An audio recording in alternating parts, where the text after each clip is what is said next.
Chapter 589. Klein slowly turned his head and glanced at Donna's. The great pirate with a bounty of 5,500 gold pounds immediately shut his mouth and put on a straight face, as if nothing had happened.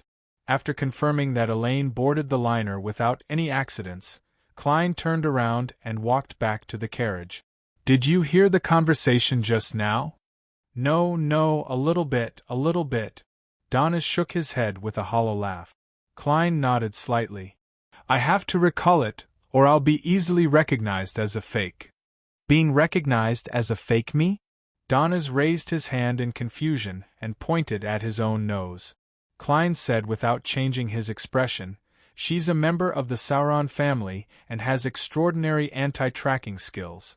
Together with her subtle actions and performance, it's enough to confirm that she's a Sequence 7 pyromaniac of the Hunter pathway. This suits you very well. You can act it well. Me? I can't. I can't do that at all. Just one look and I'll be recognized." Donna's was shocked. Klein held back his laughter and said in a low voice, "I'll lend you creeping hunger," Roland said. No, I don't have any experience in such matters. I definitely won't be able to hide it from Vice Admiral Ailment's subordinates." Donna's was abnormally nervous and terrified as he tried to shirk the responsibility. In his eyes, this was an extremely shameful thing. Only a pervert or a madman could do it without any psychological barriers. Klein nodded in agreement and said expressionlessly, "Indeed, you are rather stupid." Donna's forced a smile. "Yes, I'm very stupid." Klein didn't say anything else. He walked past Donna's and opened the carriage door. Donna subconsciously followed his gaze and suddenly noticed that German Sparrow's sideburns had turned red. He blinked sluggishly and saw that the contours of her side profile had softened. Her eyes were deep green and her lips were slightly pursed, looking slightly weak and swaying. There was a kind of androgynous handsomeness, exactly the same as the Elaine who had left not long ago. After watching German Sparrow's figure enter the carriage, Donna's turned around and the corner of his mouth twitched. He was silent for a few seconds and muttered to himself, "What a lunatic! Turning into a woman just like that without any hesitation. I have to say, Elaine looks really good in men's clothing. This Beyonder power is really useful. If I can obtain something similar and figure out what Captain's ideal type is, I can make the corresponding changes and make her fall in love with me. But in this case, is she still in love with me?" Donna's fell into a philosophical dilemma until a cough came from the carriage behind him. He snapped to his senses, drove the carriage, and left the harbor. He planned on making a huge detour before returning. Inside the carriage, Klein wasn't as calm as he looked. Although Elaine was currently wearing men's clothing, preventing him from considering the most embarrassing part for the time being, turning her face into a woman and squeezing out her breasts still made him feel heavy, awkward, and a little embarrassed. Changing a faceless outer appearance is very simple. The difficult part seems to be in the heart. To act as a faceless well, there are many psychological obstacles that have to be overcome one by one. If I don't do this, I'll have to spend a lot of time acting as a person for several years. I'll have to be recognized by everyone related to my identity and completely immerse myself in that character, to the point of treating myself as the real person. To me, this is a challenge to my bottom line. It's even more twisted and crazy. In order to speed up the progress, I have to overcome certain obstacles. Klein pulled out a suitcase from under the carriage seat and rummaged through the cloth and clothes, completely replicating Elaine's disguise. It was true that he could get Donna's to disguise himself when he first entered. All he needed to do was borrow the mystical item made from the faceless Beyonder characteristic from Justice for a few days, and there wouldn't be any problems. However, this meant that Donna's had a high chance of facing Vice Admiral Ailment Tracy alone. Without his clown powers, he wouldn't be able to hide for long, and his life would be in grave danger. Klein wouldn't and couldn't let others take on such a huge risk for his matters. Therefore, he could only challenge himself and take the field himself. Soon, He looked identical to Elaine. Under the black silk top hat was a handsome, androgynous face. His contours were soft and distinct, and his green eyes were as beautiful as gems. He adjusted his body, making him a few centimeters shorter than before.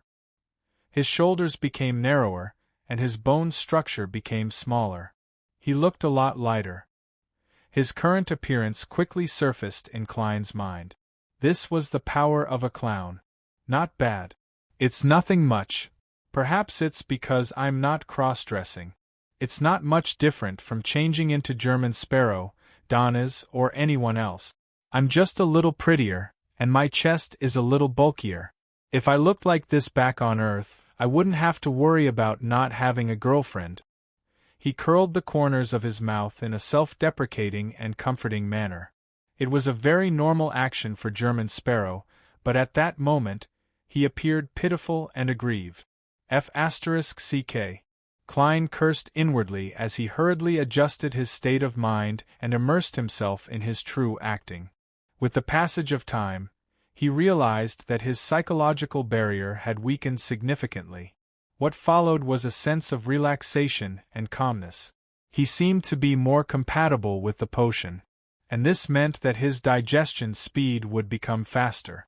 It's indeed useful, Klein silently muttered to himself. He silently got up, took 4 steps counterclockwise, and went above the gray fog. Once again, he confirmed the danger level of this operation. After returning to the real world, he changed to Elaine's voice and deliberately lowered it. To Pier 6 of the harbor. Donna's didn't find anything amiss. After changing directions, he suddenly came to a realization and couldn't help but shiver. It's the same as the real thing. If he were to change into Captain's appearance one day and lie to me, I might not even be able to tell. After a while, the carriage re-entered the harbor and drove towards the passenger ship that Elaine had originally planned to board. However, it didn't really approach it. After making a half-circle, it arrived at a nearby warehouse. Donna's jumped off the carriage and knocked on the warehouse's door in the way they had agreed upon. A group of dock workers who were obviously of local descent came out first and dispersed in all directions. After confirming that there were no other problems, the bald resistance member, Colot, came out in a wheelchair. "Where is she?" he asked as he looked at Donna's. Through Elaine's matter, Donna's had successfully established contact with the resistance. Donna's chuckled. "In the carriage. She drank a medicine that makes a person lose their strength. The effects will last for another 10 hours. Remember, I'll take 70% of the 1,000-pound bounty." Colot raised his right arm and waved it.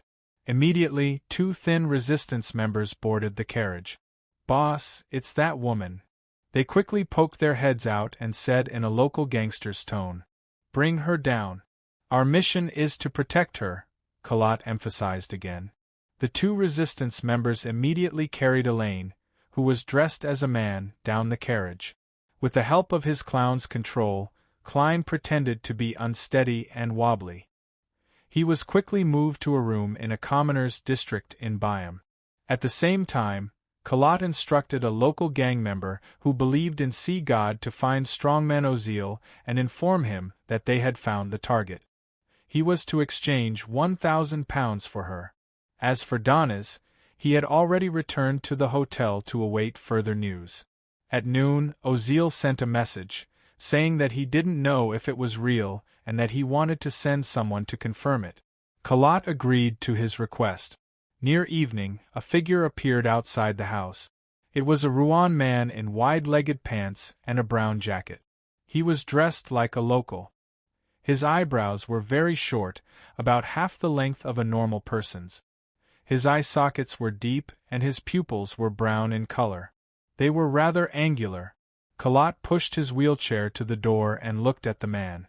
He asked in a deep voice, "Missile King? Should I express my honor that you actually know me?"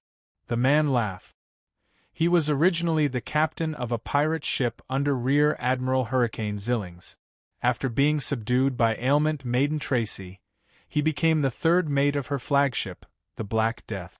His nickname was Wormtongue, and he had a bounty of £5,400. Colot didn't reply as he spun his wheelchair and made way. Under the lead of a gang member, Missile entered the innermost room. He saw Elaine, who was dressed in a gentleman's attire, sitting by the bed. Her eyes were dodging and glaring as she bit her lips. She was angry, terrified, desperate, and stubborn. "It's her, but I can't be sure. This is because she's wearing heavy makeup. Once a woman wears heavy makeup, it's very difficult to tell her true appearance. Wipe her face clean and I'll take another look." Why aren't you handcuffing her?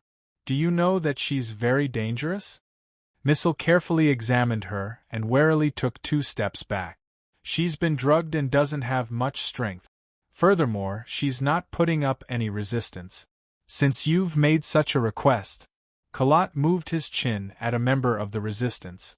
The member of the resistance rummaged for handcuffs and walked over. He cuffed Klein's hands behind his back. Just like how he had previously shown his complicated emotions, Klein tried his best to show his acting skills. He kept struggling, but he was helpless. Following that, another gang member found some water and used a rough towel to wipe his face. Thankfully, many cosmetics in this era aren't very waterproof.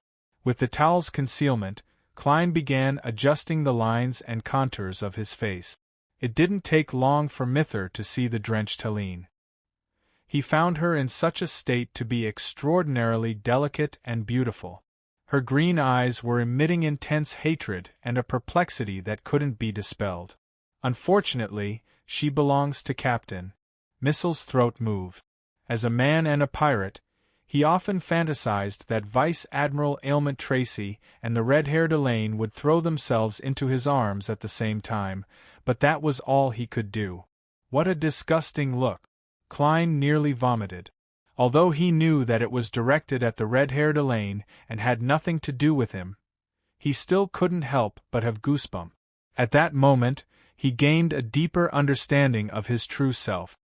He knew that there were certain things he definitely couldn't accept. "It's indeed her." Missile turned his head and said to Colot, "This is your bounty." He tossed the small leather bag in his hand over to them. Colot did a quick check, threw it to his subordinate, and pondered for a second. After pondering for a second, he said, "We still need your help." "No problem. Find Ozil directly when the time comes." Missile pointed at the red-haired Elaine in the room.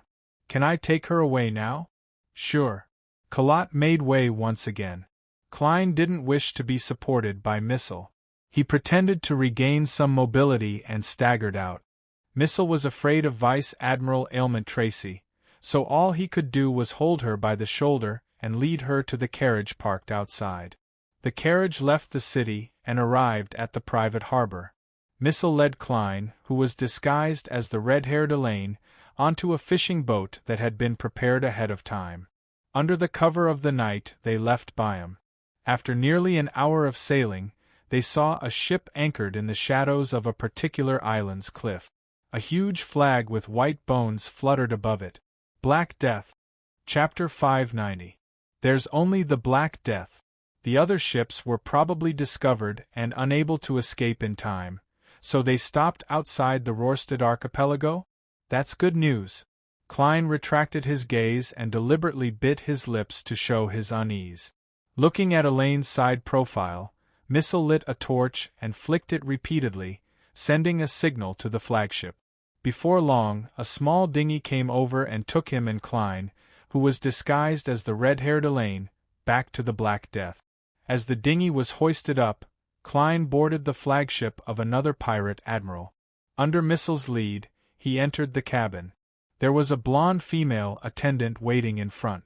She coldly swept her gaze at Elaine and pointed to the room to the side. "Go in." This attitude is exactly the feeling of meeting a love rival. This Vice Admiral Ailment's charm is really alluring to both men and women. Klein instantly raised his guard as he followed the blonde female attendant into the room with a heavy expression while handcuffed. He originally believed that he would immediately see Tracy and obtain a one-on-one opportunity. He was already prepared, but the carpeted room was cramped. Apart from a wardrobe, a sofa, and a full-body mirror, there was nothing else. Could it be that Tracy is deliberately giving me the cold shoulder to express her anger? Klein recalled the romance and melodramatic television dramas he had watched and guessed at the intentions behind ailment maiden's actions. The blonde female attendant glanced at Elaine, who was dressed in men's attire but lacked the androgynous beauty due to her lack of makeup. She quickly took 2 steps forward and opened the wardrobe. She pointed at the many dresses inside and said, "Captain doesn't like your current appearance. Change." F***ck. Klein cursed inwardly. He believed that he could directly meet Vice Admiral Ailment Tracy by using Elaine's male attire. He was glad that he didn't need to be too embarrassed to achieve his goal, but he still failed to escape from the part he didn't wish to face. Seeing Elaine in a daze, the blonde female attendant glared at her. "You only have 2 choices. Change yourself, or I'll help you change." Klein mimicked Elaine's usual actions and inhaled. "Unlock my handcuffs." He turned his body halfway and pointed at the door with his chin. "Then get out." "Hypocritical bitch." The blonde maid cursed under her breath and used the key Missile gave her to unlock Elaine's handcuff. After she left the room and closed the door, Klein walked to the closet and stood there in a daze for nearly 20 seconds. Suddenly, he closed his eyes and stretched out his right hand. After an unknown period of time, he came before the full-length mirror and saw Elaine's red hair draping over her shoulders. Her green eyes were sparkling, and she was wearing a golden-red dress. The ribbon around her waist was tied into a flower, and it was very tight, highlighting her slender figure. Elaine's soft and beautiful face was a little flushed. Her lips were tightly pursed, and her expression was solemn. It was very similar to the feeling in the previous photos. When Klein saw himself in such a state, he felt a little ashamed. However, he had already gotten used to the initial stages of dressing up. Furthermore, there was no one else around. Secondly, he gradually found a different feeling. This wasn't to say that he had slowly fallen in love with such things, but in the process of overcoming his psychological barrier, his self-consciousness had been pulled away to a certain extent. It was as though his soul had flown out of his body, and he was calmly watching Elaine wear female clothes and adjust herself in the mirror from a commanding position. He believed that it was a necessary means for a mission, and that there was nothing embarrassing or strange about it. For some baffling reason, Klein found this feeling very familiar. He tried hard to recall and compare, attempting to fix it and grasp it clearly. Soon, he found the source. This was similar to when he was playing role-playing games. He would choose a female character, carefully mold her face, and choose her clothes to make beauty pleasing his eyes. There was no wretchedness or shame in this. On one hand, he had an omniscient view through the screen, and on the other hand, he was seriously acting and following the plot. The two were perfectly integrated, and there was no distinction between them. There was no psychological barrier or cognitive barrier from playing a game. Klein's half-closed eyes suddenly opened. He felt that this was the faceless state he wanted. He could pretend to be anyone, but he could only be himself. On one hand, he would integrate into the character and do his best to act. On the other hand, he would pull away his emotions and calmly examine himself. Through these little comparisons, he would recognize himself and find his truest self. Integrating and pulling away. This is the practical application of the faceless main principle. Klein suddenly calmed down. The residual shame and changed mentality existed at the same time. With that detached attitude and the attitude of playing a role-playing game, he examined himself in the full-body mirror, seriously looking for areas where he wasn't good enough. Thankfully, I got Donna's to get 2 sets of women's clothes in advance to study the components. Otherwise, I really wouldn't have been able to wear them so quickly and normally. It would have been easy to expose flaws. This is called professionalism. Women's clothes sure are complicated.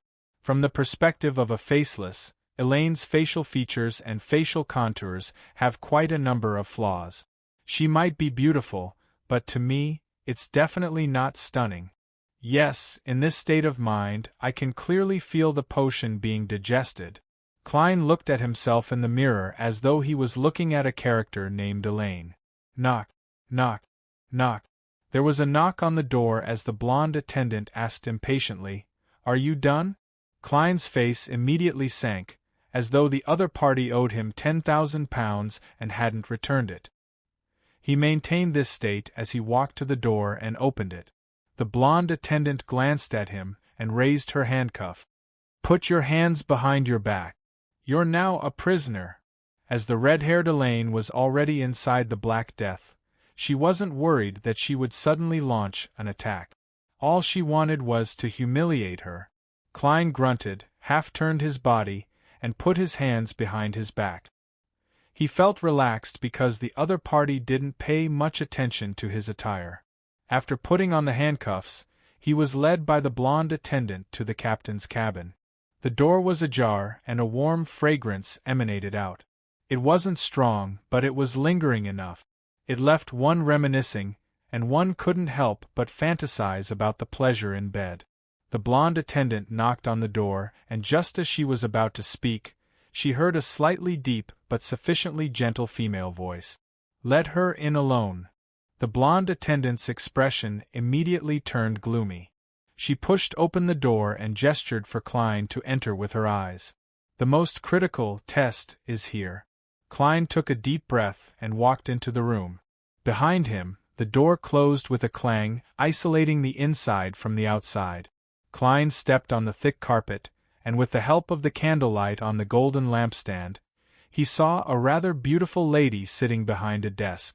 Her legs, which were dressed in beige trousers, were stretched out diagonally and crossed. Her eyebrows were long and straight, and her blue eyes were sharp and bright. Her upper body was only wearing a white linen shirt, and the scenery inside could be vaguely seen, but it was also covered by her black curly hair, which made Klein suddenly feel a little uncomfortable. Upon seeing red-haired Helene enter, Vice Admiral Ailment Tracy raised her left hand and asked with a smile that didn't look like one, "Tell me, how should I punish you?" In her hand was a black leather whip. "Lady, let's talk things out." Klein tried to fight off the uneasiness in his heart. His eyes first turned up slightly, then he looked at the other person at the same level and said emotionlessly, "Returning here is already the greatest punishment. Everything else is just an additional punishment. You're still as stubborn and always wavering." Tracy stood up. Her figure was slender and graceful. Under the candlelight, the shadows on her body undulated, making her look extremely charming. With a smile on her face, she held the whip in her left hand and walked towards the red-haired Elaine without a hint of suspicion. During this process, Klein noticed that she wore a diamond-studded bracelet on her right wrist. The mystical item that Elaine described? It can negate most of the damage? Klein, who had planned on attacking the moment the distance between them closed, resisted the urge. "Yo, they've handcuffed you. That's pretty good. We've never played such games before," Tracy said with a smile, but her blue eyes seemed to contain an ocean of storms. "Lady, your lines are a little terrible." Klein pursed his lips tightly and didn't say a word. Tracy walked in front of him, raised her right hand and slid it down his cheek. "Returning here is the greatest punishment?" As she spoke, her eyes turned misty, making her look extremely alluring. "I don't think you usually think so. Although you were always very resistant in the beginning, you tend to be more passionate than me later on." Before she finished her sentence, Klein's left palm strangely pulled out from the handcuffs. At lightning speed, he grabbed the bracelet on her wrist and yanked it down. At the same time, the hand was covered in a layer of gold. 2 bolts of lightning suddenly lit up in Klein's deep green eyes. This was creeping hunger, this was psychic piercing. And the ability he had used to escape the handcuffs belonged to magicians. It was bone softening, which Klein rarely used. He had long planned and prepared for what he would do after infiltrating. It was to find an opportunity to fight Vice Admiral Ailment Tracy one-on-one and kill her without holding back. Only by doing so would he have a chance of defeating a pirate admiral. Only by doing so would he be able to severely injure and capture her. And even if that didn't work, it didn't matter if he killed her. Klein was already very familiar with channeling the spirit above the gray fog. He wasn't afraid that he wouldn't be able to obtain any intelligence. A human trafficker didn't deserve any pity or soft-heartedness. In addition, in order to prevent himself from being discovered, he only brought creeping hunger, which was the easiest to detect and best at disguising himself. The other mystical items had been placed back in the mysterious space above the gray fog. Furthermore, he was inside the Black Death, and there were many hostile beyonders around him. Therefore, he had to end the battle quickly. This was also to avoid Tracy's ailment powers. The longer he fought her, the worse the ailment would be, and the more terrifying it would be. At that instant, the diamond-studded bracelet left Tracy's wrist. Klein's green eyes lit up with lightning. As for the beautiful and charming Vice Admiral Ailment, she was still in a daze. All she did was instinctively retreat. She couldn't believe that Elaine would attack her, nor could she believe that she had such reactions and abilities. Genius in a second memory site. Mobile version. Chapter 591.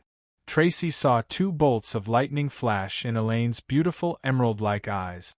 They were silvery white and dazzling as they completely filled her vision. Her beautifully curved chin was raised, as though she was about to let out a scream of extreme pain. However, she froze on the spot, shattering like an illusion. The full-body mirror placed in the room cracked and rapidly disintegrated, scattering all over the ground. Mirror substitution technique. Tracy's figure, dressed in a pure white shirt, beige trousers, and pitch-black leather boots, appeared in the corner of the full-body mirror. Before she could catch her breath, she heard heavy footsteps. She saw the red-haired Elaine's dress flutter as she charged over like a tank. The glove on her left hand was pale with hints of a dark green. Klein had already switched to his zombie state. His muscles tensed up as his strength increased. The lotus leaf on his sleeve fluttered as he clenched his fist and smashed it at Vice Admiral Ailment Tracy like a hammer. Bang! Bang! Bang! Although he maintained Elaine's appearance, his movements were like that of a ferocious beast. He was ferocious and unyielding as he delivered punch after punch and kick after kick. He struck Tracy so hard that she could only try her best to parry without finding the time to use her other beyonder powers. If it wasn't for the fact that the Demoness of Affliction's corresponding sequence 9 was Assassin, making her possess extraordinary skills in combat and dodging, this barrage of attacks would have severely injured Tracy. Bang! Bang! Bang! Klein's fist emanated a frosty white aura. Every contact with ailment maiden Tracy would cause her to tremble slightly as ice gradually formed on the surface of her body. This was a zombie's mastery of the powers of frost. Seeing her blood gradually stiffen, Tracy no longer hesitated as she took the punch head-on. Her mouth, which had turned pale, opened slightly and let out a shapeless scream. Along with this scream, a dark blue illusory halo surged out from her body. Everywhere it passed, frost condensed, layer upon layer. In just a second or two, she and Klein were already inside the frozen world. They were surrounded by thick, transparent ice and covered with soft white frost. The two seemed to be very close to each other, but they had to break through many obstacles before they could meet again. Tracy's valiant and beautiful face revealed a smile as her body burned with a silent black flame from the inside out. They quickly melted the surrounding ice, opening up a path for the ailment maiden to counterattack and seize the initiative. At this moment she saw Elaine, who was usually weak and indecisive, snap her fingers without changing her expression. An unnoticed match ignited, and the crimson flames soared, instantly covering the figure in the red dress. Tracy's pupils constricted as her spiritual intuition gave her an ominous feeling. In the silent black flames behind her, Klein, who was still in Elaine's appearance, leaped out. He extended his arms and hugged ailment maiden Tracy, locking her arms firmly in place. At the same time, He opened his mouth and let out a sound. Bang! An invisible air bullet shot out, its might exceeding that of a revolver, comparable to the latest rifle model. It tore through the void and accurately hit the back of Tracy's head. The bullet tore open her skull and drilled in, but Vice Admiral Ailment's figure suddenly shrank, turning into a broken black staff. Wand substitution spell. Tracy quickly appeared diagonally opposite him. The buttons on her shirt fell off, revealing a snow-white and alluring view. However, what attracted Klein's attention wasn't this, but the blood stained her palm. When Klein restrained Tracy, her palm had turned into a claw, tearing off a piece of cloth from her dress and scratching his thigh. At this moment, Tracy's mouth quickly opened and closed twice. An illusory black flame suddenly appeared from her palm, burning the blood. This is black magic, a witch's curse. Klein's figure trembled uncontrollably. From the inside out, from the soles of his feet to the top of his head, black flames ignited as his entire body rapidly turned into paper shreds. Just as he appeared in another corner, he felt countless invisible spider webs wrap around him. Some were hard, attempting to bind him, while others were soft, provoking different parts of his body. It made Klein, who was an extremely calm beyonder in battle, have his heart beat faster. His ears heated up and his body turned numb. He felt the discomfort of a cold, as well as the urge to have his blood surge. Compared to Madame Sharon in Tingen City, Tracy's ability with spider webs was far more terrifying. Klein didn't dare to delay as he immediately snapped his fingers. With a snap, all the nearby spider webs were ignited. The scarlet flames extended in the opposite direction, surging towards Vice Admiral Ailment Tracy like a tidal wave. Back in Tingen, Klein knew that the Demoness of Pleasure's spiderwebs were afraid of fire. Instantly, the central area of the room turned into a huge burning spider web. Caught off guard, Tracy was swept to her side by the scorching heat. Humph! She exhaled through her nose as a ghostly blue illusory luster surged out from her body, sealing herself in a transparent and gigantic crystalline body. The scarlet flames surged over, melting the outer layer of the ice as she became weaker and weaker. Klein didn't pick up the diamond-embedded bracelet, because he didn't know what negative effects it had. To hastily use a mystical item without sufficient understanding was likely to cause harm to the user instead of being of help. He straightened his body and spread out his arms. The glove on his left hand was dyed with the color of the sun. The Priest of Light. At that moment, Tracy, who was hiding in the ice, felt that the extremely familiar Elaine had an additional holy luster to her. Her brows were brimming with unprecedented determination, and her beauty was no longer frail. She was more like a blooming flower under the sun, a flower that was stained with blood on the battlefield. Tracy shouted with a slightly hoarse voice, "That's right. Who are you? Why don't you dare reveal your true appearance? With me wearing a dress, it's so odd to use my own appearance. Elaine's appearance is more suitable." Klein's mind drifted away as this thought flashed through his mind. Right on the heels of that, he praised the sun. A magnificent and clear pillar of light descended out of thin air. Swirling with golden flames, it completely enveloped the ice and Tracy. The ice rapidly melted at a discernible speed before vanishing. The resplendent holy luster dimmed as it disintegrated. Tracy's face turned pale. With a roll, she agilely dodged Klein's psychic piercing, which he had switched to interrogator. It was impossible to tell what damage she had suffered from the pillar of light.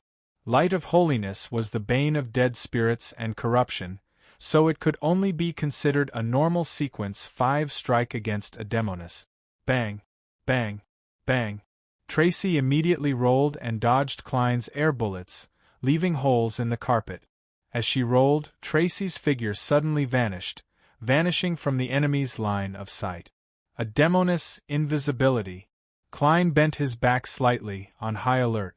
He used his spiritual perception and the clown's premonition of danger to search for Tracy. However, he didn't discover anything for a short period of time.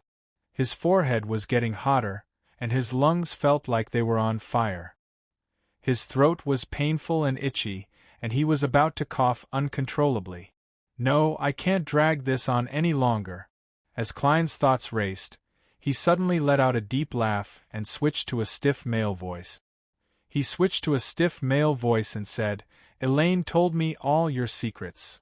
She also told me all her secrets." Before he could finish his sentence, his spiritual perception was triggered. This was because there was an intense emotional fluctuation in a particular corner. The anger and hatred couldn't be concealed. Klein immediately turned his body and looked over. Layers of golden scales instantly appeared on his left glove.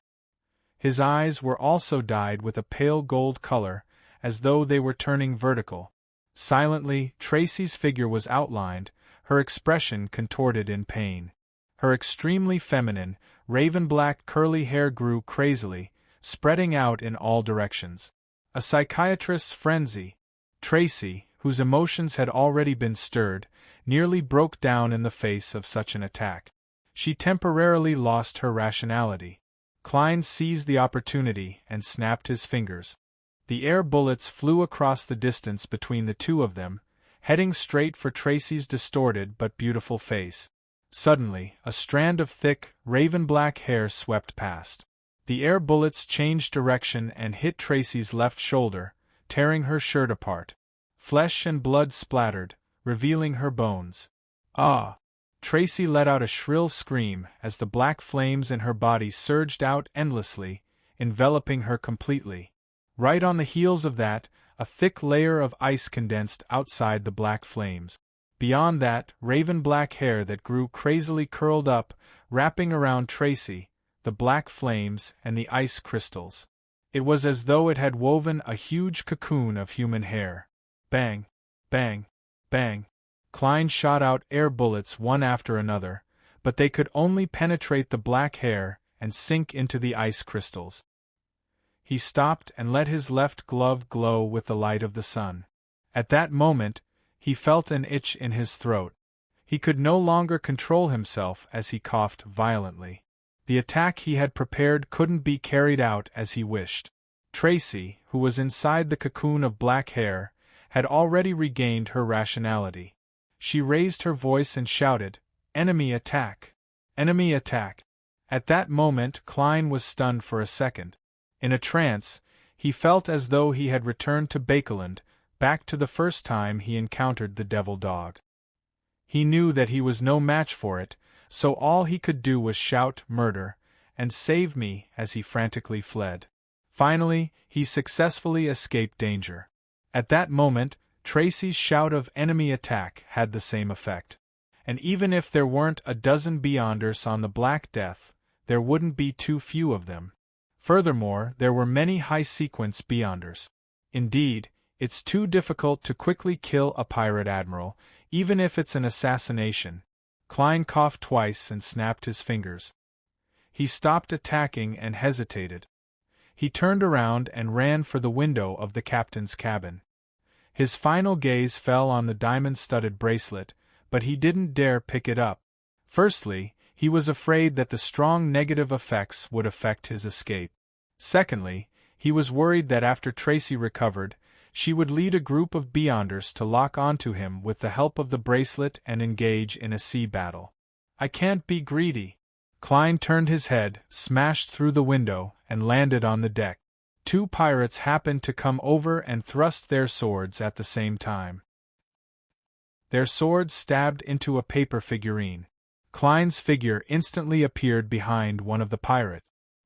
He reached out with his left hand, and a ferocious and evil mouth split open in his palm. Creeping hunger bit down on its food. Before the Beyonders surrounded him, Klein grabbed the pirate and strode to the side of the ship. Amidst the sounds of gunfire, he jumped into the dark sea under the night sky. Chapter 592.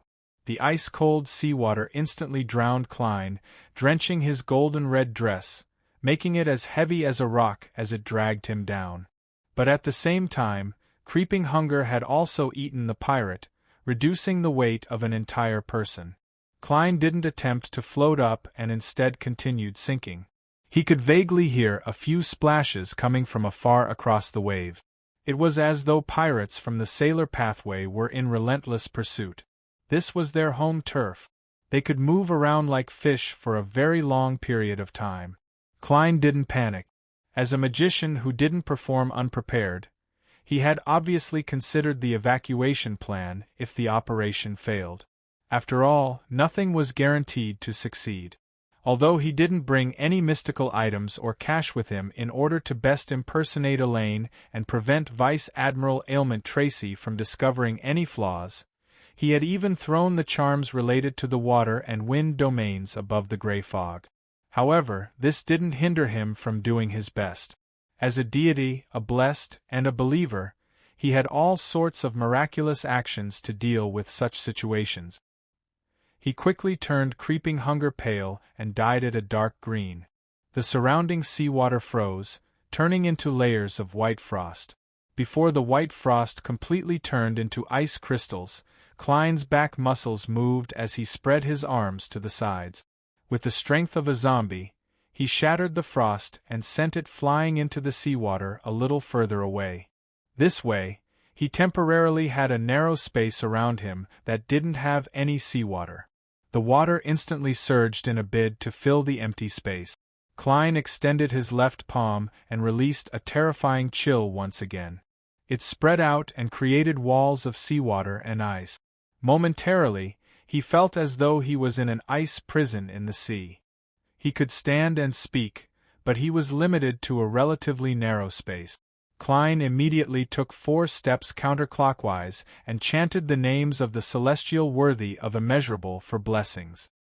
He quickly sent his spirit body above the gray fog. Just as his figure appeared on the fool's high-back chair, he picked up the sea god's scepter that had long been placed in front of him. Without needing to identify it, Klein had a thought and selected the light spot that symbolized the newly promoted sea god believer, German Sparrow. Following the connection that he had established in advance, he raised the ivory scepter and made the blue gems emit a hazy glow.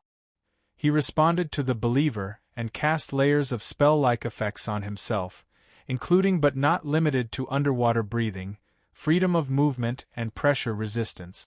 Finally, he used the paper angels to interfere with divination and issued an order to the surrounding underwater creatures to help and cover German Sparrow's escape.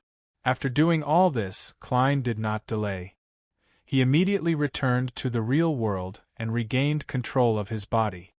At this moment, the pressure of the seawater had already broken through the constantly melting ice wall, once again engulfing that independent space. However, Klein could already breathe smoothly and swim quickly. Through the rippling, crystalline water, he saw fish swim over. He saw a shadow rise from the bottom of his feet as a gigantic monster of unknown species floated up at high speeds. It was a strange-looking brownish-red octopus. It was so large that it seemed to be able to use its tentacles to wrap around the entire ship. It spat out ink into the surroundings, dyeing the nearby waters black. The few sailor pathway beyonders, who were searching for and pursuing the attacker, suddenly felt their vision turn dark as their bodies turned numb. They didn't know what had happened, but they immediately surfaced to deal with the abnormalities on their bodies. By the time they dove down again to search for the enemy, they had completely lost track of Klein. At this moment, Klein was swimming leisurely at the bottom of the sea. He even had the time to think about his actions and evaluate his gains and losses. I was sufficiently prepared to act as Elaine, making Tracy, who had shared a bed with her for countless nights, fail to immediately see through me. This facilitated the digestion of the potion. During the process, I even overcame my psychological barriers and found a state of mind that allowed me to blend in and separate myself. This was extremely helpful for the digestion of the potion. I basically did my best during the battle. It was considered a prepared performance, but I still underestimated the strength of a sequence 5 Demoness of Affliction. I underestimated the experience of a Vice Admiral Ailment who had reached this level step by step. Even if she had lost her mystical item from the beginning, It would be difficult for me to kill her quickly with my current strength and sealed artifacts unless I used the sea god scepter. But this is in the waters of the Rorstad archipelago. It's very obvious from today's battle that I'm still lacking a powerful offensive mystical item. Faced with the fact that his operation had failed, Klein was undoubtedly disappointed, but he wasn't depressed. This was because the matter wasn't over yet. He planned on writing to Mr. Aztec to see if he was interested in the ancient documents related to death and if he had the time to make a trip over. Before Klein left the captain's cabin, he snapped his fingers to ignite the men's clothes he had changed out of in the wardrobe, as well as his hair and dander.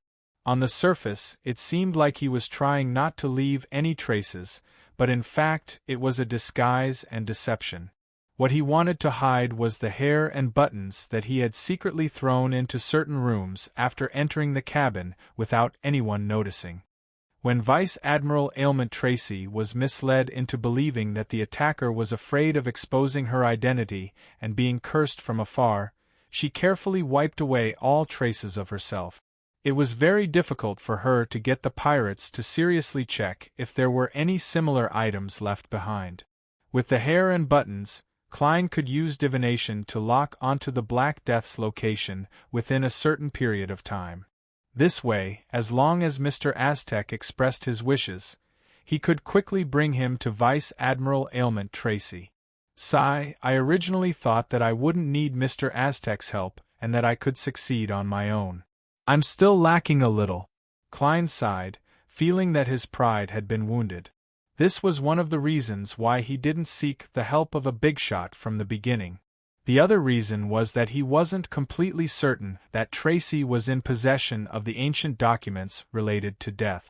If she really didn't have them, it would be rather embarrassing for Mr. Aztec to make a wasted trip. Furthermore, he was worried that even with Mr. Aztec's help, he would still need to transform into Elaine and wear her clothes to carry out the operation with himself as bait. It would be too embarrassing in front of someone he knew. Actually, if it wasn't for the sake of obtaining information, and if I just wanted to get rid of Vice Admiral Ailment Tracy, things would be much simpler. When I swim back to Byam and head above the gray fog, I can lock onto her location and use the Sea God's scepter to create a storm. This doesn't mean that a large-scale attack will definitely kill Tracy on the spot, but that it will attract Sea King John Cotman's attention. When that happens, the Black Death's location will be exposed to the Church of the Storm. Sea King will happily mention ailment. Maiden Klein shook his head in a self-deprecating manner. He followed the guidance of his seer's spiritual intuition and quickly swam towards the coastline. On the Black Death, Tracy dispelled all her defenses and walked to the diamond-studded bracelet in her tattered, blood-stained shirt. She bent down to pick it up. A very cautious attacker. Back when I was an assassin, I might have been inferior to her. No, Tracy suddenly gritted her teeth. This wasn't only because she had nearly died at the attacker's hands, but also because she felt that the attacker had an affair with Elaine. According to Roselle the Great, she suspected that the top of her head was a little green. Elaine, are you really that cold and heartless? No, perhaps she was forced. Tracy turned her head to look at the huge and gruesome wound on her left shoulder, feeling the excruciating pain. If it wasn't for the assassin and instigator strengthening her physique, and the subsequent enhancements, just that strike alone might have made her lose her entire shoulder, just like the pirates who had been shot by rifles. Blood flowed and dyed her vision red. As Tracy let the blonde maidservant in, she used her own powers to help her treat her injuries. At the same time, she instructed the surrounding pirates, who couldn't move their eyes away, to search for the items left behind by the attacker. Unfortunately, the pirates told her that the attacker's clothes had self-destructed. This made Tracy recall the snap of the enemy's fingers before he left. She sighed inwardly again. How cautious. And he's not greedy at all. If he had taken this bracelet, I wouldn't have to worry about not being able to catch up to him. Tracy waved her hand and gestured for most of the pirates to leave, leaving only Wormtongue Missile King and a few high-ranking members of the fleet behind. Third mate, make another trip to Byam. Investigate where the resistance found this Elaine, Tracy ordered in a deep voice. Missile retracted his gaze from the captain's chest with great difficulty. All right. Tracy thought for a moment and added, spread the word that I'm seriously injured and won't be able to recover for a long time. Spread this news. Say that I'm seriously injured and won't be able to recover for a long time. After giving out orders, Tracy's surroundings quickly returned to silence. Only at this moment did she have the time to think about which faction the attacker came from, why he wanted to deal with her, and what his motives were. However, the more Tracy thought about it, the more she felt that it was like a fog. She couldn't see the truth at all. Although she had many enemies, none of them had similar powers. However, the more Tracy thought about it, the more she felt that it was like a fog. She couldn't see the truth at all. Although she had many enemies, none of them had similar abilities. Finally, she found a clue and whispered to herself, creeping hunger? Midnight, Blue Mountain Island's private harbor. A female figure suddenly stood up from the receding seawater. It was Klein, who was still disguised as Elaine. Surrounded by seawater, he quickly went ashore and snuck into a nearby fisherman's house. He found a set of tattered clothes and changed into them, transforming back into the appearance of German Sparrow. Leaving behind the expensive dress as compensation, Klein quickly left the private harbor and returned to the city of Generosity, Byam, before dawn. He wasn't in a hurry to rendezvous with Donna's. He randomly found a small hotel to stay in and used a ritual to bring the mystical items, such as Aztec's copper whistle, and his wallet back to the real world. After confirming that he could divine the location of the Black Death, he blew the copper whistle.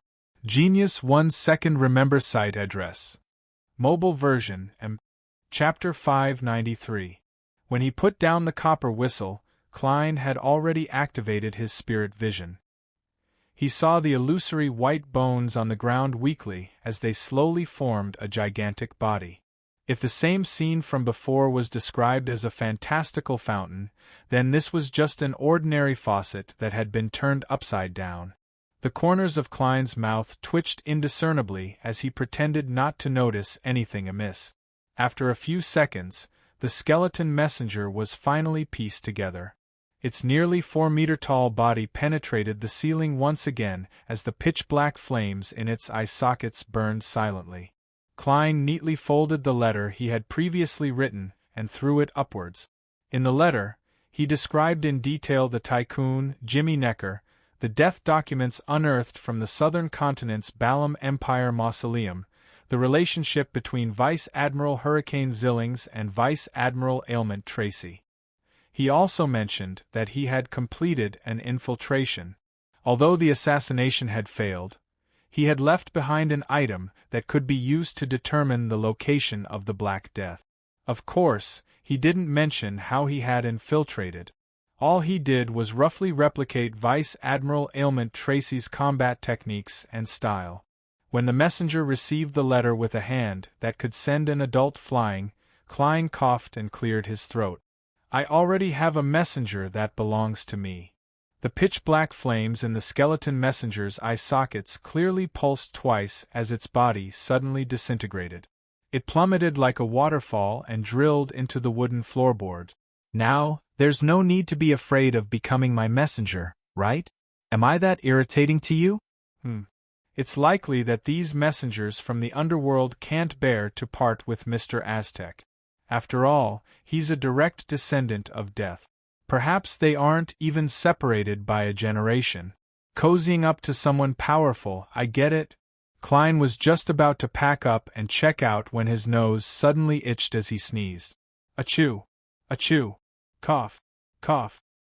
His nose was running and he was coughing as his forehead slowly but firmly burned. Oh no, Vice Admiral Ailment's ailment is still lingering in my body, and I rushed back to Byam while braving the cold winds of about 10 degrees Celsius. This time, I'm really sick. Klein used inferior toilet paper to blow his nose, wondering if he should summon himself and move around in his spirit-body state to allow his body to recover. After serious consideration, he felt that it was impossible. Firstly, his physical condition would obviously affect his spirit body's condition. There was a close and strange connection between the two. Secondly, if he didn't take care of it, his physical condition would definitely worsen. "I'm a little muddle-headed from the fever." Klein touched his forehead and planned on returning to the Wind of Azure Inn to rendezvous with Danitz before considering if he should head to the hospital or clinic to buy some medicine. City of Silver, Berg household.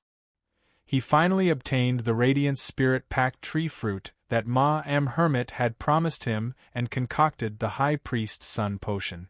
It was golden in color and had a boiling temperature. When Derek drank it, his throat felt like it was burning. His eyes suddenly lit up, becoming brighter and brighter, as though there were two miniature suns hidden in them. Circles of bright radiance bloomed on the surface of his body, and visible black patches appeared on his exposed skin. At the same time, his hair grew longer, as though they had turned into feathers that were wrapped in golden flames. Derek knew that consuming a potion at sequence 7 would result in a similar change. He didn't panic as he gritted his teeth and repeatedly recalled the pain he felt when he killed his parents with his own hands, as well as the hope that burst forth from deep within his heart after meeting Mr. Fool. He persevered in that situation where he was on the brink of losing control. After a while, all his abnormalities calmed down. However, the air he exhaled was still mixed with the warmth of the sun. He felt that his physique had been strengthened again, and he had quite a bit of resistance to ailments and harsh environment. However, this wasn't the main point. Derek preferred the knowledge of theurgical spells that filled his mind. They included Flame of Light, Fear Immunity, Holy Oath, a Purification Strike, a Sun Halo, Holy Light Summoning, Holy Water Creation, and so on. Derek paced back and forth in delight, feeling that these theurgical spells were very suitable to deal with the evil monsters that lurked in the depths of the darkness. He didn't hide anything and headed straight for the Twin Towers to register his advancement. This way, after a preliminary review, he would have the qualifications to be the captain of a patrol team. He would be able to come into contact with more information about the City of Silver. This includes the method that Mr. World wants to remove the mental corruption in a Beyonder characteristic. As Derek answered the various questions from the registrar, he couldn't help but recall the promise that he had never been able to fulfill. Owing others always made him feel uneasy and uncomfortable. But now, he finally saw the light at the end of the tunnel. Inside the Amiris Leaf Bar, Wormtongue Mitherking held a cup of red wine and sat opposite Strongman Ozil. He crossed his right leg and slowly asked, "What's the matter?" "Have you found out the exact situation?" He had accepted Captain Ailment Tracy's arrangements and returned to Byam to investigate the fake Elaine. For this, he had found Ozil, who had issued the mission for him. It was impossible for him to directly question the resistance because there was a high chance that they were cooperating with the fake Elaine. Questioning them was no different from directly going to the Governor General's office to exchange his head for a bounty. Ozil pulled a chair over and sat down. "They didn't hide anything, but I'm not sure if they're telling the truth or a lie. As you know, I like my fists more than my thoughts. They said that Elaine was sent by Blazing Donnas. He represents the will of Vice Admiral Iceberg, hoping to establish a cooperative relationship with the Resistance and provide them with a certain amount of aid. As for Elaine, it was an expression of goodwill." "Blazing Donnas?" "Vice Admiral Iceberg." Missile ruminated over the two names as his expression slowly turned solemn. He leaned back in his chair as his brows furrowed bit by bit. As the former Vice Admiral Hurricane's subordinate captain and now the third mate of Vice Admiral Ailment's flagship, he was no stranger to the other pirate admirals. He knew that Vice Admiral Iceberg was powerful and had a rich collection. With just one ship and a few subordinates, she was able to resist other pirate admirals. In terms of combat strength, she was perhaps stronger than his two previous bosses. But the problem was that Vice Admiral Iceberg rarely participated in the battles between pirates. She was known for gathering information, exploring the unknown, and searching for treasures. She was more like an adventurer than a pirate. Why did she suddenly want to assassinate Captain?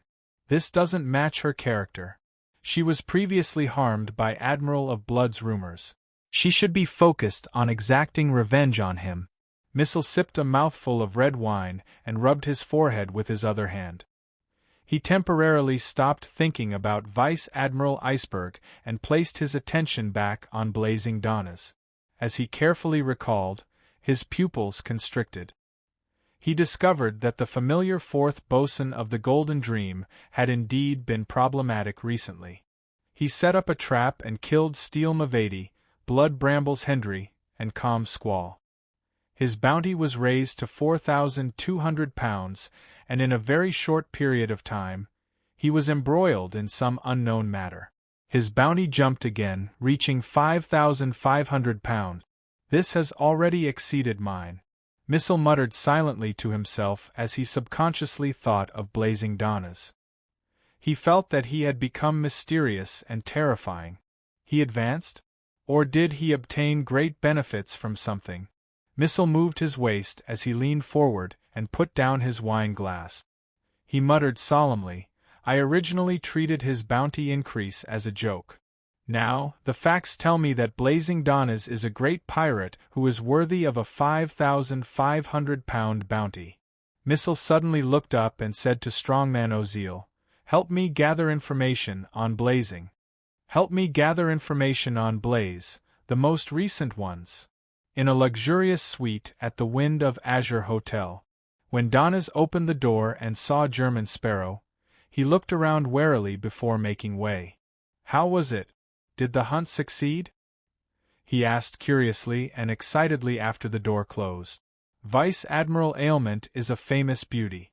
When I first saw her, she was more charming than I imagined. If she were to die just like that, it would be a waste. I should lock her up and imprison her forever. Pooey! How can she be as beautiful as Captain? There are plenty of people with such looks in the Red Theater." Donnas thought in a rather conflicted manner. Klein clenched his fist and placed it in front of his mouth as he coughed violently. "Almost," he replied coldly after calming down. "What a pity!" Donnas sighed in passing. However, he was thinking, that lunatic German Sparrow is really strong. He nearly succeeded in infiltrating the Black Death to assassinate Vice Admiral Ailment, and even if he failed, he would have successfully returned without any injuries. One had to know that the reason why every pirate admiral was famous across the 5 seas, second only to the 4 kings, was not only because they were strong, but also because they represented a team or faction. They had numerous Beyonders under them. To be able to escape the Black Death after the assassination failed, it was enough to prove that German Sparrow was in no way inferior to any pirate admiral. Is creeping hunger really that powerful? No, if it were me, even with creeping hunger, I wouldn't be able to do such a thing. Donnas increasingly felt that his decision to not resist German Sparrow back then was extremely wise. Klein coughed again and prepared to instruct Donnas to buy some medicine for him at the hospital. He then realized that the source of his illness was a little complicated. If he didn't get a doctor to examine him carefully, the prescribed medicine might not be effective. It was the same even if Roselle the Great had invented many practical medicines ahead of time. If it wasn't for the fact that I can't use the gray fog to establish a telemedicine system, I would have gotten Emlyn White to treat me and get me some medicine. Klein went to the washroom to wash himself, changed into his original clothes, and burned the portion from the fisherman. Upon seeing him come out, Donnas held a paper bag and went over. He smiled obsequiously and said, "This is the 700 bounty." At this moment, he and Klein simultaneously heard someone knock on the door. The visitor was Captain Erland. The captain dashed into the room and gave German Sparrow a deep look. He suppressed his voice and said, I was about to return to Pritz Harbor, but I received another piece of news. Something big seems to have happened at Bansi Harbor. Chapter 594. The Church of the Storm has finally taken action against Bansi Harbor? Klein clenched his fist to his mouth and coughed twice. He didn't feel guilty at all as he calmly asked, "What's the situation?" Erland didn't notice any abnormal reactions from German Sparrow.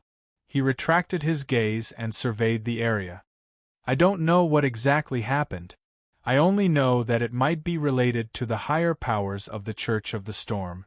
And before that, all the shipping routes to Bansi Harbor were cancelled. This might be the so-called omen. A high-level power involving the Church of the Storm? No, it should be a top-level power. I suspect that the Pope of the Church of the Storm, the grounded angel, has personally taken action. He even used a Grade 0 sealed artifact. After all, there might be a king of angels on the other side, one that's even older than the fourth epoch, as well as his descendants." Klein nodded and calmly asked, "What was the result?" He wasn't surprised that the Church of the Storm hadn't taken action against Bansi Harbor until a few days ago. Even though the mandated punishers were known for being irascible and rash, they still had the necessary procedures when it came to such matters. For example, they had to make preliminary confirmations, evacuate some innocent citizens, or seal off the surrounding waters. All of this required time. Erland was unable to discern German Sparrow's true emotions. He sighed and smiled. There won't be a Bansi Harbor for a very long time. As expected of the Church of the Storm. Klein clicked his tongue, curious about the more detailed process. He wanted to know if Red Angel Medici had appeared, if he was really sleeping near Bansi Harbor, and if he had been eliminated by the Church of the Storm. He wanted to know what was going on with the natives of Bansi Harbor. He wanted to know what the staccato speech meant, and he wanted to know what secrets were hidden in the Green Lemon restaurant and the telegraph office. Unfortunately, with the destruction of Bansi Harbor, it was difficult for him to obtain a definite answer. Perhaps there were internal files in the Church of the Storm, but Klein had no way to find out. With the rank of the Hanging Man, it was impossible for him to access such confidential files. Only after I nurture Mr. the Hanging Man into a demigod high-sequence Beyonder will I be able to know the answers to those questions. Klein sighed silently as he said without a change in expression, "That place is indeed very dangerous." Before he finished speaking, his throat felt itchy again, and he coughed violently a few times. "Are you sick?" Erland asked, slightly puzzled. He originally believed that German Sparrow was like him, a Beyonder with a significantly enhanced physique. Before he aged, it was impossible for him to fall sick under normal circumstances. But from the looks of it, his guess might have been wrong. Klein replied with a grunt and did not explain further. A question without any value or meaning. It would be strange if she wasn't sick after a fierce battle with ailment maiden. Donnas muttered in disdain. Erland chuckled and said, "I can recommend an apothecary to you. I can recommend a pharmacist to you. It's more useful than going to hospitals and clinics. His herb shop is in the alley diagonally opposite the Red Theater. Heh, he's famous for selling aphrodisiacs, but that's not what he's best at." "Does every apothecary develop a similar medicine?" "That's right, this is definitely one of the most profitable medicine businesses. It would be strange if he didn't do it when he has the ability." Klein nodded slightly, indicating that he understood. "Why haven't I heard of him?" Donnas asked in surprise. "He only came to Byam a few months ago. When was the last time you were in the City of Generosity?" Erland asked with a chuckle. "When I was on that crappy boat of yours," Donnas replied inwardly. He carefully recalled and realized that in the past few months, apart from this period of time, he had only passed by Byam once at the beginning of his vacation. The rest of the time, he was either drifting at sea in search of treasure or drinking and having fun at other ports. He really didn't know much about the minute changes in the City of Generosity. I've been in Byam for quite a few days and have been to the Red Theatre several times, but I've never heard of this apothecary. This can only mean that his aphrodisiacs are limited in their effects. Donnaz bragged stubbornly. Elan smiled and didn't argue with a particular pirate. He turned to German Sparrow. German Sparrow and said, "If it's just a normal illness, the apothecary's asking price will be slightly higher. Besides, to you, it doesn't matter if it's expensive. What's important is to recover your health as soon as possible. Every adventurer doesn't wish to be in a state of illness because it means danger. It means that you will become a hunting target at any time, and it means that the risk of losing control increases. Indeed, maintaining a good state is rather important for beyonders. However, price is also very important, all right? If the apothecary were to ask for £1,000, I might as well go to the hospital to buy medicine, or describe in detail the process of my illness and get a few sets of medicine from the honest vampire, Emlyn White. Although I already have more than £6,000 in savings and a few beyonder characteristics, I still have to consider the future.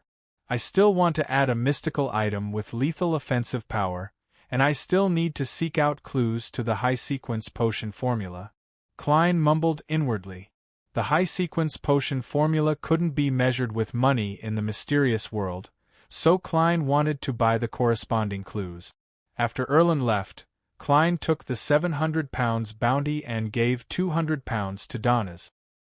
He put on his hat, picked up his cane, and went out, coughing and blowing his nose. He prepared to take a carriage to the vicinity of the Red Theatre. Donnaz was very curious about the apothecary's medicine. He stuck 2 mustaches, put on a cap, and followed. After Klein's guidance, he already knew that covering one's face with a scarf was very eye-catching in Byam, so he accepted the suggestion and bought a fake mustache. In the alley diagonally opposite the Red Theatre, the moment Klein entered, he saw a man cowering out of an unlicensed herb store. The moment he realized that someone was there, he immediately lowered his head and hurried away. "Don't worry, we won't guess what medicine you bought." Klein coughed twice again, quickened his pace, and entered the dark herb store. He swept his gaze and was suddenly stunned because the boss was someone he knew. The boss was wearing a black robe that resembled a village witch doctor. He was in his 30s, with black hair and brown eyes, a round face, and a chubby body. He was none other than the fat apothecary who liked to mock others at the gathering convened by old Mr. Eye of Wisdom in Bakeland. Klein had once met him in a circus and recognized him. He no longer appeared at old Mr. Eye of Wisdom's Beyonder gathering because he had left Bakeland. Klein coughed and took 2 steps forward. "Give me some medicine." On the chubby apothecary's shoulder was an owl with bulging eyes. The man and the animal looked up at Klein at the same time. After a brief observation, the chubby apothecary revealed an ambiguous smile. "Friend, the weather is so cold. Don't do that kind of thing outside, even though it's really exciting." "What's going on?" Klein was stunned at first before he understood why the other party would say that. "When I was fighting Tracy, I was affected by the power of pleasure. My blood surged, and my desires rose and fell. This caused my body to feel empty, and the diseases spread faster and easier. When I escaped, the cold seawater was fine, with the protection of the theurgy. However, the wind on the road was rather cold, making my illness worse. In summary, isn't this like getting sick from catching a cold while having fun in the wild? As expected of an apothecary. You have sharp eyes." Klein maintained his expression as he looked at the chubby apothecary.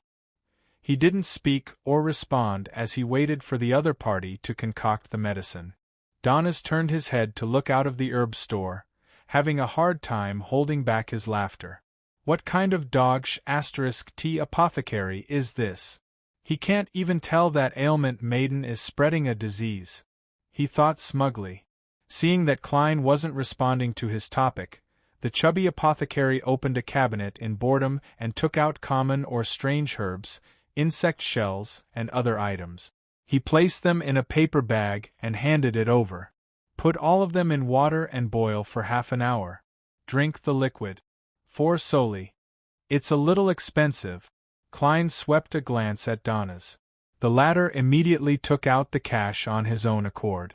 As the chubby apothecary collected the money, he bent down and suppressed his voice as he chuckled. I have a medicine that will make you more outstanding in that aspect. The kind that has mummy powder added. Do you need it? I guarantee that you'll be satisfied. I know that you might be very strong, but as a man, we always strive to be stronger. First, I have to have a girlfriend. Klein shook his head coldly and rejected the chubby apothecary's promotion. The chubby apothecary straightened his body in disappointment. His eyes darted around as he sized up the two of them. He asked in passing, Are you adventurers? Yes, Klein answered succinctly. The chubby apothecary rubbed his hands and said, I have a commission. However, I will only be paid after I complete it. How much? Klein pinched his nose. 100 pounds. The chubby apothecary shouted with his heart aching for him. Help me find someone. His name is Roy King. He's my teacher. He got me to meet him here, but I haven't seen him after waiting for months. Furthermore, I can't contact him anymore. Do you have a portrait, or a photo? Klein inquired. The chubby apothecary took out a photo from a hidden pocket by his waist and handed it over. It was a rather young man. His hair was neatly combed back and he wore a pair of glasses, making him look refined. Your teacher? Klein returned with a question. I might believe you if you say you are his teacher, the chubby apothecary coughed dryly. He's at least 60 years old. He just looks young. Is it a beyonder power or a mystical item? Klein nodded in thought and asked about the exact situation. After confirming that there were no items that could be used to aid in divination, he took the paper bag and left the herb store. After their figures disappeared from the alley, the owl on the chubby apothecary's shoulder suddenly spoke. Darkwill, that fellow might know you. Chapter 595. What? He knows me? The chubby apothecary named Darkwill was alarmed as he asked softly. The owl stared ahead with its round eyes. I noticed that when he walked in and saw you, he was obviously stunned for 2 seconds. Maybe it's because I don't fit his image of an apothecary? The chubby apothecary retorted. The owl spread its wings and descended. If that's what you want to think, I can't do anything about it. What books have you been reading recently? The chubby apothecary's face twitched as he asked. The owl replied with a serious and solemn expression. My reading bias depends on your level of knowledge. It's a pity that you only know so many words that you can teach me. I have no choice but to read popular words that require less vocabulary. Moreover, these are all serialized in the newspaper. Darkwill chuckled. I'll buy a cookbook later. It's called East Balham Bird Cooking Guide. Without waiting for the owl to speak, his expression darkened and he muttered to himself. He knows me? He looked like a typical Rouen, at least half Rouen. I've stayed in a few cities in Rouen using a fake name. It's not surprising that someone knows me, but I still have to be alert. If there's no news from the old man before March, I'll have to leave this place. As he spoke, he turned his head to look at the owl on his shoulder. Sometimes you're still very useful. No, your eyes and your body language tell me what you're really thinking. Damn it, I clearly wanted a pet that could help me deal with monsters and gangsters. I gathered the potion formula and beyonder ingredients according to the standards of a dragon, but in the end, I got a silly bird that only knows how to read newspapers and dramas. Damn it, I can't wait to give it another potion. The owl was like a parrot, vividly performing with the chubby apothecary's accent. Darkwill's expression stiffened for a few seconds as he chuckled. It's good that you understand, stupid bird. If I didn't have the abilities of a beast tamer, you wouldn't even be able to withstand a single potion. In the herb shop, the man and the animal fell silent at the same time. After a while, the owl pretended as if nothing had happened and said, That's right. Darkwill, is this really useful? You've hired dozens of adventurers. I'm not good at finding people, so I can only entrust it to them. Moreover, they must really find or confirm the old man's whereabouts before I will pay them. I won't spend a penny more. The chubby medicine master clicked his tongue and said. Soon after, he sighed. This old man always calls himself the lucky one and the winner of fate. Nothing should have happened to him. Will the medicine made from these things really be effective? On the carriage back to the Wind of Azure Hotel, Donnaz looked at the paper bag that Klein placed beside him. There were black herbs, oddly shaped insect shells, and strange-colored flowers inside, making people feel that they were not very reliable. Klein nodded. Yes. You've never drunk it before, Donnaz retorted subconsciously. I believe in the chubby apothecary. Although he has a foul mouth and is a little vicious, he's still quite kind. Besides, Captain Erland also believes that his medicine is effective enough. As a German sparrow, Klein didn't respond to Donnaz's doubts. He directly picked up the paper bag and threw it over. Without needing any words, Donnaz knew that the fellow opposite him meant that he should be the one brewing the medicine. And he had recently gotten used to doing such things. He didn't have the urge to resist at all. After returning to the Wind of Azure Hotel, Klein found a chair and sat down. He watched as Donnaz lit the fireplace, hung up a clay pot and added water and herbs. Leaning back, Klein felt his head turn heavy. He was exhausted, as though he would fall asleep at any moment.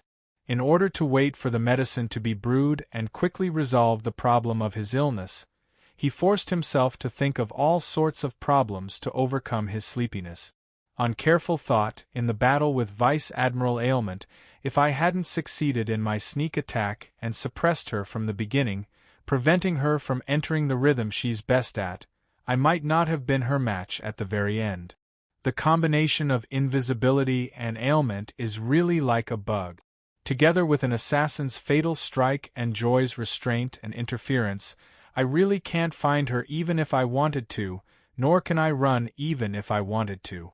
I can only watch helplessly as my body gradually weakens and I'm infected with all sorts of ailments. I might even be charmed by her and give up resisting. On the one hand, every sequence 5 is very powerful, as expected of a level that's close to that of a demigod. On the other hand, the combination of the various powers in Creeping Hunger has obvious flaws. It's far from being flawless in all aspects. Yes, the powers of a Sequence 5 marionettist of the Seer pathway are very effective against invisibility. I can help the chubby apothecary find his teacher in passing, but without sufficient information and with only a picture, I can only try my luck and see when I'll encounter a clue. After all, I'm not a god. I can't find someone out of thin air. Wait, in a certain sense, I'm really a god. I can get the believers of the sea god to help me find him. As long as that old gentleman named Roy King has come to buy him, he'll definitely encounter someone or be seen by someone. And most of the natives secretly believe in the sea god. This is called the Sea of the Masses. Also, before Captain Erland leaves Byam, I'll get him to introduce me to the military's liaison personnel. In the future, if there's any news, I can seek reimbursement from them.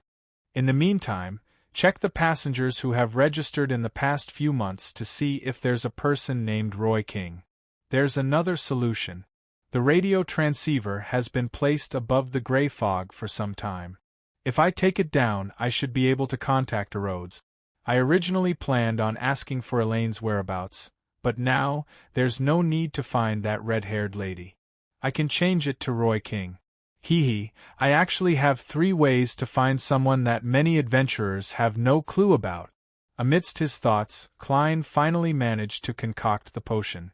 Looking at the bottle of blackish-green liquid that Donnaz had brought over, he hesitated for 2 seconds before reaching out to grab it and bring it to his mouth. Gulp! Klein immediately felt his throat burn as his face flushed red. This reminded him of his previous life when he tried insanely spicy food. Suddenly, he was wide awake, and his blocked nose was quickly unclogged. Gulp! He barely finished it, feeling as though he had recovered from his illness. By night, he had completely recovered. He no longer had any doubts about the apothecary's abilities. It's no wonder the potion's name is apothecary. Klein wore his hat and left the inn with Donna's. Under the night sky, they left Byam and arrived at a secret private harbor hidden on the other side of the forest. Tonight, the Golden Dream would provide aid to the resistance. After some coordination and trouble, Donnas used the Soulfall ritual to contact Vice Admiral Iceberg Edwina. After a while, the ship that was always brushed neatly and had a strange main cannon sailed into the private harbor. On the huge canvas were 5 types of gold coins. They were Ruan's gold pound, Faysak's gold horn, Intis's filekin, Fainapotter's gold riso, and Lenberg's sassengold. This was the Golden Dream's flag, as well as the symbol of this pirate crew. It's still not professional enough. If it were me, I'd add Mason's gold, Seeger's zloty, Balam Empire's patterned gold coins, etc., etc. Klein stood by the side with his hands in his pockets as he watched Edwina Edwards appear at the bow of the ship. At that moment, she was wearing a hunter's hat, a rider's shirt, and a black coat. She matched the image of a female pirate admiral in the hearts of the resistance. Her usual attire would only make people think that she's a home tutor. Klein mumbled as he took a few steps back, allowing Donnas to run around and busy himself. Under the arduous efforts of this pirate with a bounty of 5,500 pounds, a batch of food and cloth was delivered to Kalat and the resistance. The transaction came to an end. Donnas took a deep breath and came to Klein's side. He forced a smile and said, "Is there anything else? I can return to the Golden Dream now, right? Also, how are you going to pay me for the next few days?" "That's just an excuse your captain and I came up with. In a certain sense, this batch of food and cloth is my payment." Klein nodded. "Your captain has already paid it. You can return now." "Really?" Donnas found it unbelievable. Although Vice Admiral Iceberg Edwina wasn't far behind him, he was still afraid that German Sparrow would suddenly go crazy. Klein didn't respond. He turned around and walked away from the private harbor. Donnas silently exhaled. He held back his excitement and quickly ran back to the Golden Dream. After the ship sailed away into the night, and the private harbor belonging to the resistance became smaller and smaller, he truly believed that he had returned to the Golden Dream. At this moment, he felt that he had experienced too many things in the past half a month. This unprecedented excitement was like a wonderful dream. At this moment, a sailor came over and asked curiously, "Boss, did you really kill Steele Mavady?" Danitz immediately laughed out loud. He stole a glance at Captain Edwina and said to his subordinates, Captain Edwina, I've made an important contribution in this matter. Let's talk while we drink." On the dark sea, the Golden Dream sailed further and further away. After returning to the Wind of Azure Inn, Klein was about to sleep when he suddenly saw the colors around him turn abnormally bright. The white bedsheets turned whiter, and the brown floorboards turned brownish yellow. The dark red curtains were like fresh blood. Isaac Eggers walked out of the rippling void ripples amidst the scene of all sorts of colors overlapping each other. He was still dressed in a shirt, bow tie, tuxedo, and top hat. His skin was bronze and his facial features were soft. "I'm so envious. I also want the ability to traverse the spirit world." Klein sighed inwardly as he maintained his appearance. He smiled and greeted, "Good evening, Mr. Aztec." Aztec took off his top hat and glanced at the unfamiliar face. He chuckled without finding it odd. "Sorry, I came in a hurry. I should have knocked on the door first. What's the deal with that batch of documents related to death?" As Klein invited him to take a seat, he described in detail the matters that he couldn't explain in the letter. Towards the end, he casually mentioned West Harbor, saying that it involved King of Angels Medici and his descendants.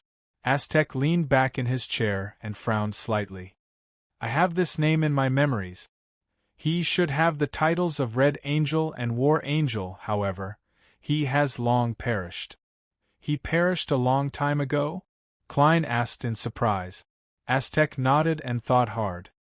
I remember that he was killed by Blood Emperor Alista Tudor.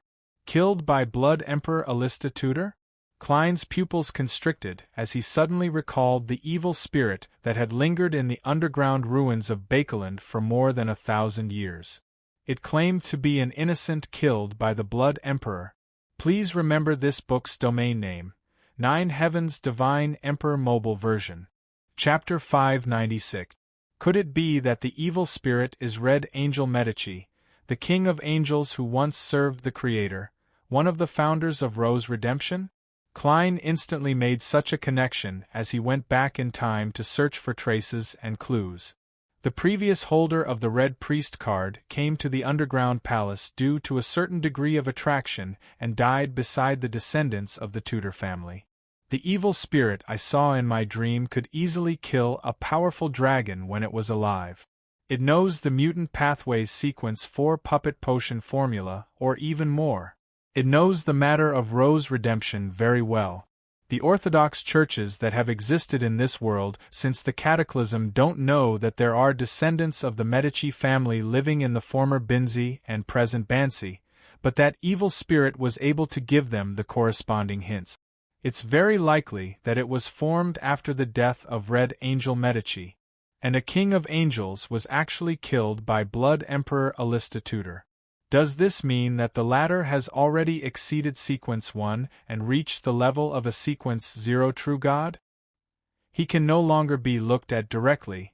The evil spirit said that in the later stages of the 4th epoch, the Solomon Empire's Black Emperor, the Tudor Empire's Blood Emperor, and the Tuluan Sostal Empire's Night Emperor were fighting for the position of Sequence 0 until Alista Tudor went mad. Does this mean that from then on, the Blood Emperor was a half-mad true god? Right, Mr. Aztec also mentioned in the letter that he lost consciousness after being swept by Blood Emperor Alista Tudor. Back then, he was at least a Sequence 4 demigod. For the Blood Emperor to have such might, it can only be explained by him being at the level of a true god. Mr. Aztec also described the resurrected Black Emperor in the letter, saying that he was sitting on a huge throne, looking down at the entire land. For the Black Emperor to be able to resurrect, there's a high chance that he is a Sequence 0 true god. If that's the case, the War of the 4 Emperors is much more high-end than I previously imagined. It's no longer just 3 Sequence 1s vying for the position of Sequence 0. Klein connected the dots and gained a brand new understanding of the history of the 4th epoch. But because of this, many questions arose. If that ancient evil spirit is really King of Angels Medici, then that underground palace might very well belong to Blood Emperor Alista Tudor. Then, why are there 2 thrones side by side, and why are there statues of the 6 Orthodox gods? Why would the half-mad Blood Emperor kill Red Angel Medici? After he became Sequence 0, which spot did he occupy? First of all, the Black Emperor can be eliminated. It can't be the Red Priest, right? He killed King of Angels Medici for his Beyonder characteristic? But the Red Priest and the Black Emperor don't seem to be similar pathways that can be interchanged. I'm almost certain that the former is a pair with the Demonis pathway. Captain said that when consuming potions from other pathways, one won't die the first time. There's a high chance that one will go mad and obtain distorted and terrifying powers. This matches the trait of Blood Emperor's half-mad nature. At the final step, he made the craziest choice because he no longer had any hope of becoming a Black Emperor or a similar pathway. At the cost of being half-mad, he switched to a completely unrelated pathway? But there's also a problem. Advancing to Red Priest requires killing King of Angels Medici, but before advancing, Alista Tudor wouldn't be able to complete this matter by himself. Unless there are more Sequence 1 Beyonders helping him, or a Sequence 0 true god. With this in mind, the statues in the underground palace suddenly flashed across Klein's mind. The statues of the Evernight goddess with the moon as her pillow, the statue of Earth Mother with a baby in her arms, the statue of the Lord of Storms with lightning on his back, the handsome and vibrant statue of the eternal blazing sun, the statue of the god of combat sitting on a throne, and the hooded statue of the god of knowledge and wisdom cast a cold gaze over from the dark room. At that moment Klein felt a chill run down his spine. However, he clearly remembered that the 6 deities supported the Tuluan-Sostal Empire, and not the Tudor dynasty. The more I understand the history of the 4th epoch, the more confusing and terrifying it is. Klein sighed. What are you thinking about? Aztec Eggers noticed his pause. Klein casually said, That's right. I'm just thinking that since Red Angel Medici perished at the hands of Blood Emperor Alista Tudor in the 4th epoch, who is the god of weather that Bansi Harbor has been worshipping for the past few centuries. What is the source of their abnormality? At this point, Klein came to an abrupt halt. This was because the situation at Bansi Harbor was different from what he had imagined. He originally believed that Red Angel Medici was sleeping there, but he never expected that he had long perished. Since that was the case, the secret hidden in the Green Lemon restaurant and the telegraph office was even more difficult to guess, and there was no way to deduce the source. The more he thought about it, the more terrified he became. Could it be that the evil spirit had already predicted such an outcome by hinting at Binzi Town? Could it be that this was his way of breaking free of the seal? Should I tell Mr. Aztec about this, and see what he thinks about it? Yes, I'll first get Miss Magicians, who is in Bakeland, to pay attention to that area and see if there are any abnormalities. If there aren't any, I'll wait for me to return to Bakeland and contact Miss Sharon. After seeking her opinion, I'll inform Mr. Aztec. After all, we're exploring the ruin together, so I have to respect her opinion. If there are any abnormalities, then we can only act according to the situation. Klein quickly made up his mind.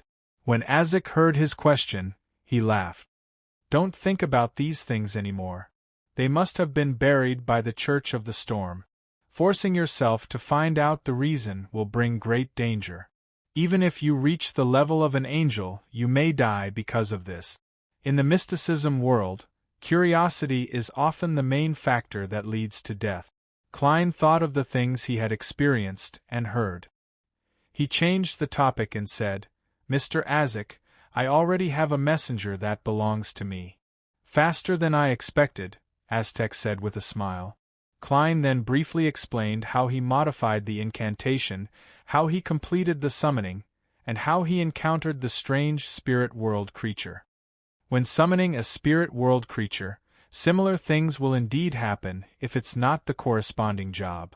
You need to try repeatedly to get the desired result, but in the process of repeated attempts, it's easy to encounter danger. Even if you add a description like friendly, it's not absolutely safe. The spirit world creature you summon doesn't have any ill intentions towards you and doesn't want to hurt you, but it doesn't mean that its existence won't harm you. Perhaps its aura alone can make you rot into a puddle of blood. Aztec smiled and gave a few reminders after listening to the examples of haste, weak sense of presence, and endurance. How did you succeed in the end? Klein said a little embarrassedly, That's right. I changed the last sentence to a unique being willing to be my messenger. Aztec was taken aback for a second as he gave Klein an odd look. This description is too broad. It wouldn't succeed under normal circumstances. Perhaps I was extremely lucky back then. Klein carefully described his messenger's appearance. He didn't even hide the fact that she was asking for gold coins. Aztec carefully thought for a moment before saying, I don't have any impression of this spirit world creature. I don't have any impression of this spirit world creature, but since you've already signed a contract with the underworld as a witness, she shouldn't harm you. However, before you completely understand her, try not to order her around other than sending letters. Alright. Klein originally wanted to say that apart from delivering letters, there was nothing else he could order her around, but he suddenly recalled the scene of his battle with Mr. A. There was a brief silence in the room as Klein steered the topic back on track. Mr. Aztec, when do we set off for the Black Death? The longer he delayed, the more likely it was that the traces he left on the Black Death would be removed during the daily cleaning. Now, Aztec stood up and put on his top hat. Klein was neatly dressed. Just as he was about to find an excuse to head to the washroom to divine if the operation tonight was dangerous, Aztec grabbed his shoulder and brought him into the spirit world. Amidst the layers of colors and the nearly invisible figures, he heard Mr. Aztec say, "That's right. Let's begin." So direct? Doesn't he need to confirm the situation? Perhaps the big shot has already used his own methods to weigh the degree of danger. Klein mumbled silently. He picked up his cane and began divining the location of the item he had left behind. The cane flew up on its own as it tumbled and leaped forward. Aztec followed closely behind with Klein, easily traversing the area. It didn't take long before the black hardwood cane came to a stop. In front of them was a thick black and overlapping shadow. Through this abstract scene, Klein vaguely recognized that it might be a symbol of the Black Death. At this moment, Aztec's figure came to a halt. He said with a slightly solemn tone, "That's right." He said with a slightly heavy tone, "The spirit here tells me that there's danger." There's danger? Something that even Mr. Aztec finds dangerous?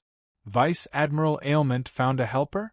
The upper echelons of the Demonist sect? Klein suddenly frowned. He fully trusted the big shot's judgment. This was because the sequence 7 of the death pathway was spirit medium. After advancing to the demigod level, it was very normal for him to have such a reaction. Aztec half closed his eyes for 2 seconds before opening them. But it's not a big problem. Let's go in. It's not a big problem. For you, it's probably like that. The corners of Klein's mouth twitched as he decided to change his appearance. This way, even if he couldn't beat them, he could flee pathetically without anyone coming after him. In the blink of an eye, Klein had a unique broad chin and cold, dark green eyes. The back of his head was a brown ancient warrior bun. He had disguised himself as the former owner of Creeping Hunger, Vice Admiral Hurricane Zillings. Aztec swept a glance at him as the surroundings suddenly felt like they were plummeting. All sorts of bright colors quickly faded away. In the blink of an eye, Klein found himself back in Ailment Maiden Tracy's captain's cabin. This heroic and beautiful female pirate was wearing another white shirt. There were obvious bandages on her left shoulder, and her black hair was coiled up, no longer hanging down seductively. Faced with the sudden appearance of a visitor, she didn't panic. She even smiled. At this moment, a gentle female voice sounded from an indiscernible location. It sounded like it came from the left and right, from the front and back. "It's you. P.S. There's only one draft, so there won't be an early update tonight. It's still the usual time. Requesting for recommendation tickets on Monday. Please remember this book's original domain name. 9 Heavens Divine Emperor's Mobile Version. Chapter 597. It's you." Upon hearing the slightly surprised and puzzled female voice, Klein jumped in fright, imagining that someone had seen through him. He immediately calmed down because he had already changed his appearance. He was the deceased Rear Admiral Hurricane Zillings, and inside Zillings was the crazy adventurer German Sparrow. Inside German Sparrow was the great detective Sherlock Moriarty, and inside Sherlock Moriarty was Klein Moretti. This wasn't the end. Inside Klein Moretti was Mr. Fool, Zhou Mingrui. It doesn't make sense for her to be able to see through my true nature. Furthermore, how would she know a trivial figure like Klein Moretti? Even Rear Admiral Hurricane Zillings wouldn't be able to surprise the helper hired by Ailment Maiden Tracy so much. To be specially hired by a Sequence 5 pirate admiral to protect her and deal with her enemies, she has to be at least a Sequence 4 demigod, so, this sentence is directed at Mr. Aztec? That high-level demoness recognized Mr. Aztec, who sabotaged their cooperation with the royal family and its Zangwill in Bakeland, or is it Mr. Aztec from a particular life in the past? Klein quickly sorted out his thoughts. As he was wary of Tracy and her helper's sudden attack, he used the corner of his eye to observe Mr. Aztec's reaction. He wasn't surprised by the appearance of a mysterious powerhouse. Firstly, it was because Mr. Aztec had already given him a warning. Secondly, he believed that Vice Admiral Ailment Tracy wasn't an egomaniac. After nearly being assassinated, and without knowing the other party's goal or the faction backing her, there was a high chance that she would shrink back and leave the Rorstad archipelago to seek help from the upper echelons of the Demonist sect. The only thing he didn't expect was for the other party's helper to arrive so quickly. It was as though they were nearby or had a mystical item similar to a traveler. Combined with the feminine characteristics and gentleness of the voice, Klein suspected that it was a demigod-level demoness. Aztec stood on the thick carpet and hesitated for 2 seconds. "You know me?" His tone was very uncertain. Could it be that he had spent part of his life with a witch? "No, I can't think like that." Klein first let his imagination run wild, and then he seriously repented in his heart. He noticed that Vice Admiral Ailment Tracy had a look of astonishment as well. Her previous confidence and composure had turned into puzzlement. That gentle and beautiful female voice still came from somewhere. "Of course I know you.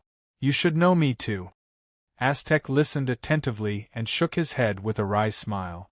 "I'm sorry, I've lost my past memories again and again, and I'm on my way to find them. If you can remind me and help me awaken more memories, I will be very grateful." Hearing the conversation between the two, Tracy's expression of shock and confusion gradually became solemn. She cautiously swept a glance at Klein, but she frowned when she saw Rear Admiral Hurricane Zillings's face. The gentle female voice let out a long sigh. "It's been more than 1,300 years since we last met. Back then, the primordial Demoness and Death worked together to instigate the Pale Calamity in the northern continent. You might have already forgotten that we once fought against the saints and angels of the Church of the Evernight Goddess together. I know about this period of history. It's in Roselle the Great's diary. Mr. Dorr said that the outcome was the primordial Demoness being heavily injured. It was only recently that there were signs of her descending again. Death even directly perished, creating the Berserk Sea and separating the northern and southern continents. The Demonist sect and Death's faction had such a collaboration. It's no wonder this demigod-level Demoness knows Mr. Aztec. Man, she's also a monster that has lived for at least 1,400 years. Klein thought to himself. He was immediately puzzled again. He originally believed that Mr. Aztec had been glanced at by Blood Emperor Alista Tudor in the War of the Four Emperors and suffered heavy injuries, which was why he kept losing his memories and forgetting the past. However, the demigod-level Demoness words indicated that not only had Aztec successfully survived the War of the Four Emperors, he had also participated in the Pale Disaster years later. There didn't seem to be any problems in between. Aztec closed his eyes as if he was squeezing out his memories. After a few seconds, he hesitantly asked, "Katerina Pell? You're already the Witch of Unaging? I'm glad that you still remember me. Compared to you back then, I could only be considered weak." A figure slowly outlined itself to Vice Admiral Ailment Tracy's side. She was dressed in a simple and holy white robe. The slit on both sides was very high, revealing a pair of flawless legs. Her skin was as white as snow and as tender as a young girl's. The woman had black hair and blue eyes. She was beautiful and had an indescribable charm. She looked at Aztec Eggers and said with a faint smile, "After more than 1,000 years, we're still alive. It's worth celebrating that we're still alive to meet each other after more than 1,000 years. Balam Empire's Mr. Death Consul. Mr. Aztec is the Balam Empire's Death Consul. Is that the name of the potion after the death pathway? This Demoness of Unaging Katerina Pell looks to be in her 30s. She's dignified, holy, and mature. Wait, why am I thinking of this? Has her pleasure charms already reached such a level? Klein hurriedly looked away and nearly used cogitation to calm his emotions. Without waiting for Aztec to say a word, Demoness of Unaging Katerina Pell said with a beautiful voice that sounded like a song, "I'm very puzzled. I'm very confused as to why you keep losing your memories. I remember that this pathway only happens at the undying stage. Every 60 years, you will die and revive and forget the past. However, you have long advanced and escaped this curse. What happened to you at the end of the Pale disaster? Back then, the 7 deities were divided and were enemies with each other. We all believed that the primordial one and death would succeed, but who knew that the proudest son would lower his head? The arrogant tyrant would also lower his head. They quickly joined forces again. If I hadn't coincidentally advanced, I might have perished at the end of that battle of deities. I believe you must have been injured as well, resulting in your current state. The death of death is the greatest injury to you." Aztec fell silent as his face gradually revealed a pained expression that wasn't too obvious. "I can't recall it." Only at this moment did Klein realize that Demoness of Unaging Katerina Pell looked somewhat familiar. He felt that she was the white-robed woman who had guided Madame Sharon onto the path of a demoness. Suddenly, Katerina's eyes darted around as she swept a glance at Klein. She chuckled at Aztec. "Then, you shouldn't have forgotten the reason for your visit today, right? I'm very curious. Why did he assassinate Tracy? Could it be for justice?" When the Demoness of Unaging swept her gaze over him, she was subdued, sweet, and mischievous, like a young girl who had yet to mature. And her facial features and bearing miraculously accentuated this feeling. She didn't look out of place like a mature lady pretending to be young. At that moment, the Katerina Pell that Klein saw was a 16 or 17-year-old girl. She can already perfectly display the charm of every stage of a woman. Furthermore, her skin and facial features are compatible, as expected of a Demoness of Unaging. Klein was already attempting to use cogitation techniques to resist the indescribable charm. He took the initiative to look at ailment maiden Tracy. "Do you know the tycoon, Jimmy Necker?" Tracy opened her mouth before closing it again. She wore a blank and aggrieved expression. "Who is he? Maybe you don't know him. He once collected a batch of ancient documents related to death. He died at the hands of Rear Admiral Hurricane Zillings," Klein said with Rear Admiral Hurricane Zillings's face. Tracy narrowed her blue eyes. They were misty at first, but then they were filled with anger. "You're here for the documents?" "As expected, he's in your hands." Klein made his judgment based on the other party's tone. He replied indifferently, "Yes." Tracy took a small breath and said, "Where is Elaine? What did you do to her? I know she's alive, and if something happens to her, my spiritual intuition will tell me." Klein didn't try to use a flirtatious tone. "She has returned to Intis. She is about to start a new life." Tracy's expression sank as a storm brewed in her eyes. The aura of a pirate admiral was completely revealed, but Aztec's casual glance at her made her snap to her senses. The corners of her mouth curled up bit by bit. "That batch of documents unearthed from the Balam Empire's royal mausoleum did fall into my hands. But I wasn't interested in them. I flipped through 2 pages and handed them over to the church. Even if you had successfully assassinated them, you wouldn't have been able to obtain them. I didn't even read them. Even if I were to use spirit channeling, I wouldn't be able to repeat them. Unfortunately, I couldn't bear to part with my life. Otherwise, I would have been able to see your disappointed look. It would definitely have been interesting."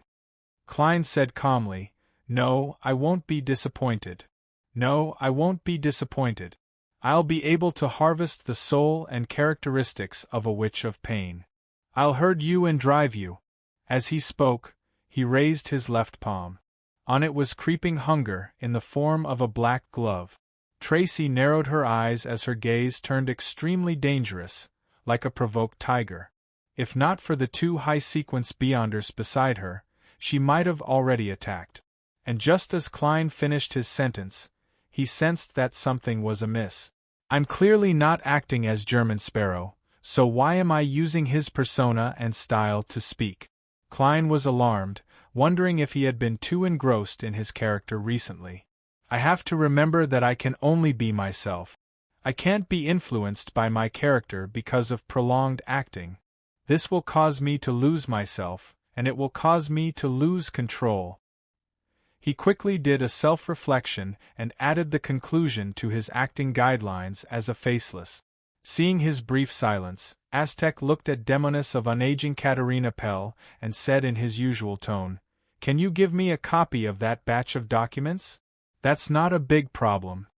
Katerina turned her head to glance at Tracy. "That's not a big problem." Katerina turned her head to glance at Tracy. "Do you have any requests?" Tracy stared at Klein and said with a slightly hoarse voice, "Tell me where Elaine is. Tell me where Elaine is." Klein reined in his thoughts and looked back at her. Then, he looked at the holy Demoness of Unaging Katerina. He had already made up his mind, but he still couldn't help but feel a little apprehensive. He turned his head to look at Mr. Aztec and found that the other party had a gentle smile on his face. Mr. Aztec did not rush or force him. Klein retracted his gaze and said succinctly, "I refuse. P.S. Asking for monthly recommendation tickets on Monday." Chapter 598. For an instant, Klein imagined that Vice Admiral Ailment Tracy would directly attack. This was because her face was already flushed red from anger. Her blue eyes were a lot darker, like the surface of the sea before a storm. But in the end, Tracy did not act rashly. She turned her head and looked at Katerina Pell, waiting for the Demoness of Unaging to make a decision. She knew very well that although there was only a difference of one level between Sequence 5 and Sequence 4, there was a fundamental difference. It was impossible to make up for it with tactics and performance. One of them was a normal human with special traits, while the other had already stepped into the demigod realm. It was a divine creature, a mythical creature. Furthermore, the two present were clearly above Sequence 4. Standing in front of them, Tracy felt like a low-sequence Beyonder. The Demoness of Unaging, Katerina Pell, didn't seem angry. She looked at Klein, who was wearing Rear Admiral Hurricane Kalangos's face, and chuckled. "What an interesting young man. If it wasn't for Mr. Death Consul being here, I might not have revealed the vicissitudes of my heart and had a chance encounter with you to discuss pure love." "No, you don't want to. That sounds terrifying." Klein didn't dare to look her in the eye. All he could do was continue looking at Ailment Maiden Tracy. Seeing that Aztec Eggers didn't say anything, Katerina retracted her gaze and said to Tracy with her melodious voice, "Suffer in pain, this might be a good thing for you." She then looked at Aztec in a holy and dignified manner. "I remember that batch of documents. It recorded the various attempts of the Balam royal family to revive death, but unfortunately they all failed. In the end, they seem to be considering an artificial death. Are you still interested? Artificial death? How could the Grim Reaper be man-made? Apart from the uniqueness and Beyonder characteristics, how can there be any other solution? It's not like they're growing cabbages. Could the Balam Empire of the past and the current charismatic order have all gone mad?" Klein mumbled to himself and did not interrupt the conversation between the demigods. Aztec pondered for 2 seconds before asking again, "What price do I have to pay?" Katerina's smile was very youthful. "No, there's no need. I thought about it carefully. Helping you recover your memories bit by bit and find your past so that you can become that Death Consul again should be a very interesting thing. This can bring more changes and more fun to this world." She sounded like a rebellious girl. The Demoness of Unaging didn't just age physically, but also mentally? Klein felt that he couldn't grasp the other's train of thought. Perhaps one has to be a Sequence 6, 5, or 4 of the spectator pathway. He subconsciously guessed. Aztec nodded and reached out with his right hand. The papers and pens in the room flew toward him as if they were being served by invisible spirits. He finished writing quickly and threw the paper over. "You can summon my messenger." So there was only one copper whistle. To be able to maintain its effect for more than 1,000 years, that copper whistle was indeed not a simple object. Klein instinctively wanted to reach out and touch the Aztec copper whistle in his pocket, but he resisted the urge. Demoness of unaging Katerina caught the piece of paper and glanced at it before pursing her lips into a smile. "I thought you would directly tell me where the underworld is." She looked up, her blue eyes filled with an indescribable gentleness as she smiled faintly. "I still remember how powerful and cold Mr. Death Consul was back then. He left a deep impression on me. I'm very curious. Why is your heart so soft now?" Aztec clenched his fist to his mouth and shook his head with a bitter smile. "I'm undying, not unaging. Once a person ages, they will always become gentle." "No." Katerina's eyes were deep as she said without hiding anything, "I'm looking forward to the day you fully recover your memories. I want to see how you will evaluate yourself when that happens."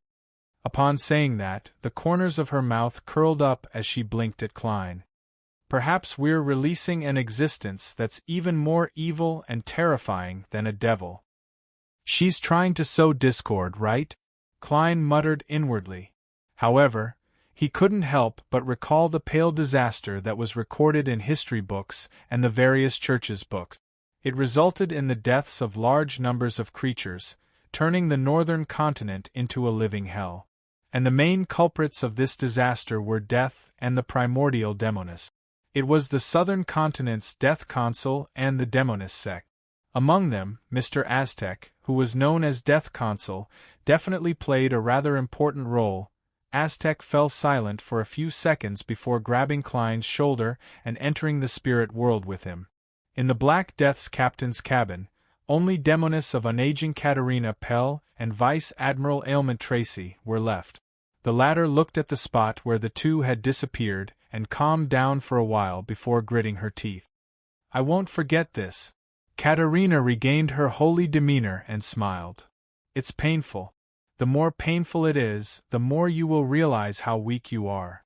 When the pain reaches an extreme, the desire to change yourself will be strong enough to help you withstand the potion and obtain godhood in the ritual to become a demigod." When Vice Admiral Ailment Tracy heard that, she suddenly recalled something. Her expression froze as she blurted out a question.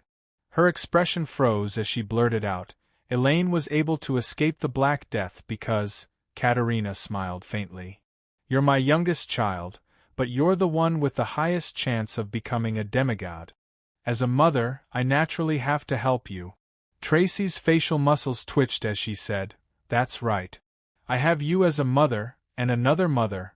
Why didn't you tell me the truth back then? You clearly grasped several low and mid-sequence pathways." Katerina turned around, her white robe fluttering as she said in an ethereal tone, "We all have to approach the primordial. We are all her children."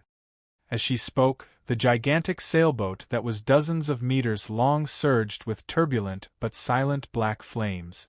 They covered every corner and burned silently, but they didn't harm the pirates on the Black Death. It was as though they were cleaning up the accumulated dust. The layers of colors retreated as the indescribable transparent figure left. Klein's spirituality suddenly stirred as he felt that all the items he had left on the Black Death had vanished.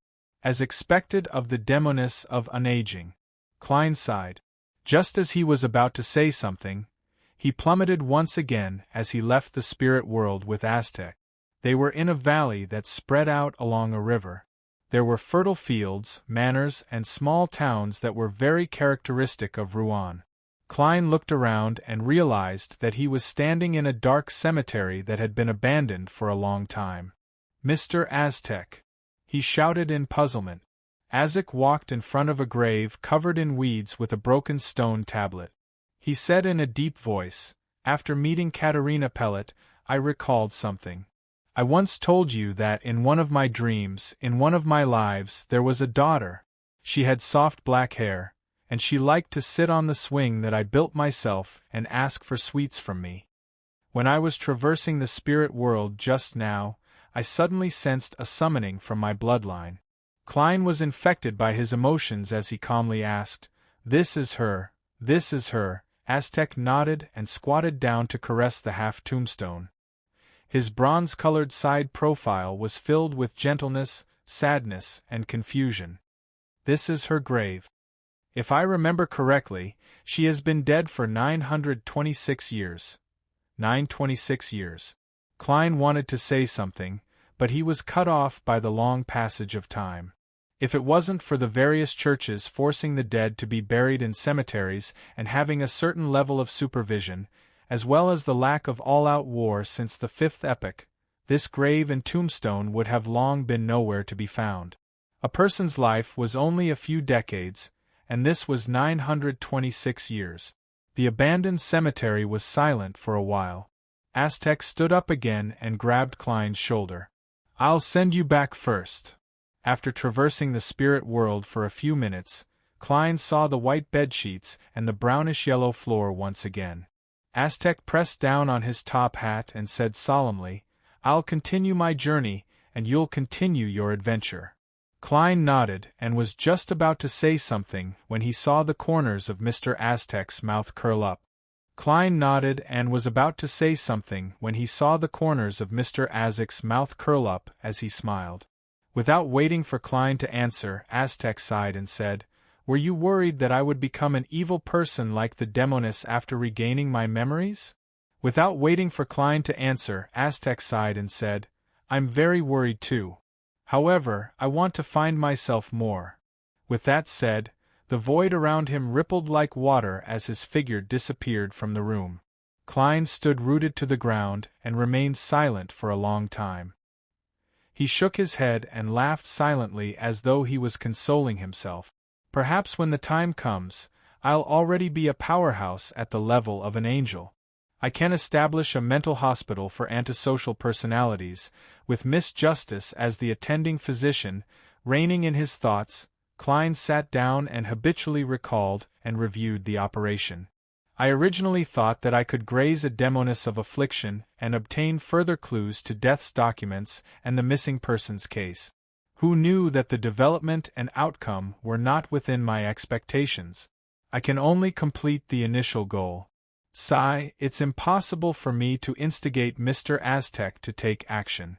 After all, he hasn't fully recovered, and he's facing an undying demoness. It's more important to be strong myself. Instead of relying on others, it's better to rely on myself. On careful thought, I'm indeed relying on myself most of the time. I can start with the missing persons case from the buyer, that crazy Captain Connors Victor." Klein changed his sitting posture and nodded to himself as he muttered inwardly, "The biggest gain this time is that I've established the principles of acting as a faceless. I'm able to blend in and extricate myself, and I've defeated my psychological barriers. I've also become wary of the problem of being addicted to the character. This way, a potion that would take a year or two to be digested through simple, normal acting might be completely absorbed in another 3 to 4 months or even half a year." After reflecting on himself, Klein planned on taking a nap. At daybreak, he would take the radio transceiver down from above the gray fog and communicate with Erode. Of course, the premise was that he needed to divine the level of danger above the gray fog. P.S. Requesting for monthly and recommendation vote. Chapter 599. Early in the morning, above the gray fog, Klein conjured a pen and paper and deliberated as he wrote the divination statement. "It's dangerous to use a transceiver." After carefully examining it twice, he removed the spirit pendulum from his left wrist and began his divination. During this process, he was on high alert, but he was also a little afraid. He was like a child lighting firecrackers while covering his ears. If it did involve the true creator or the primordial demoness, the divination itself would also be in danger. If it were anyone else, it would just be another way of losing control or dying. However, Klein had the gray fog to isolate him, so he wouldn't be in such a tragic state. Detonating it here was clearly better than courting death in the real world. He was worried that if he repeated this a few times, the evil gods would lock onto his location and personally visit him. He quickly entered cogitation and recited the divination statement. After repeating it 7 times in a row, he didn't need to open his eyes to know what the result was. This was because he was still sitting there, not suffering extreme pain. When he looked at the topaz pendant, he found that it was indeed moving counterclockwise. Phew! Klein heaved a sigh of relief and immediately returned to the world. He busied himself with preparing the ritual and bringing the radio transceiver out of the mysterious space above the gray fog. After waiting for about half an hour, he finally heard the clacking sound of the radio transceiver. A piece of illusory white paper was spat out, with lines of Ruan on it. "I'm here. Great Master, is that you? Why does it feel like I'm looking around?" Klein suddenly thought of an emoticon he had seen in his previous life. It was a cute alpaca looking forward. He took 2 steps forward and hummed in a reserved manner. Tap, tap, tap. The illusory white paper immediately spat out more. "Your humble and loyal servant, Rhodes, awaits your service." Klein hid the uneasiness in his heart and asked, "Rhodes, tell me, where's the life school of thought's Roy King?" Based on the chubby apothecary's description, he knew that their organization developed in the form of a master-disciple legacy. He also deduced that they grasped the monster and apothecary beyonder pathways. This matched the characteristics of the life school of thought. At the same time, Klein also prepared Roy King's photos in the way that it was better to rely on himself than on others. The tapping sounds intensified as Rhodes used the radio transceiver to draw a portrait. It was none other than Roy King, whose hair was neatly combed back and wearing a pair of glasses. "Is that him?" A line of Ruan words followed. Klein nodded. "Yes." The magic mirror, Rhodes, made the radio transceiver's clicking sound abnormally light.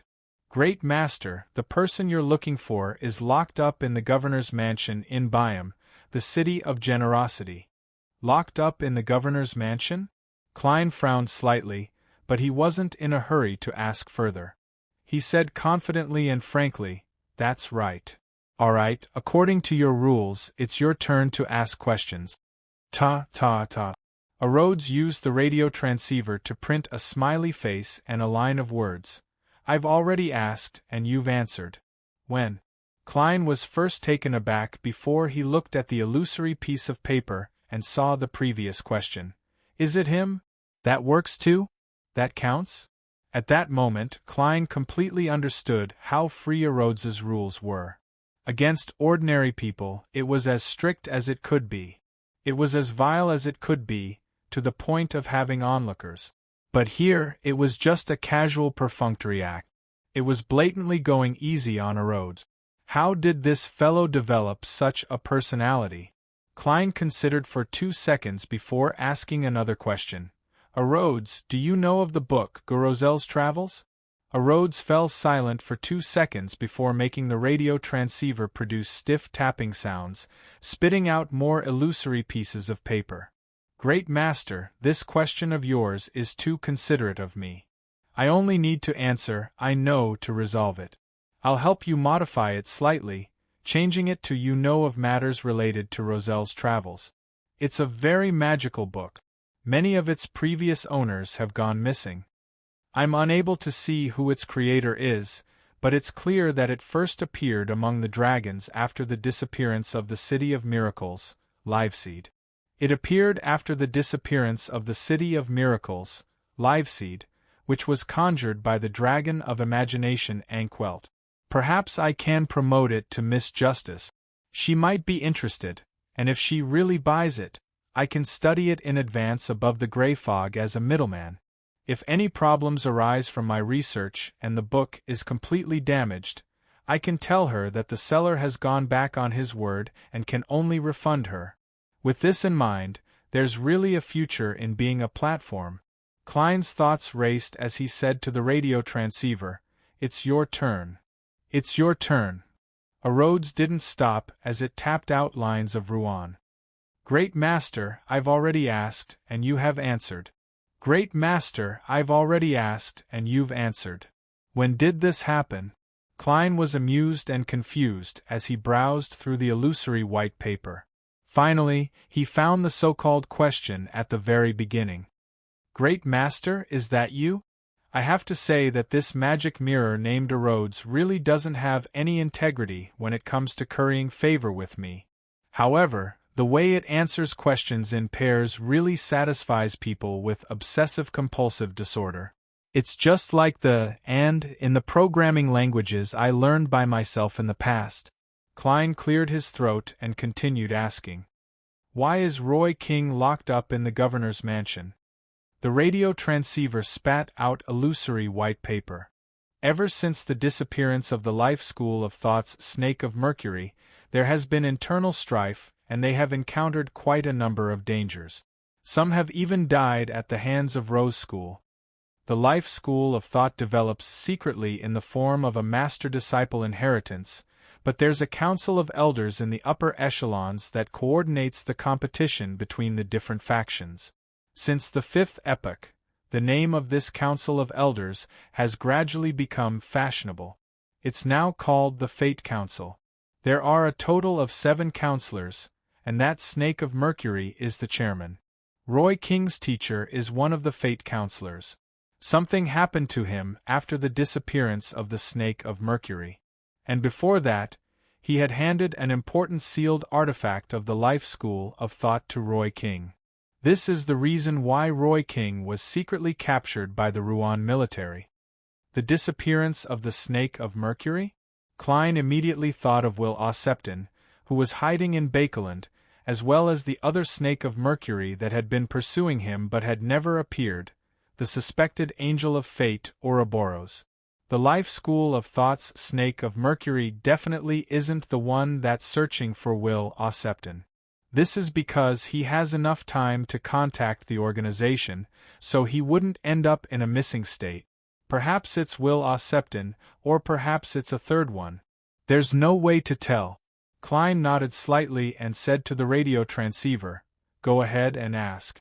This time, I can confirm that there aren't any more questions ahead. Hee, let's see what you'll ask. I have to say that humans are a little despicable.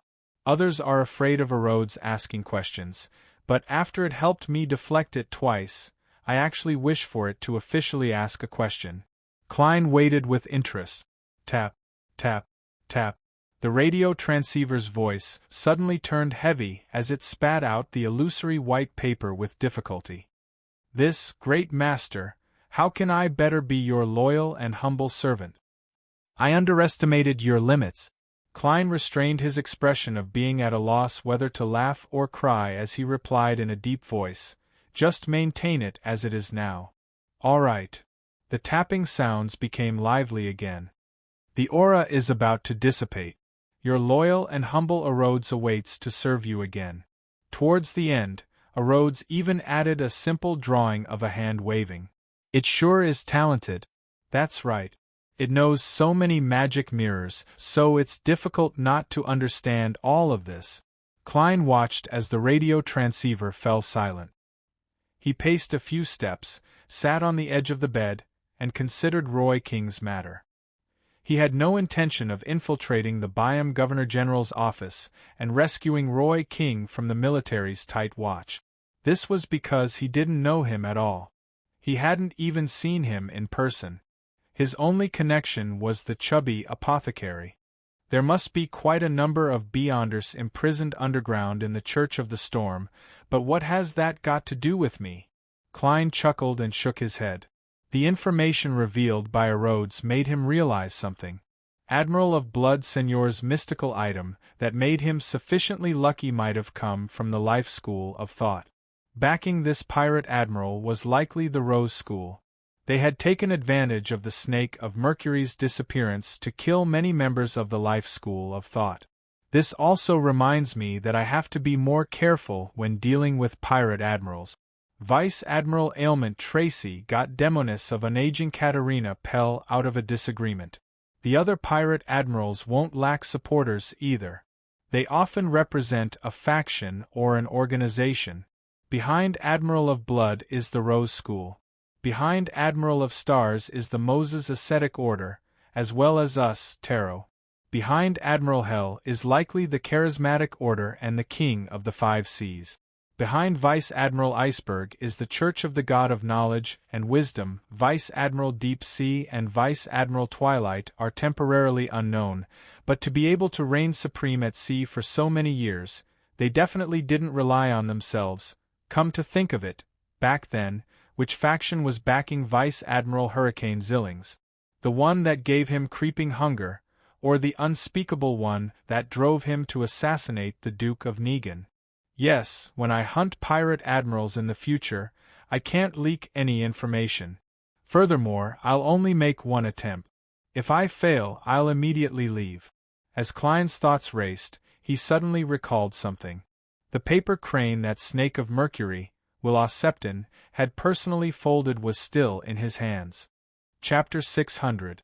The matter regarding the paper crane was still fresh in Klein's mind. This was because back then, the Snake of Fate, Will Septon, had used that item to locate Dr. Allen's astral projection. While he was roaming the spirit world in his dreams, it would instill information into him, forming a revelation that would eventually evolve into a specific dream. Later, Klein had used the paper crane he had folded to replace Will Septon's and did a divination above the gray fog, but he failed to obtain an effective conclusion. This continued until Dr. Allen's wife became pregnant. Through his calculations of time and his vague understanding of sequence 1 to sequence 0, he guessed that it was Will Septon who had swallowed his tail and was rebooted. He guessed that he was engaged in an intense battle with another Snake of Fate for the position of sequence 0, and that the corresponding nightmare brought about by the paper crane was just a bonus. Its true purpose was to help Will Septon secretly become a baby. The funniest thing about this matter was that the paper crane Klein folded had been mistaken for Will Septon's original by the Nighthawks of Bakeland. They had used an even cruder method to forge one and replace it. Will Septon's one has always been left above the gray fog, and I nearly forgot. Using it for divination will only give me a very vague revelation. If there weren't any other encounters, it would be very difficult to infer that the child Dr. Allen's wife is pregnant with is Will Septon.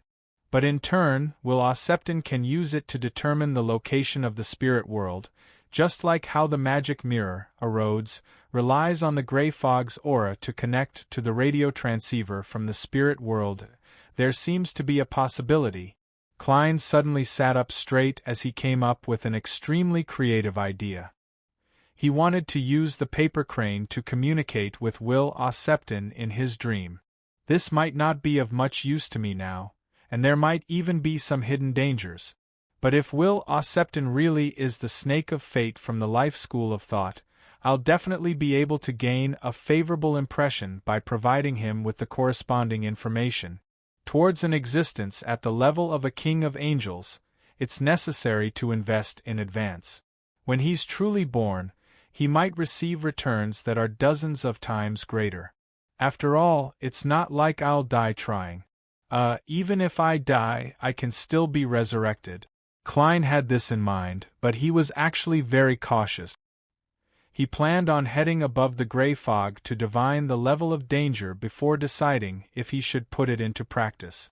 After some work, he determined that the danger level of the matter was acceptable, so he used a ritual to bring the paper crane back to the real world from above the gray fog. Perhaps it was because it was a sequence 1 Snake of Fate, but the paper crane didn't show any unique traits after staying above the gray fog for too long. It remained ordinary and ordinary. I hope the aura above the gray fog didn't neutralize its uniqueness, otherwise Will Septon won't be able to locate it. The sequence before the Snake of Fate is Prophet. Could what I'm about to do be within Will Septon's expectations? The reason why he chose Dr. Allen as his father is because Dr. Allen is my friend, allowing him to establish a connection with me? Isn't that too narcissistic? However, there's a problem that's worth suspecting. After Will Ossepton used the paper crane to locate Dr. Allen, he could have just reincarnated. Why did he make him have nightmares? Furthermore, that dream also revealed the battle between the snakes of fate. To an ordinary person, they wouldn't understand it, nor would they be able to play any role in this matter. Isn't this like using his gaze to seduce a blind person? Will Ossepton created the dream for me to see? Klein frowned slightly as he had a guess. He suppressed his puzzlement, picked up a fountain pen, and filled it with ink. He considered leaving a message on the paper crane to garner the attention of the snake of fate, Will Ossepton. What should I write? Klein considered Rhodes's description of the life school of thought's encounter, and felt that there was a sentence that could encompass everything. It was also very clear and contained rich emotions. That sentence was, "Your house blew up." This sentence is too vulgar and direct. It's not polite enough. Besides, Will Ossepton might not be the chairman of the life school of thought. Klein deliberated for a moment before unfurling the paper crane. He wrote different words on each surface, forming a very short sentence. Roy King was captured. After doing all of this, Klein put down the fountain pen and stuffed the paper crane into his wallet, just like what Dr. Allen had done back then. At the edge of the Rørsted Sea, on a huge fog-covered island that was off the main sea route. With a shrill cry, a blue bird of prey that was as fast as a shadow fell from the sky and slammed heavily onto the ground, splattering mud and blood. Alger Wilson didn't let his guard down. Standing a distance away, he raised his left hand and aimed the black iron-colored ring on his thumb at the terrifying beyonder creature that was the blue shadow falcon. At the tip of the ring was a spike-like protrusion. It was stained with old bloodstains, making it look ancient and sinister. This was a mystical item he had bought from the artisan using Steel Mavadi's bounty. It was announced to the public that it was £5,200, but in fact, he had only spent £3,100 on it. The ring's name was Whip of Mind. It could cause uncontrollable mental damage to an enemy. Apart from that, it only strengthened Alger's grasp of various weapons, so it wasn't that expensive. Back then, the artisan and his friends had two mystical items. One was the Whip of Mind, and the other was the Ring of Witchcraft. The latter had many abilities and was highly adaptable. Furthermore, it was about the same price as the former, making it a better choice. However, after serious consideration, Alger still chose the Whip of Mind. He believed that without this item, hunting the blue shadow falcon would be several times more difficult. This was because it was a beyonder creature that could fly. Reality had proven his judgment. For this, Alger was willing to suffer the constant headache of banging his head against a wall. After waiting for a few minutes, he saw the blue shadow falcon's body float as 6 crystalline feathers condensed on its wings. Only then did Alger heave a sigh of relief and walk over. There was a linen strip tied to his forehead, and there was a blood-red gem embedded in it. It emitted a glow that resembled moonlight. This was the vampire baron's inheritance that should have belonged to Emlyn White, but Alger wasn't in a hurry to complete the transaction after obtaining it. Instead, he used the trait of being able to make use of it to add insurance to his hunt for the blue shadow falcon. At times, being a middleman isn't a bad idea. As Alger put away the 6 crystalline feathers, he sighed silently. He straightened his body and looked at the towering mountain in the middle of the primitive island and the dense forest around it. He sensed that there were many indescribable dangers hidden there. My current strength isn't enough to explore this place. Alger retracted his gaze and walked to the edge of the island, constantly paying attention to the surroundings to see if there were any other hunters. Soon, he jumped into the sea, and with his seafarer powers, he easily swam into the distance. His ghost ship was anchored there, and his sailors were still sleeping under the effects of the sanguine's anesthetic gas. To reach this primitive island, the ship had to deviate from the main sea route.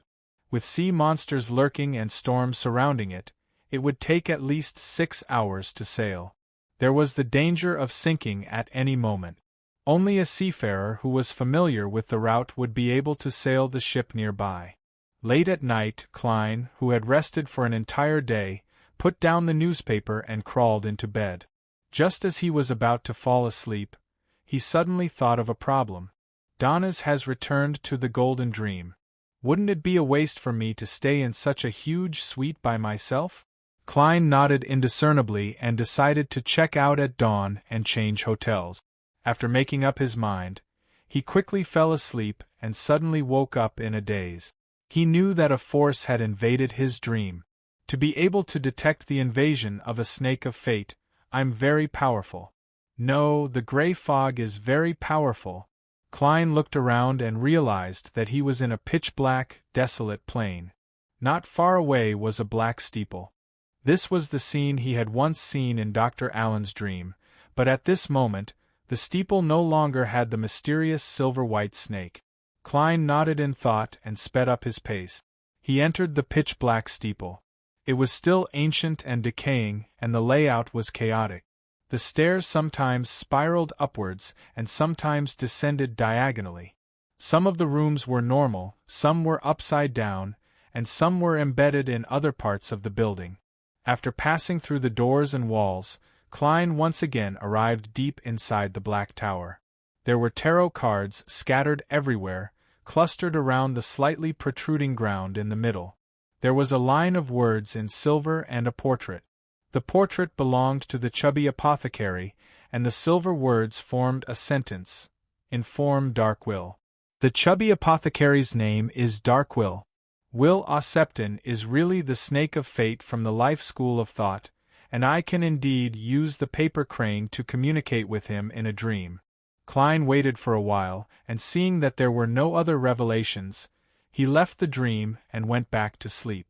After daybreak, Klein, who learned that there wasn't an additional fee for checking out at noon, wore his top hat, took a carriage, and arrived in front of the Red Theater. This famous brothel was in its most deserted state. It was so quiet that it resembled a haunted house. Klein took a glance and walked diagonally across the alley, arriving outside Darkwill's folk herb shop. He suddenly sensed something as he looked up at the roof and saw a chubby owl standing there, staring intently at him. The chubby apothecary was apparently attempting to tame a beyonder animal. Klein retracted his gaze in thought and knocked on the door. Knock, knock, knock.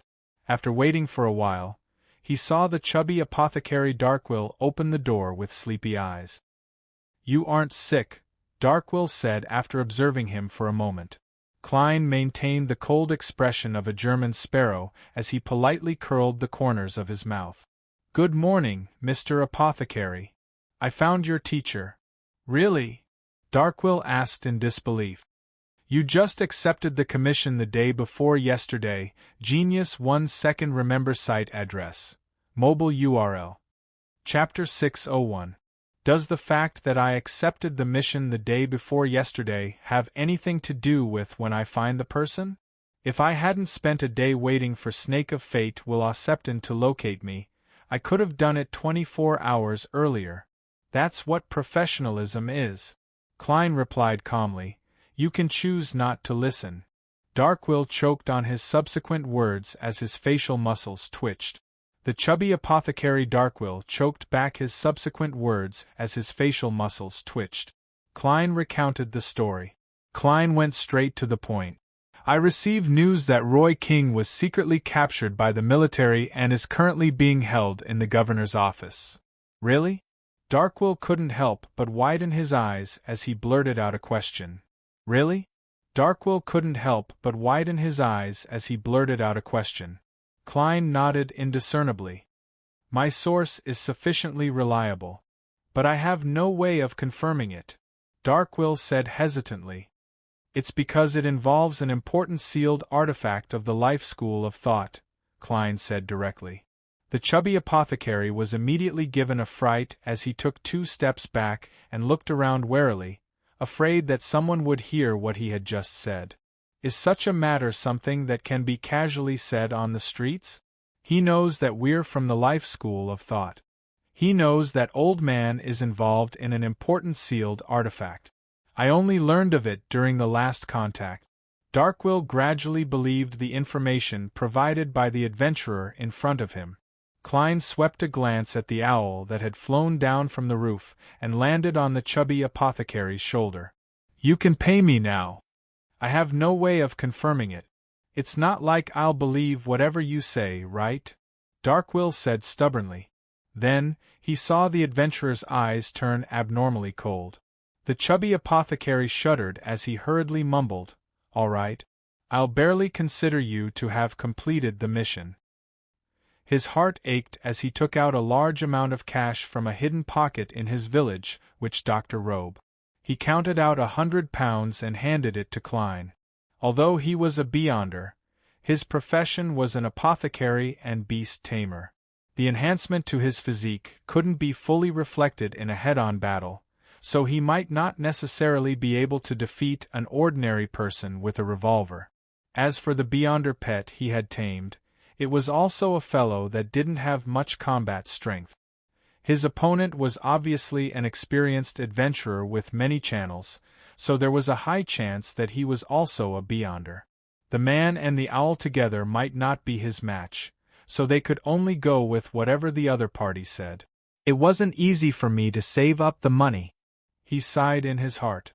Being a pharmacist was indeed very profitable, and it was even more so in the overseas colonies.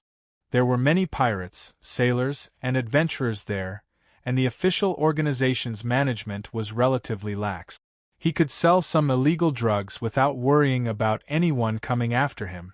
Just the customers at the Red Theater alone had earned him more money in the past 2 months than he had earned in a year. However, as a beyonder, his expenses were also immense. He had expended a large portion of his savings from before advancing to beast tamer. Later, he reared a pet, worked hard to buy the formula and concoct the potion for it, as well as bought defensive charms and other items. The amount of money he could really save was only a few £100s. Klein received the cash and used points to verify its authenticity before putting it into his pocket and leaving. Upon seeing his back disappear into the alley, Darkwill's expression instantly sank. It's too dangerous here. Too dangerous. I have to leave as soon as possible. As he muttered softly, he returned to the herb shop and entered the inner room. He dragged out a brown suitcase and quickly stuffed all sorts of clothes and neatly folded cash into it. Finally, he poured out the small bills and copper pennies of different currency values from the change box and stuffed them into his pocket. He took out the identification documents he had bought at a high price and carried the brown suitcase out of the folk herb shop. Looking back at the various medicinal ingredients that had yet to be sold, Darkwill's chubby face clearly twitched. He took a deep breath and locked the door while enduring his heartache. He ran straight to the alley, hailed a rental carriage, and headed for the Byam passenger liner ticketing company. It's too dangerous. It's too dangerous. Even Old Man has been captured. Captured. He sat in the carriage, repeatedly muttering to himself as he trembled. In such a state, he finally arrived at the ticketing company. The moment he paid the fare, he rushed into the lobby and lined up for the East Balham liner's window. Inhale, exhale. Inhale, exhale. Darkwill took deep breaths as he followed closely behind the ticket buyers in front of him, moving step by step. I'm buying the nearest ship, he emphasized to himself. As he proceeded forward in fits and starts, Darkwill gradually calmed down. His expression suddenly warped before quickly calming down.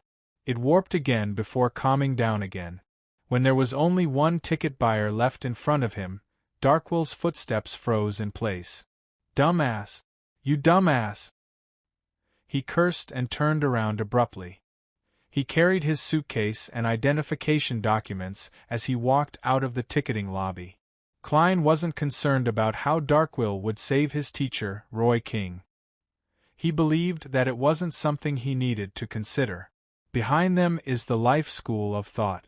Even if it has recently split, it's still an ancient organization with centuries to 1,000 years of history. It was born in the early 5th epoch and has a deep heritage.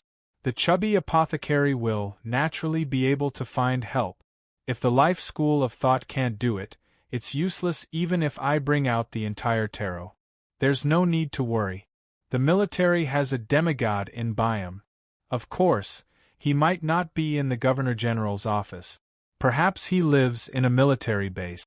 Inside the carriage, Klein took out his wallet and looked at the paper crane inside. He considered if he should immediately throw it back above the gray fog. I'll wait a little longer. Who knows if this snake of fate, Will Ausepton, will give me some benefits. I'll remember to prepare a pencil next time. I previously neglected this problem. How big can a paper crane be? If I use a pen, I'll soon run out of space to write the information. Then, I won't be able to contact Will Ausepton and can only passively wait. And it's impossible for me to keep this paper crane on me.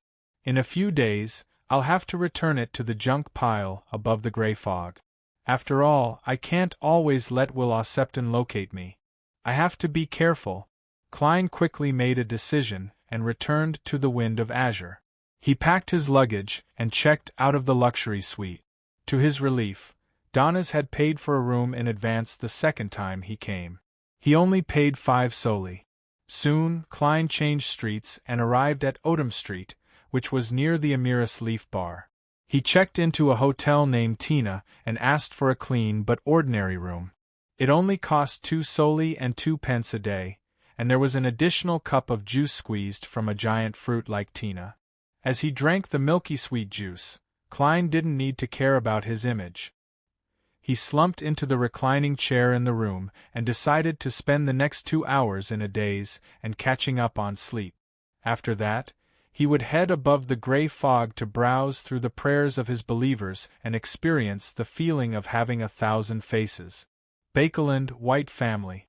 Emlyn looked at the blood-red gem that had appeared on the altar, as though he could hear his blood resonating with it. After thanking Mr. Fool, he picked up the gem and sensed the uniqueness flowing within it, confirming that it was the relic of a sanguine baron. As long as I prepare the corresponding inheritance ritual or supplementary potion ingredients, I'll be able to become a baron. And this isn't difficult at the present stage, Emlyn thought with anticipation and smugness.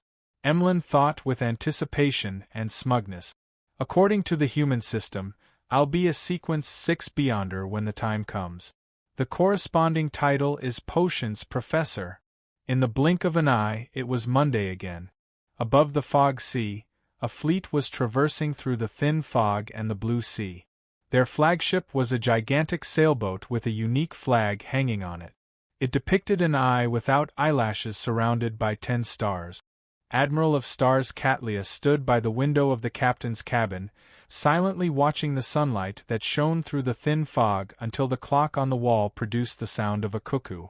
She glanced at the time and quickly converted it to Rouen time. Then, she drew the curtains and sat behind the desk. On the table made of red wood was a brass sextant and a light blue celestial globe. The latter's surface had large patches of blankness. It was a region that hadn't been explored or couldn't be explored. Catlia reached out her finger and fiddled with the celestial globe. Then, she half closed her eyes and waited for the fool to summon her. Before long, a surging tide of crimson light appeared in front of her, completely drowning the prepared her.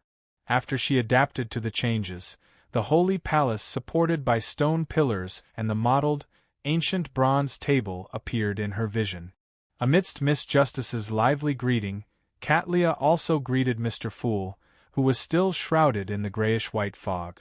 With a simple sweep of her gaze, her slightly purplish-black eyes suddenly constricted. She discovered that the hanging man, the moon, and sun all had slight signs of spirituality seeping out. It was completely different from the last time. This meant that they had advanced. This meant that their advancements had taken place in the past few days. In just a week, all 3 members of the tarot have advanced. The hanging man and the moon might even have reached sequence 6. Is this a coincidence? Did they happen to consume the potion in the same week? In terms of probability, this is possible. The ingredients that the moon and sun requested to purchase can prove it. However, this is also enough to prove that the tarot members advance very quickly. Otherwise, it wouldn't be so coincidental. Of course, it's not strange for beyonders below sequence 5, who have grasped the acting method and don't lack resources to advance quickly. From sequence 6 to sequence 5, there needs to be a ritual to aid in digestion. It's very difficult for something like this to happen again. The hermit Katlia retracted her gaze. Following that, Audrey apologized to Mr. Fool. She said that she hadn't been able to contact the members of the Psychological Alchemy recently, so she was unable to provide Roselle's diary. Similarly, Magician's Furs said that her teacher had been slow in replying to her letters recently, and the cold weather made her unwilling to go out. As for Sun, he had many things to deal with because he had just advanced, so he wasn't able to obtain any new information on the ancient mythology. The fool Klein could only nod calmly. Upon seeing this, Derek heaved a sigh of relief and turned to look at the bottom of the long bronze table. Mr. World, I've obtained the method you wanted to separate the mental corruption of a rampager from a beyonder characteristic. Don't say it so directly. The fool Klein, who was sitting at the end of the long bronze table, nearly had a blank expression. Although Little Sun had previously promised to let Miss Justice and Mr. the Hanging Man know of this matter, didn't Ma am Hermit just join? Klein resisted the urge to facebomb. P.S. I recommend a good book to everyone. The meticulously written, so I'm not an ordinary person. It's rather interesting. Genius. Remember this site's address in a second. Mobile version. Chapter 602. The method to separate the mental corruption of a rampager from a beyonder characteristic. Katlia glanced at the world and guessed that he might be holding one or two beyonder characteristics left behind by a rampager. Furthermore, one of them was likely related to the world's advancement or the advancement of someone close to him. This was a very easy inference. This was because if a beyonder characteristic wasn't used as the main ingredient of a potion, the remaining mental corruption of a rampager wouldn't be a key problem. At most, the mystical item produced would have extremely powerful negative effects, equivalent to a sealed artifact. However, it wasn't as if it couldn't be used. After adjusting his emotions, Klein controlled the world to hoarsely reply, "Write it on a piece of paper and pass it to me. Write it on a piece of paper and pass it to me." At this point, Klein wanted to encourage Little Sun and praise him for being a man of his word, but considering how the world had a gloomy and introverted image, one that wouldn't speak nonsense without an additional goal, he was momentarily hesitant. No, there's an additional goal as well. By letting Little Sun maintain his principles, many things will be much easier in the future. To put it simply, it'll be easier to fleece him. Of course, for this, I'll have to suffer the damage brought about by his honesty. In the eyes of Miss Justice and Mr. the Hanging Man, the world is an experienced and shrewd beyonder. He shouldn't have paid attention to such problems. As his thoughts raced, Klein made the world let out a deep laugh. You really are a man of your word. Your character is admirable. The Hanging Man pricked up his brows and took the initiative to say to Sun, I'm also very interested in such knowledge. I'm also very interested in this knowledge. What can I use to exchange for it? He planned on making a deal if the price wasn't high. If the price exceeded his expectations, he would give up. After all, he had no use for it at the moment. Having just been praised, Derek, who was immersed in joy, thought for 2 seconds and said with abnormal sincerity, Mr. the Hanging Man, there's no need. Mr. the Hanging Man, there's no need. You've always given me advice and helped me face difficulties. Treat this as my thanks. If the world was a real person and was drinking water, he definitely would have spat out all the liquid in his mouth. Thankfully, he wasn't drinking water. He wasn't a real person either. The fool Klein used all his beyonder powers as a clown to barely suppress the change in his expression. The Hanging Man was momentarily at a loss for words.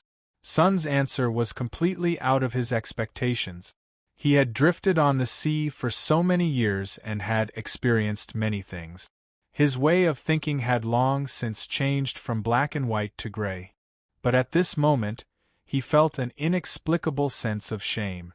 Your character is really admirable. Alger quickly returned to his normal state and praised Little Sunday. Don't copy me. Can't you say something else? The world swept a glance at the hanging man, while the fool sighed inwardly. All wily old foxes are the same. Dumb donkey. No, dumber than a donkey. A dumb sheep. Emlyn silently slandered Sunday ever since this morning. He had been filled with anticipation for the tarot. This was because he had successfully advanced to Baron, and he wanted to find an opportunity to flaunt it without leaving a trace. They might not be able to tell, except for Mr. Fool. The hanging man should be able to guess. I have to do something later to let them know that I'm already a noble baron. Emlyn thought as he listened. Towards Little Son's words, Audrey wasn't jealous or angry. This was because she knew very well that the person in charge of guiding him was Mr. the Hanging Man.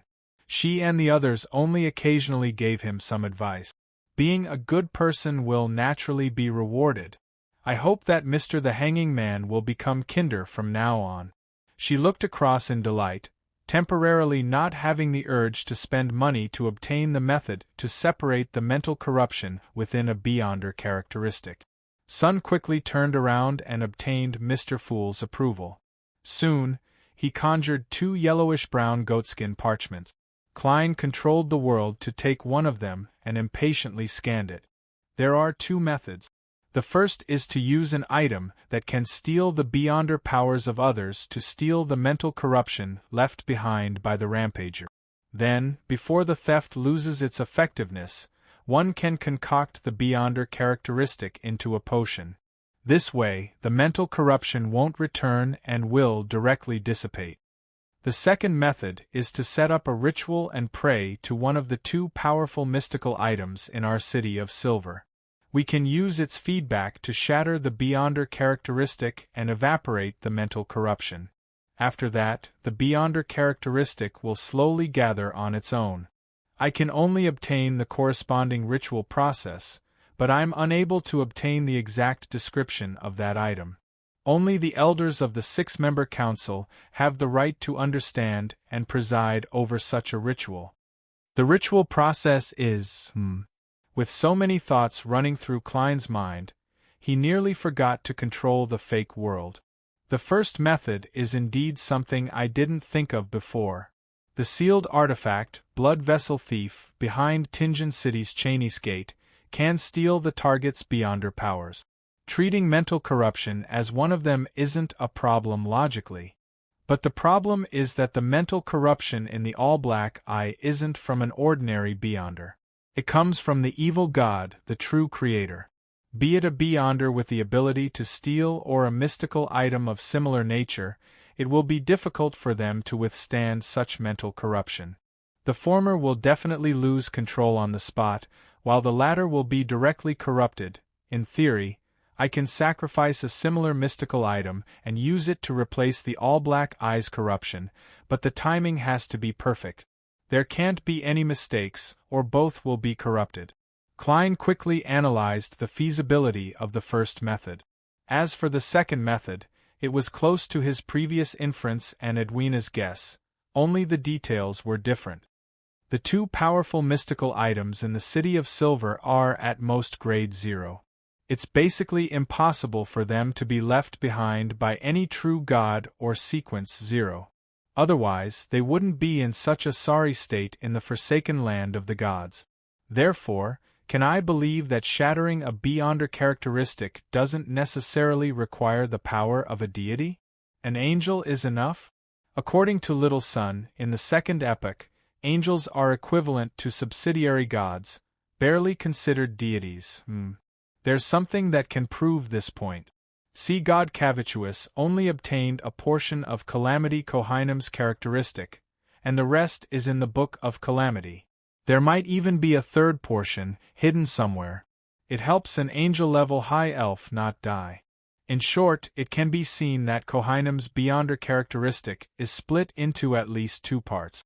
This is essentially the same as shattering a Beyonder characteristic. After confirming this, I can preliminarily confirm that as long as the ritual is appropriate, the feedback from an angel-level powerhouse can shatter a Beyonder characteristic. Then, here comes the problem. Where can I find an angel? Mr. Aztec might have been one at his peak, but he clearly hasn't recovered yet. He's still at the saint level. Snake of Fate Will-O-Septon is only a fetus that hasn't been born yet. Klein didn't think too much about it. He decided to consider how he should proceed after the tarot incident. At this moment, the hanging man Alger had also quickly browsed through it and gained a certain level of understanding of the content. He had a guess based on this. Getting the world to find a way to separate the mental corruption in a Beyonder characteristic should be a test from Mr. Fool to his blessed. But does this also mean that Mr. Fool's strength has only recovered to the saint level and hasn't reached the angel level? Otherwise, there wouldn't be a need to go through so much trouble. How long has it been? It's only been a little over 7 months, and Mr. Fool has already recovered to such an extent. Yes, he can even replace Sea God Cavituous to give a response. In another year or two, he should be able to escape the seal and stand at the pinnacle of the angel level. He's just one step away from his ultimate goal. Ignoring the hanging man's reaction, the hermit Catlia glanced at the world and thought for a few seconds before chuckling. I wonder if there's one of those methods that I know of. I can give you a hint for free. The unshadowed of the sun pathway can directly purify the mental corruption in a Beyonder characteristic. Hermit is a lot more proactive than the last time. Has she adjusted her mental state and has a motive? Or has she realized that everyone else is weak and feels that there's no need to be so careful? Klein was first surprised by Admiral of Stars Catlia's attitude before he was delighted that he had obtained a third solution, the sun pathway that the City of Silver lacked. However, I can't find the help of an unshadowed either. I do have the incomplete unshadowed potion formula. He controlled the world and deliberated for a moment before turning to Catlia and chuckling in a deep voice. Thank you for your generosity, Hermit. Then, he quickly switched to salesman mode and said to son Derek, Do you know a book called Gorozel's Travels? Derek thought for a moment and shook his head sincerely. No. Klein nearly failed to continue speaking. Thankfully, he steadied himself in time and allowed the world to speak to himself. It's a magical book from the dragons. That is a mystical book from the giant dragon clan. Many of its previous owners have gone missing. From the dragons? Audrey acutely noticed the crux of the matter as she asked with interest. Yes, a Beyonder plans on selling it for £8,000, the world said hoarsely. He didn't add more money to Edwina's offer because he hadn't made a counteroffer. This was where he could profit from it.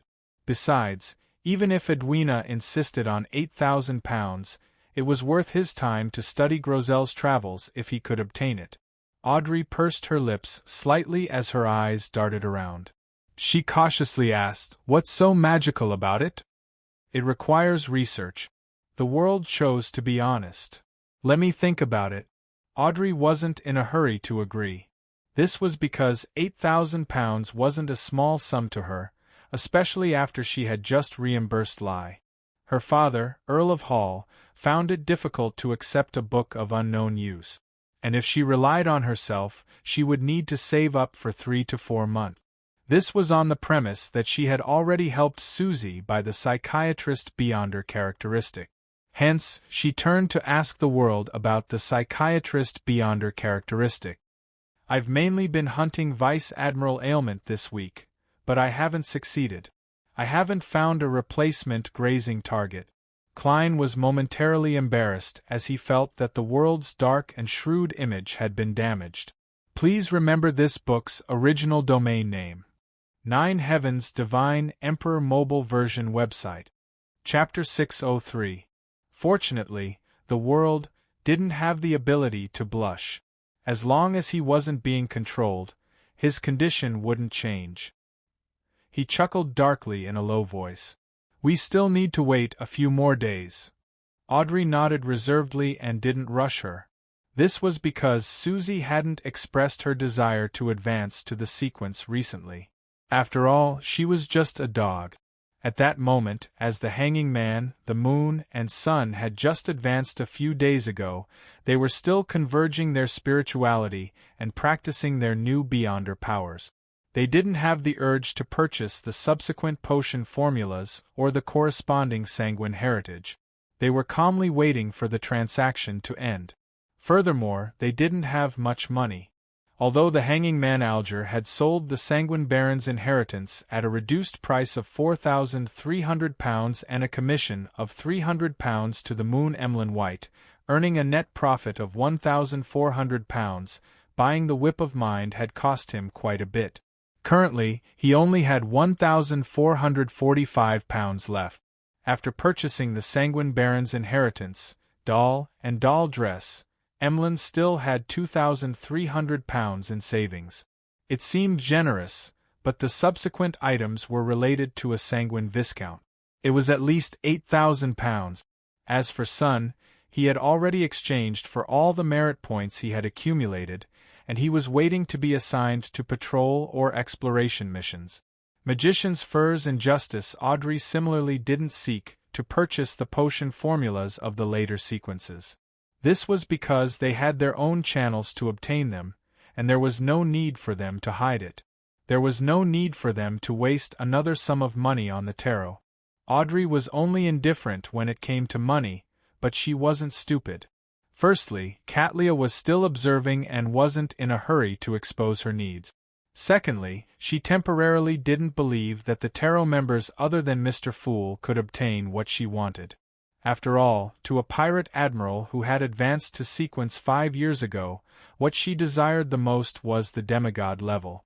Therefore, her slightly purple eyes calmly looked at Sun and company without attempting to speak. Klein thought for a moment and controlled the world to add, "Don't worry. Who has it, or who can obtain a mystical item with high attack power?" The target of his inquiry was the hermit. This was because only Admiral of Stars, who had reigned over the seas for many years, could satisfy his needs. Even the hanging man and the artisan he was familiar with couldn't do so unless he could provide the corresponding sequence 6 or 5 Beyonder characteristics. Catlia fell silent for 2 seconds before slowly shaking her head. "If similar items appear at the Beyonder gatherings I participate in, I'll keep an eye out for you." Over the years, she had killed quite a number of Beyonders, and had indeed obtained a certain number of Beyonder characteristics and mystical items. However, she had either rewarded them to her pirates or exchanged them for 2 powerful items that greatly increased her strength and survivability. She didn't have anything left, and it was impossible for her to trade those 2 items before she advanced to the demigod realm. From the looks of it, Admiral of Stars isn't that well off either. Having a powerful faction also means having high expenses. Klein sighed inwardly as he made the world thank her in a hoarse voice. The transaction segment quickly ended. He controlled the world and looked at Magician's Furs. "I want to entrust you with something." "Me?" Furs was a little surprised. Could it be something like buying a radio transceiver again? The corner of her mouth twitched as she thought. The world nodded. "Go to William Street at the junction of West Side and Queens. Go there once every 2 or 3 days. Pay attention to any abnormalities. If there is, inform me immediately." He didn't mention the transfer through Mr. Fool again, because everyone was already familiar with it and was familiar with it. And beneath William Street was the ruins of the Tudor family where the evil spirit lingered. Abnormal? What's abnormal? Magician's Furs asked in puzzlement and caution. Bakeland's William Street might be abnormal? Audrey wasn't interested in this topic to begin with, but at that moment she nearly pricked up her ears, feeling very concerned. She had considerable trust in Mr. World's intelligence-gathering abilities. The Great Smog of Bakeland was one of the proofs. West Side, Queensborough. It sounds like she's in the capital of Rouen, Bakeland. Miss Magicians is currently in Bakeland? Indeed, she looks ordinary, but she's not simple. To a secret organization, Members in a metropolis are often more powerful than those from other places. Of course, she might be like me, being pulled in because she requested help. It's a coincidence of fate. Catlia swept a glance at Magician's furs and quickly analyzed the information revealed in the conversation. The hanging man Alger suddenly became excited because he knew that the world was Mr. Fool's blessed representative. The abnormalities he paid close attention to were likely to involve high-level battles. What secret is hidden in that street named William Street? Alger could not help but guess the deeper truth. How would I know if there would be any abnormalities? Klein mumbled, making the world reply in a gloomy manner. Something you think is abnormal enough. I have to remind you that if you really find something unusual, don't try to investigate it yourself or ask someone else to investigate it. It will be very dangerous. How much do you think is appropriate? It's very dangerous. Magician's furs instinctively wanted to refuse. However, considering that the great smog of Bakeland had affected a large area last time and had almost affected her, the anomaly this time might cause her harm. She hesitated again. A few seconds later, she changed her lazy sitting posture and said, 100 pounds. Less than I expected. The world chuckled. Magician's furs threw up her hand. Because it's also for myself. I'll just treat it as observing the passers-by nearby and gathering material. That's right. I can't stay at home all the time. It's time to go out for a walk. I have to bring up the matter of acting as a trickmaster. I can't just rely on magic tricks to amuse Zio.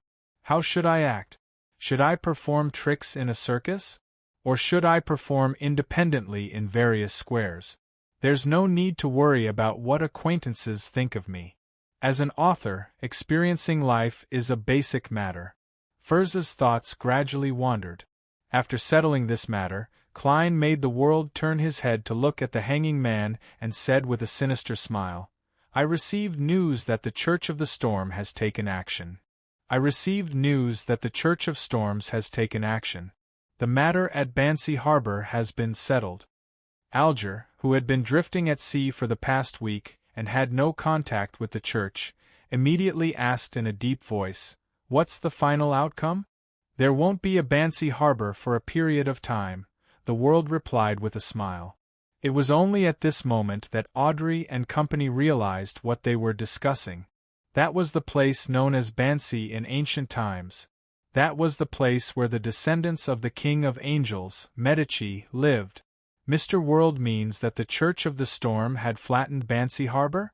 That's really their style. That's good too. There's no need to worry about the innocents being corrupted there. I wonder if the King of Angels, Medici, has appeared or escaped. I wonder if the Pope of the Church of the Storm was present personally, or if he used sealed artifact 0. Audrey heaved a sigh of relief. Her eyes sparkled as she said, Mr. World, do you know the exact process? No, no one knows, except for the upper echelons of the Church of the Storm. The world glanced at the hanging man very slightly. The hanging man fell silent as he once again felt the burning ambition in his chest. I want to become a member of the upper echelons of the Church, he emphasized to himself. The hermit Catlia, who was participating in the tarot for the second time, basically didn't understand what the others were talking about. As a pirate admiral, she was no stranger to Bansi Harbor, but she had no idea what had happened there, nor did she know why the Church of the Storm wanted to destroy it and take a long time to rebuild it. It should be a very serious matter of a very high level. The members of the tarot seem to know something. Although their sequences aren't too high, they seem to know a lot and are involved in many matters. Except for Sun. Is this the reason why Mr. Fool tacitly allowed them to set up this gathering? Through the tarot, they can indirectly influence different organizations and events? Catlia once again adjusted her understanding of the other members and thought even more highly of them. She remained silent and didn't ask any questions. This left Audrey, who was waiting for an answer to her question with the intention of showing off, disappointed. Even Ma, Hermit probably wouldn't have come into contact with matters related to a king of angels in the real world. No, she might not even know of the existence of a king of angels, Audrey suddenly thought. After discussing the outcome of Bancy Harbor, Emlyn White, who had been waiting for a while, immediately cleared his throat and said, "Thank you, Mr. the Hanging Man, for your help. Thank you, Mr. Hanged Man, for your help. I'm already a baron. I have a question. As a sanguine, after advancing to baron, do I need to be like you humans, using the acting method to promote so-called digestion to better grasp beyonder characteristics?"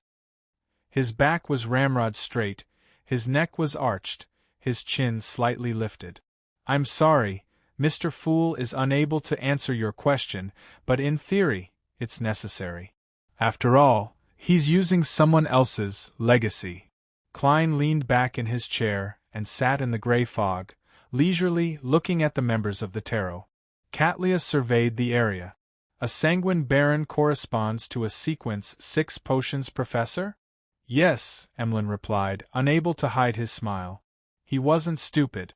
From the previous transactions and exchanges, he had determined the other members' sequences apart from the world. He believed that he was now one of the strongest people on tarot. Of course, apart from Mr. Fool and Hermit, who had just joined. "Mr. Moon is already a sequence 6? Why do I feel like he's not as mature as Sun?" Audrey pursed her lips. At this moment, the hermit Catlia said, "There's a need to act because that pathway only has a sequence 7, vampire. As for you, you were born that way. There's no need to act, but everything else is required." Hermit, which sequence 7 pathway is that?" Audrey blinked and asked curiously before Emlyn White could speak. Chapter 604. Without waiting for the hermit's reply, Audrey added, "If you think that this information is important and can't be exchanged for free, I can pay a certain price." "No, there's no need. As long as you're familiar with the Church of Earth Mother in Feynapotter, you'll have some understanding of this situation." "No, there's no need. As long as you're familiar with the Church of Earth Mother in Feynapotter, you'll have some understanding of this situation." Catlia didn't doubt Miss Justice's sincerity in making an equivalent exchange. She believed that she had sufficient wealth or resources to satisfy her asking price, but she still decided to reveal some information for free. Firstly, it was to increase Miss Justice's impression of her and lay the foundation for any future transactions. Secondly, through the release of information, she could observe the reactions of the members of the tarot and guess their standing in her own organization and faction. "I'm quite familiar with the Blessed of Earth Mother, Bishop Utravsky, but I don't understand the corresponding situation at all. Of course, I'm indeed a little afraid of him. His height and build are too oppressive. I always try my best to communicate with Emlyn White." The fool Klein, who was sitting at the end of the long bronze table, gave a self-deprecating comment. Catlia didn't pause as she continued, "Vampire belongs to the moon pathway. Vampire belongs to the moon pathway. The corresponding sequence 9 is apothecary, sequence 8 is beast tamer, sequence 6 is potions professor, sequence 5 is scarlet scholar, and sequence 4 is shaman king. I'm not sure about anything above that." "Ahem." Emlyn White coughed. Hermit, I have to emphasize something. It's a sanguine, not a vampire. If you call humans who obtain our race's characteristics by consuming potions vampires, I won't object to it. I'll even agree. So vampires are from the apothecary pathway. So are the shaman kings. It's no wonder they worship the primordial moon and don't believe in the goddess. Could the sealed artifact, Scarlet Lunar Corona, that Miss Sharon obtained, have evolved from the death of a scarlet scholar or a sanguine viscount? Apart from creating the effects of a full moon and being immune to the corresponding effects, it can also provide terrifying speed, unimaginable recovery abilities, and relatively powerful darkness-type spells. The negative effects can be resolved by sucking the blood of a living person. It's indeed a derivative of the sanguine, The various occupations of this pathway are similar to the seer pathway. There's a lack of connection between them, but there's a certain progression. It's very strange. Klein pieced together the bits and pieces of information he had seen and heard before. He was somewhat enlightened and somewhat puzzled. The hanging man Alger, magician's furs, and company were either in thought, listening with relish, or pretending to be uninterested. Their reactions were all different, but Katlia could determine that they didn't know much about vampires. Their positions in their respective organizations and factions are still in the middle and lower rank. This matches the characteristics of people who have been pulled into the tarot for a short period of time and are on the path of rapid advancement. World didn't give any reaction. Either he's very profound, or he already knew about vampires, or both. After so many observations, I have to admit that World is the one who deserves the most attention and needs to be wary of among the tarot members. Audrey listened with great interest. She thought about it seriously and raised her hand slightly as though she was in a tutoring class. Ma am hermit, why isn't there a need to connect the various sequences of the moon pathway? Katlia glanced at Miss Justice and discovered that her dress and accessories were completely different from the previous time. There wasn't any repetition, but they all exuded a luxurious and noble aura. In a trance, she seemed to see the portraits of the Queen when she was young. Every one of them was dressed differently, and the same clothes would never be worn twice in a formal occasion. Katlia was silent for a moment. The different sequences in a pathway don't have to be related, or rather, they have to be related on the surface. Their common characteristic is that they are in the domain of the corresponding deity of the pathway. For example, moon represents spirituality, plants, beauty, partial life, partial darkness, and partial bizarreness. Therefore, this pathway has apothecaries in the domain of plants, vampires in the domain of life, and beast tamers in the domain of life and spirituality. Sanguine, Emlyn White emphasized as he raised his chin slightly. This should be the reason why we sanguine are all handsome and beautiful. No, that's not the case. The vampires I've seen are all disgusting and ferocious. Sun retorted softly in his heart. There's such an explanation? It's different from what Captain and Daly said. Different pathways represent different domains of sequence 0. Or perhaps, a combination of the two explanations is the most accurate answer? I wonder what domain the sequence 0 of the seer pathway represents. From the symbol on the back of my chair, bizarreness and change? Klein remained calm on the surface, but his thoughts raced. Audrey easily understood Ma am Hermit's explanation and couldn't help but guess the name of her pathway's sequence 0. It's definitely not a dragon. There are many types of dragons, and many of their powers aren't included in this pathway. This is closer to the domain represented by a mind dragon. I really hope Mr. Fool can find the corresponding card of blasphemy for this pathway as soon as possible. That book, Gurozel's Travels, comes from a race of dragons. I wonder if it has anything to do with a mind dragon. At this moment, Emlyn asked in confirmation, "That's right. In other words, if I want to successfully become a sanguine viscount, I still have to act as a potions professor, even if I'm a darling of the moon?" White, I know you want to emphasize the latter half of the sentence. The fool Klein nearly reached out his right hand and pinched his chin. This was also one of the reasons why he had entrusted Miss Magicians to investigate the abnormality in William Street. He had a nagging feeling that a vampire like Emlyn White, who didn't like going out and socializing, wasn't too reliable at the moment. Another reason was that he knew that he was definitely being monitored by the upper echelons of the Sanguine. Sending him to William Street would easily expose the matter of the underground ruins. Yes. Katlia nodded. The exchange continued and gradually came to an end. Justice Audrey seemed to recall something as she turned her body and looked at the end of the long bronze table. Mr. Fool, the second round of the Government Employee Unified Examination has officially ended today. All that's left is the final interview. Her tone was brisk with obvious joy, as though she was an outstanding student reporting her results to her parents. From her point of view, the Government Employee Unified Examination was a casual suggestion given by Mr. Fool. She had inconspicuously guided it and pushed for it with all her might. It was her first attempt at using beyond her powers to change reality, so she had always been paying close attention to it.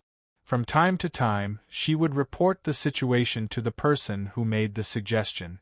The second round of examinations has ended?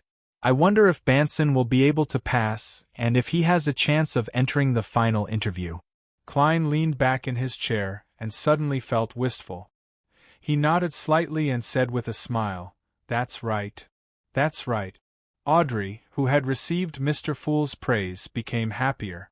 She felt that she had indirectly changed the fate of many people, allowing them, who were originally in the lower middle class of society, to have a chance of entering the upper middle class.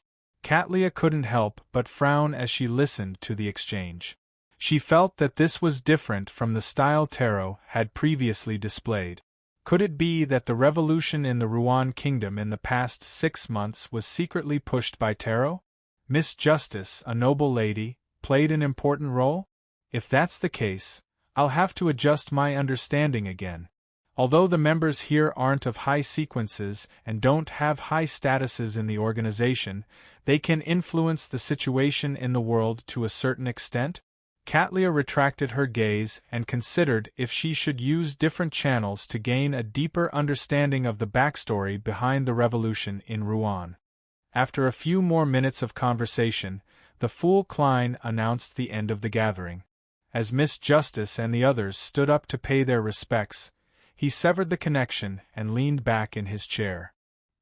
He quietly looked at the endless grayish-white fog below him for a long time. Bakeland, in a cafe near King's Avenue. Melissa held a ceramic spoon and gently stirred the black tea with lemon in it. From time to time, she would tilt her head and look out the window, which was covered by a faint white mist. Her black veil hat was placed on the seat beside her, and in front of her was a plate of the cheapest toast, but she did not take a bite. She was originally worried that sitting here would make the cafe owner unhappy and hinder him from earning more money. However, she later discovered that many people were also waiting here, waiting for the exam opposite to end just like her. As time passed, the mist on the glass window became thicker and thicker. Melissa couldn't help but stretch out her right hand and use her fingers to clear a clear space. Finally, she saw a group of people walk out of the examination room and rush over.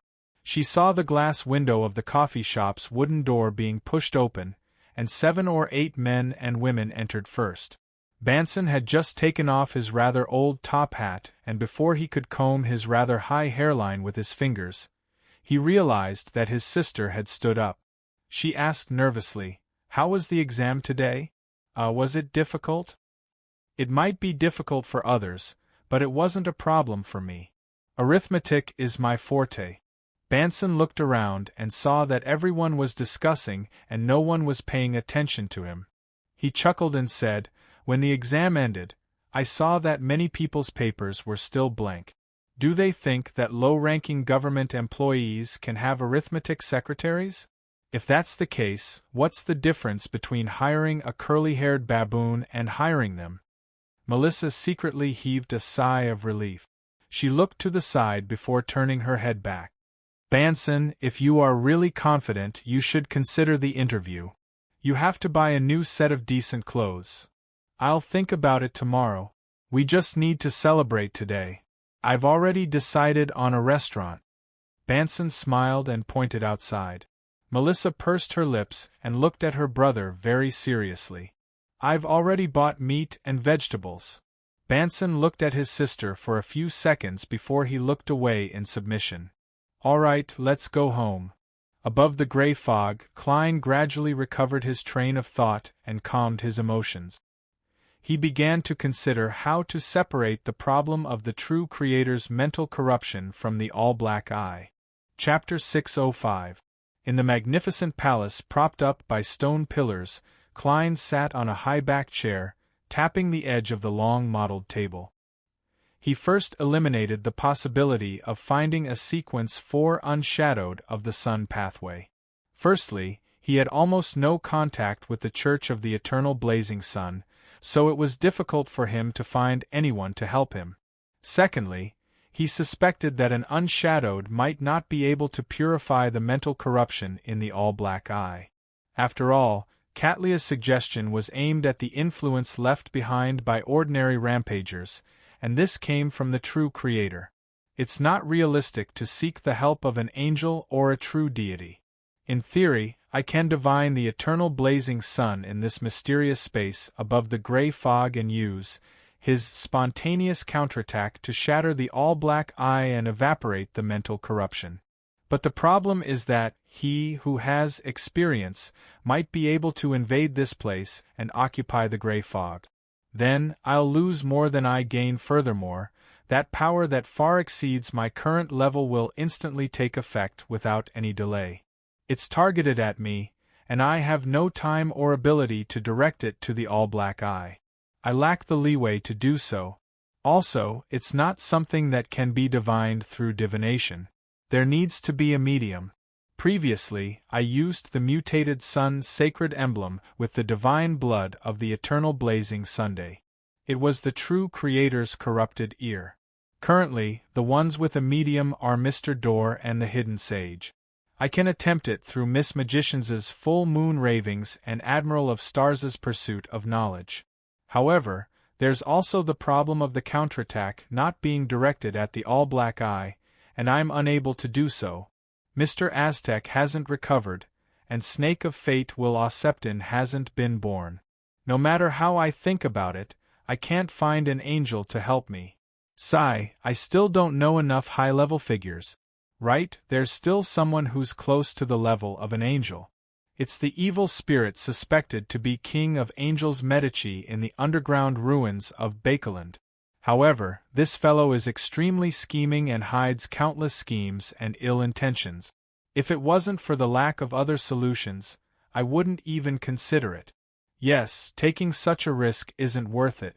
If that's the case, I might as well give up on the all-black eye and search for the main ingredients of a marionettist, which are the powder of an ancient wraith and the core crystal of a six-winged gargoyle.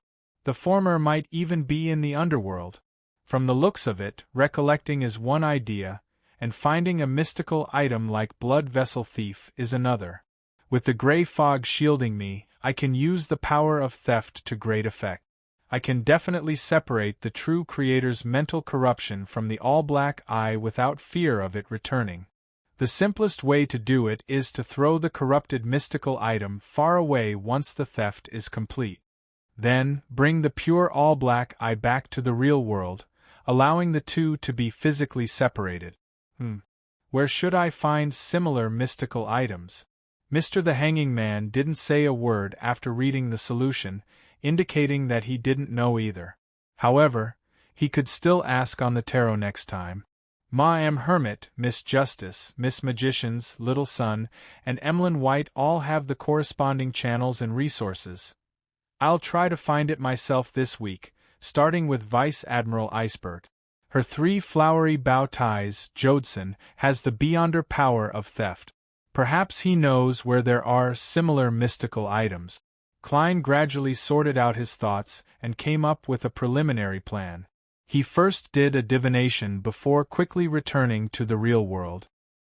He shook off his decadent state of slumping in his reclining chair, drinking and reading newspapers, and quickly set up a ritual. It was still 3 candles, but the difference was that the depiction had been changed to the sacred emblem of the god of knowledge and wisdom, the omniscient eye on an open book. The silver ceremonial dagger had also been replaced with a brass knife. In mysticism, the god of knowledge and wisdom corresponded to the blue star, and the blue star domain's metals were mercury and brass. Klein had long considered the problem of contacting Vice Admiral Iceberg Edwina Edwards, so he had prepared a set of ingredients for the soulfall ritual. After some work, he burned the corresponding herbal powder and dripped down the essence and extract from lavender and mint. Amidst the fresh, elegant, and mysterious fragrance, Klein took a step back and recited an incantation in ancient Hermes. I pray for the power of knowledge. I pray for the power of reason. I pray for the blessings of the God of wisdom. I pray for you to allow me to communicate with the spirit of the mentor who pursues knowledge, the researcher of spirit world creatures, Vice Admiral Iceberg of the Sea, Edwina Edwards of Lenberg. Klein's voice reverberated as the altar instantly turned cold. Be it the brass holy dagger or the metal bottle, all of them floated up. Success.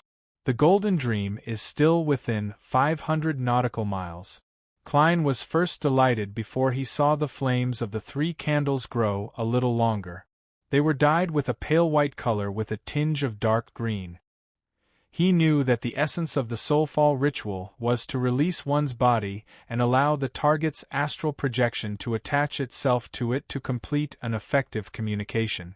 This would result in a lack of necessary protection, making it easy for the entity that the soulfall ritual was directed at to harm him. Therefore, he had done a divination ahead of time to determine the danger level of the matter. Furthermore, through their meeting and conversation, he believed that Vice Admiral Iceberg Edwina wasn't a person with ill intentions. She could be temporarily trusted. At this moment, the wind inside the wall of spirituality produced a whimpering sound. Klein felt a cold and sinister force descend from the void in an attempt to enter his body. Then, he was surprised to discover that he wasn't as he had expected. He didn't have the strength to resist and control the situation. What's going on? Just as he had this thought, he vaguely saw a thin, formless layer of gray fog around him.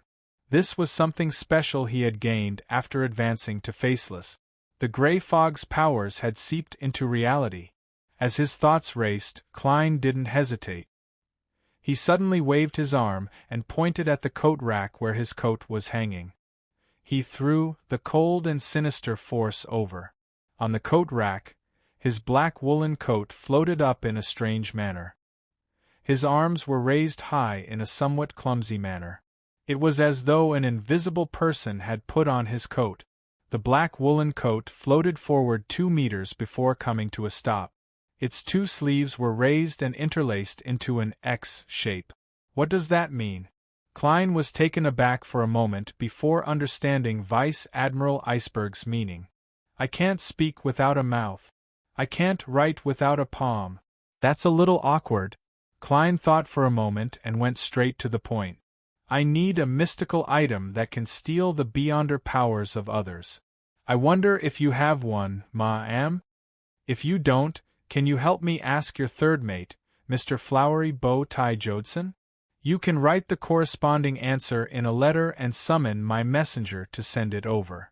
The sleeves of the black woolen coat unfolded and pressed down. Then, it lost its soul and fell to the ground with a thud, no longer standing straight. Does it mean okay? Klein sighed silently and quickly ended the ritual. He hung the black woolen coat on the coat rack and cleaned it with a brush and handkerchief. Then, he wrote a letter and asked Mr. Aztec a similar question. After blowing the copper whistle to summon the messenger and take the letter, Klein enthusiastically tried the third method. He took the paper crane out of his wallet, unfolded it carefully, and wrote on it in pencil. He wrote on it with a pencil, "Where can I obtain a mystical item that can steal the beyonder powers of others?" Putting down the pencil, Klein followed the lines and completed the restoration of the paper crane. He was very pleased with his improvement. At night, Klein finished reading the prayers of his believers and returned to the real world. He went to the bathroom and took a rather comfortable hot bath. This made him quickly fall asleep after he crawled into bed until he was alarmed by the invasion of a power in his dream. It was the desolate plains and the pitch-black, towering steeple again. Klein very skillfully passed through doors and walls until he reached the depths of the steeple. There were still tarot cards scattered here. They were placed around the protruding ground in the middle, as though they were declaring something. However, as a seer, Klein could only make chaotic and contradictory interpretations. The text on the protruding area had been updated. The silver words formed 3 sentences. The first sentence was, "I'm just a child that hasn't been born." Klein's expression froze as though he heard a baby cry. "Please, don't make things difficult for me. It's tiring to communicate like this." The second sentence was equally simple. "The clue is on you." The third sentence was, "Don't ask me what the clue is because I don't know either." That is to say, Snake of Fate will Septon foresaw that the clue is on me, but he's unable to predict what it is exactly.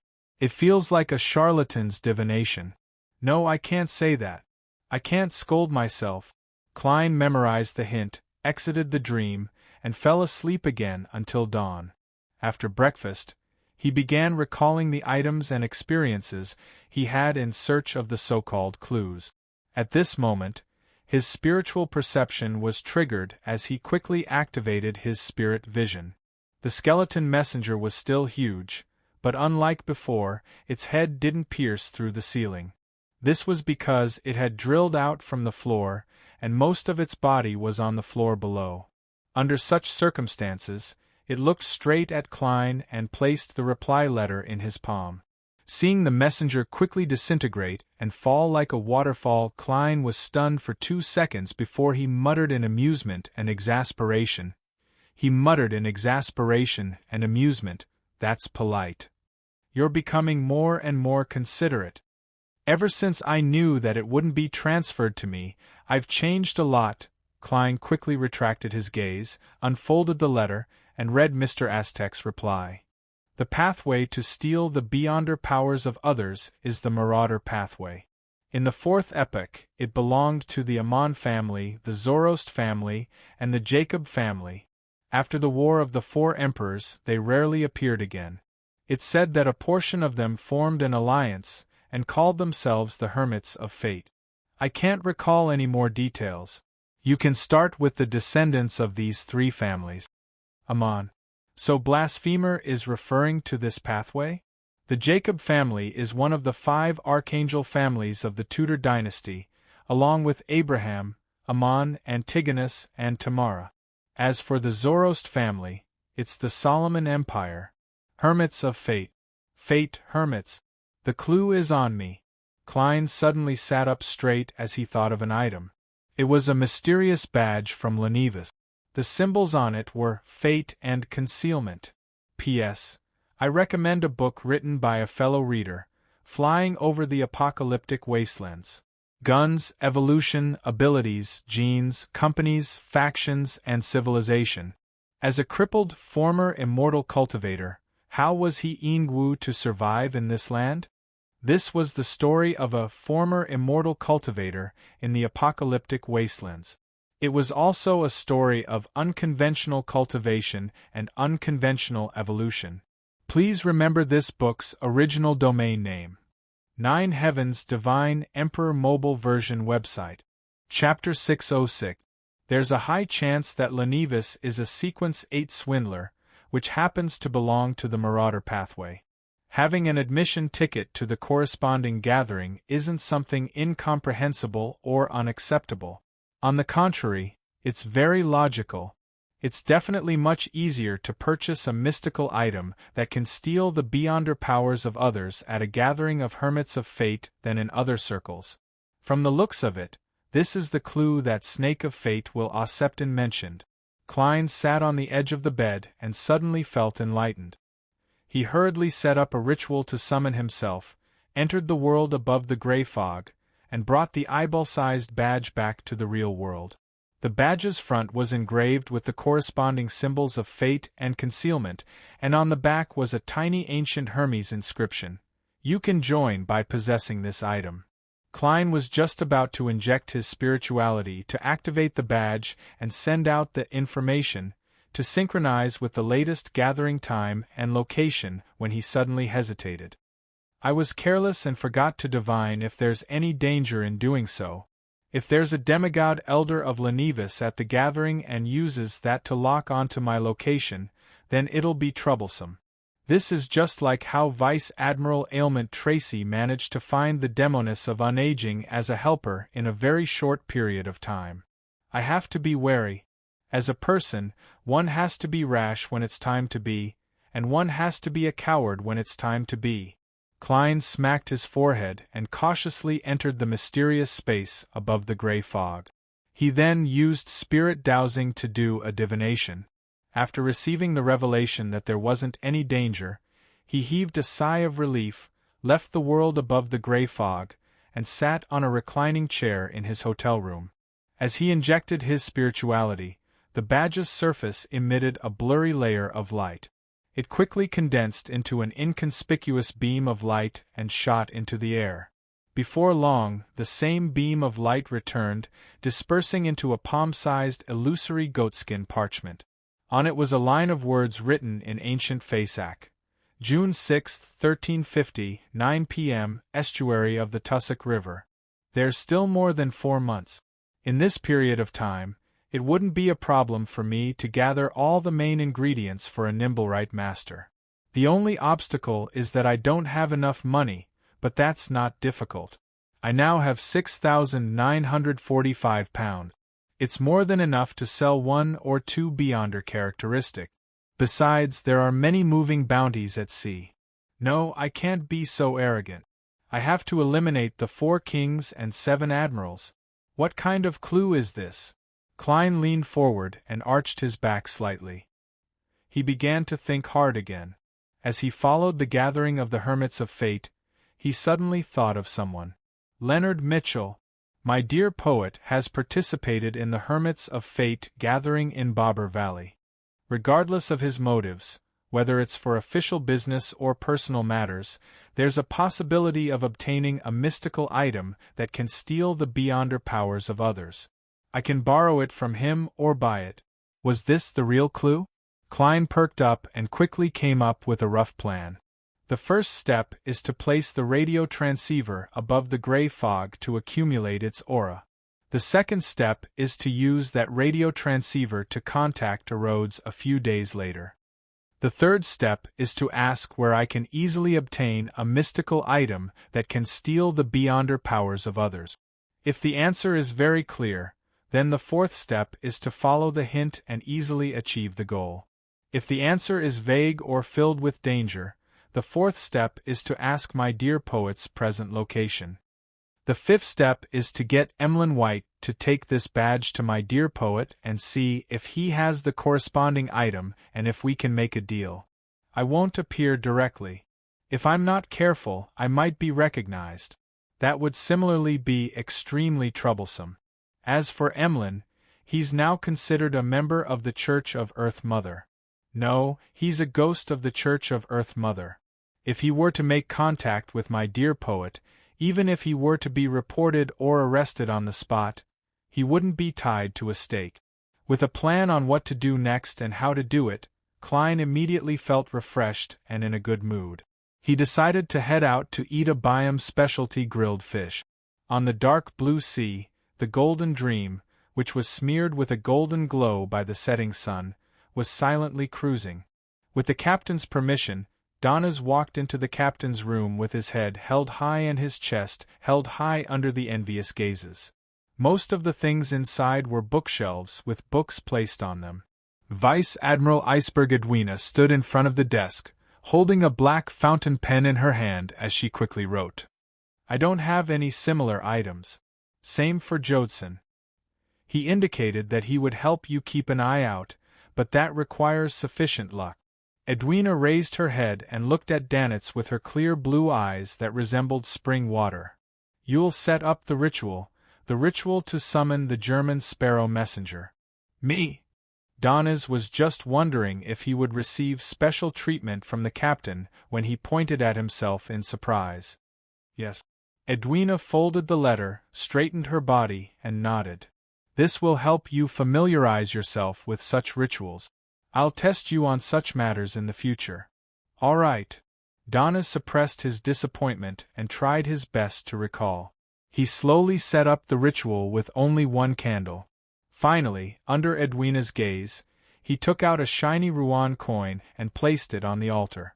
After taking the letter, Donnez rehearsed it twice in his mind before he dared to carry out the ritual. He took a step back and said in ancient Hermes, I summon in my name. A spirit that wanders the unfounded, a friendly creature that can be controlled, a messenger that belongs solely to German Sparrow. Whoosh! Wind stirred within the wall of spirituality, blowing Donna's yellowish hair into a mess. The flame rapidly expanded to the size of a human head. It was as pale as the letter in Donna's hand. Soon, Donna saw a beautiful head with long blonde hair and blood-red eyes poke out. Man, German Sparrow's messenger is very special. How can a spirit world creature be completely human? Furthermore, it's so beautiful, a lady that's only slightly inferior to Captain. Donna's suddenly choked on his wistful thoughts. This was because he realized that the head wasn't on the neck. Instead, it was held up by a hand by the end of its hair. He watched in a daze as one head after another popped out. He watched as a headless figure dressed in a dark and complicated dress appeared in front of him. It's indeed a spirit world creature. He felt ashamed of his thoughts from before. Taking a deep breath, Donna's hurriedly handed the letter over. He saw one of the beautiful heads open its mouth and gently bite down on it with its white teeth. At that moment, Rionette Tinker's other head had also bitten down on the gold coin on the altar. However, she didn't immediately leave. The 4 scarlet eyes of the remaining 2 heads turned at the same time, looking at Edwina Edwards outside the wall of spirituality. She sized her up several times. Edwina felt that she was being scrutinized. Furthermore, it made her feel an irrepressible fear. Rionette Tinker retracted her gaze as her figure turned incorporeal, fusing into the pale candle flame. The flame lit up again as a faint yellow color spread out. Everything was restored to its original state. Just as Donna's dispelled the wall of spirituality, he heard Captain say in a deep voice, "This isn't an ordinary spirit world creature." "It's not an ordinary spirit world creature?" Donna's was taken aback. He knew that Captain was a professional spirit world creature researcher. If she said it wasn't ordinary, then it really wasn't ordinary. It was extraordinary beyond the ordinary. German Sparrow really is a man with many secrets. Donna's couldn't help but sigh. Bakeland Sherwood Borough. Furs used all her strength and finally defeated the laziness brought about by the fireplace. She changed into a thick, dark blue cotton dress, wrapped a light gray scarf around herself, and wore a warm lady's bonnet. In the chilly weather that wasn't too cold, but was filled with fog, she left her rented apartment and took a carriage to William Street. She took a deep breath of the cold air and told herself that this was a normal writer out gathering material. She didn't need to be nervous or show any abnormalities. After taking a few steps forward, Furs entered a coffee shop and sat by the window. As she drank the fragrant, warm liquid, she observed the pedestrians and the houses across the street. There's nothing abnormal. There aren't even any fights or burglaries. This is a place where the rich live. The security is hundreds of times better than East Borough. I can even see a faceact. He's really tall and strong like a bear. He even has companions. Haha, are they people with intis? Their clothes are really exaggerated. It's like they're performing in a stage play. Bakeland lives up to its name as the capital of the world. I can meet so many foreigners. Furs gradually forgot her goal as she opened her notebook and began recording material. After finishing her coffee, she circled the streets again and left without gaining anything. She planned on coming back on Thursday. After receiving Edwina's reply from Rionette Tinker, Klein watched his messenger disappear and confirmed that she hadn't asked for any more gold coins. From the looks of it, using gold coins as a ritual material is quite effective. He smiled smugly as he opened the letter and scanned through it. Seeing that he didn't gain anything, he planned on continuing his stroll on the streets in search of opportunities for real acting to put the principles he had previously concluded into practice. At this moment, he heard knocking on the door. The visitor was Captain Erland. "I was just about to look for you." Klein calmly opened the door.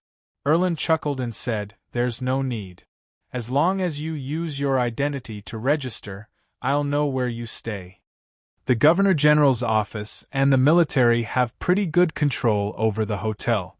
Klein nodded without a word. Erland turned his body halfway and pointed down the aisle.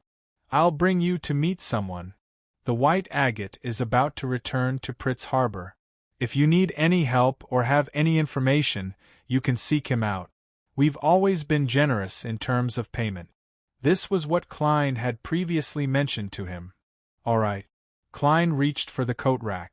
After dressing up, Erland led him all the way to Amiris Leaf Bar and walked to a corner. In the basement of Amiris Leaf Bar, Wormtongue Mither King looked at Strongman Oziel and said, "That's right. Have you already gathered the latest information on Blazing Donnas?" "Yes." Oziel smiled and said, "Last week, Blue Eyes Meath saw Blazing Donnas mingling with an unknown adventurer." Chapter 607.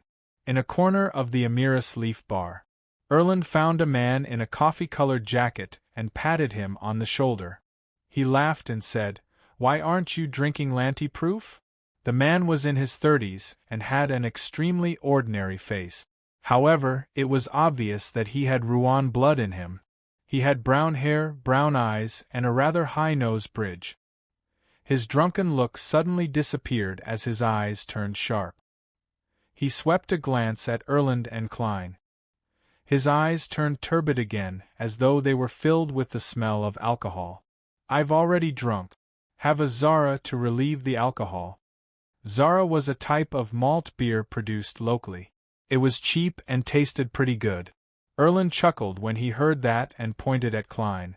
"German Sparrow." Then, he introduced him to Klein, Oz Kent. Oz Kent. Just call him Kent. You guys chat. I have to go back and prepare. I have to set out tomorrow morning. He waved his hand and turned to leave without hesitation. Klein pulled a chair to the side and sat down.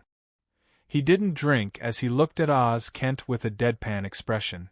Kent felt extremely uncomfortable from the stare as he gulped down a mouthful of Zara. "You can come to me if you need anything in the future as long as you can provide us with valuable information or help us do certain things." He wasn't worried that the drunkards around him would hear their conversation. This was because many gangs and pirates would say the same thing. The words they used when recruiting informants were often similar.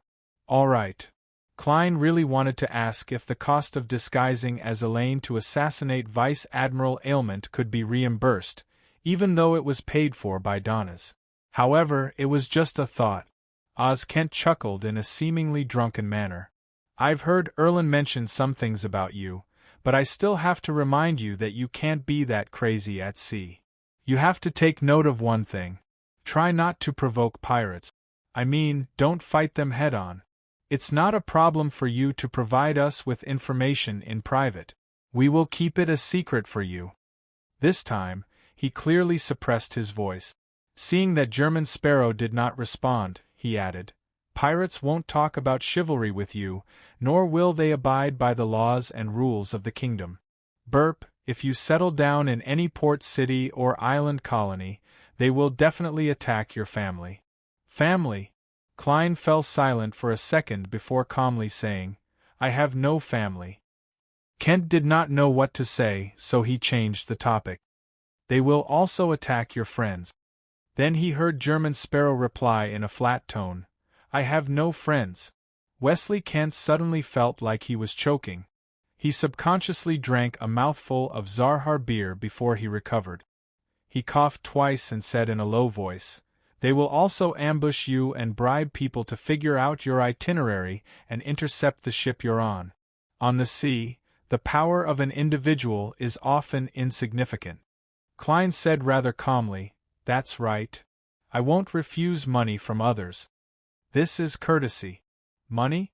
Kent was clearly taken aback, unsure of what German Sparrow meant. A few seconds later, he suddenly realized that Klein was treating the pirates as a moving bounty. He drank another mouthful of beer, momentarily at a loss for words. In the basement of the Amiris Leaf Bar. An unknown adventurer? Wormtongue Missile King's mind jolted as he sat up straight. Strongman Oziel nodded and said, "According to Blue Eyes Meath, That adventurer looks very unfamiliar. According to Blue Eyes Meath, the adventurer looked very unfamiliar. He should have just arrived at the archipelago, but he gave off a rather dangerous feeling. Rather dangerous? Could it be the person who joined forces with Blazing Donnas to kill Steele Mavady and company? Could it be the person who pretended to be Elaine and attacked Captain? Missile immediately made a connection as he asked in a deep voice, "Do you have a picture or portrait of him?" Oziel waved his hand at his subordinate and took a piece of white paper from him. "Using a ritual, I got Blue Eyes Meath to paint the appearance of the unknown adventurer. As you know, to gain a foothold in Byam's underground world is different from being a successful pirate. You need support personnel. I spent quite a bit of money to hire them." Missile understood the hidden meaning behind his words as he chuckled. "As long as this matter can be investigated, Captain won't be stingy with the reward." He took the portrait and unfurled it. He discovered that it was a cold-looking man with black hair and brown eyes. He had a thin face and distinct facial features. He wore a black double-breasted frock coat and a half-top hat. "I've never seen him before, so I can't confirm if he's the person disguised as Elaine." Missile looked up and said, "Investigate his identity and whereabouts." "I've already instructed my men to do so," Strongman Oziel said with a calm smile. The two fell silent as they drank the Southville red wine. A few minutes later, a bartender came in and broke the silence. He glanced at Wormtongue Missile and whispered into his boss's ear. Oziel's expression suddenly turned odd, mixed with an unconcealable smile. He put down his glass and paused. "Found that unknown adventurer. Where?" Missile blurted out a question. Oziel pointed upwards. "In the bar." Missile looked up at the ceiling and fell silent for a few seconds. "I'll go up to take a look and confirm it." He believed that he had interacted with the person impersonating the red-haired Elaine, and he had a general understanding of similar powers. He believed that no matter how good the other party was at disguise, he would still find it familiar. Therefore, he decided to confirm it himself. According to his usual habits, he wouldn't take the initiative to appear. Instead, he would first investigate the periphery and only enter after he had some confidence. But this time, he didn't trust Oziel's subordinate. If it was really the person impersonating Elaine, they would immediately change their appearance and identity before vanishing the moment they sensed something amiss. Furthermore, Missile knew that he was currently being punished by his captain. He needed to quickly render meritorious service before he could return to the Black Death.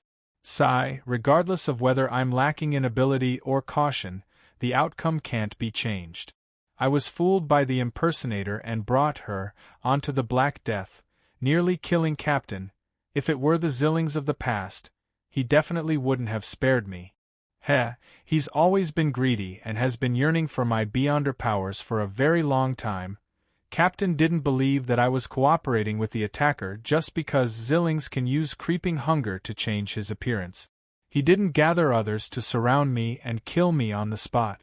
All he did was send me to Byam to investigate this matter. That's already sufficiently lenient. Compared to Zillings, she's a captain that's truly worthy of my loyalty. I have to render meritorious service as soon as possible and have an excuse to contact her." As Missile King got up and walked outside, he couldn't help but have his thoughts churn. Although he was a pirate who had killed many people and robbed many ships, he still had a soft spot in his heart. Furthermore, he didn't realize that in his prolonged interaction with Vice Admiral Ailment Tracy, he had been repeatedly charmed by her. His fondness for her had seeped deep into his bones. Even if Ailment Maiden didn't have any helpers, he wouldn't resist kneeling on the ground and kissing her toes. Of course, this didn't stop him from fantasizing about doing inappropriate things with Tracy. If there was a chance, he believed that he would take the initiative to do it even without his captain's permission. As a pirate, he had done quite a number of such things. Arriving upstairs, Missile King followed Oziel's subordinate's instructions and circled around the bar's walls. From afar, he saw the unfamiliar adventurer sitting in the corner. She's identical to the portrait, but there's no sense of familiarity. Is his disguise good enough, or is it someone else? For example, Vice Admiral Iceberg Edwina? She can simulate beyond her powers she's seen before. It's not impossible for her to change her appearance like Zillings. Missel's gaze paused for 2 seconds before he carefully retracted it. And at this moment, his spiritual intuition as a seer told Klein that someone was observing him. Klein didn't hide it as he immediately looked back. He saw a man with short eyebrows, deep eye sockets, and brown eyes. Wormtongue Missile King, the third mate of Vice Admiral Ailment's flagship, the Black Death. Klein instantly recognized the person observing him. Suddenly, 2 thoughts flashed through his mind at the same time. One was, 5,400 pounds bounty.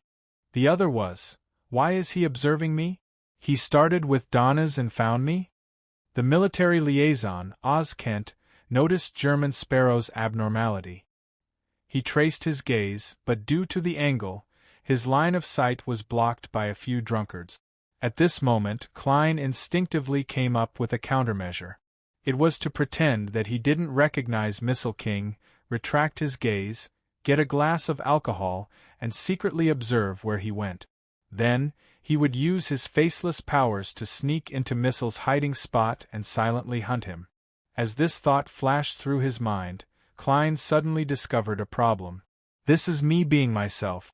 And now I'm Gehrman Sparrow, a seemingly calm adventurer who's actually a crazy one. As these thoughts raced through his mind, he suddenly turned around, drew his revolver, and aimed at Wormtongue Missile King in the bustling bar. Bang! A gunshot shook the entire bar.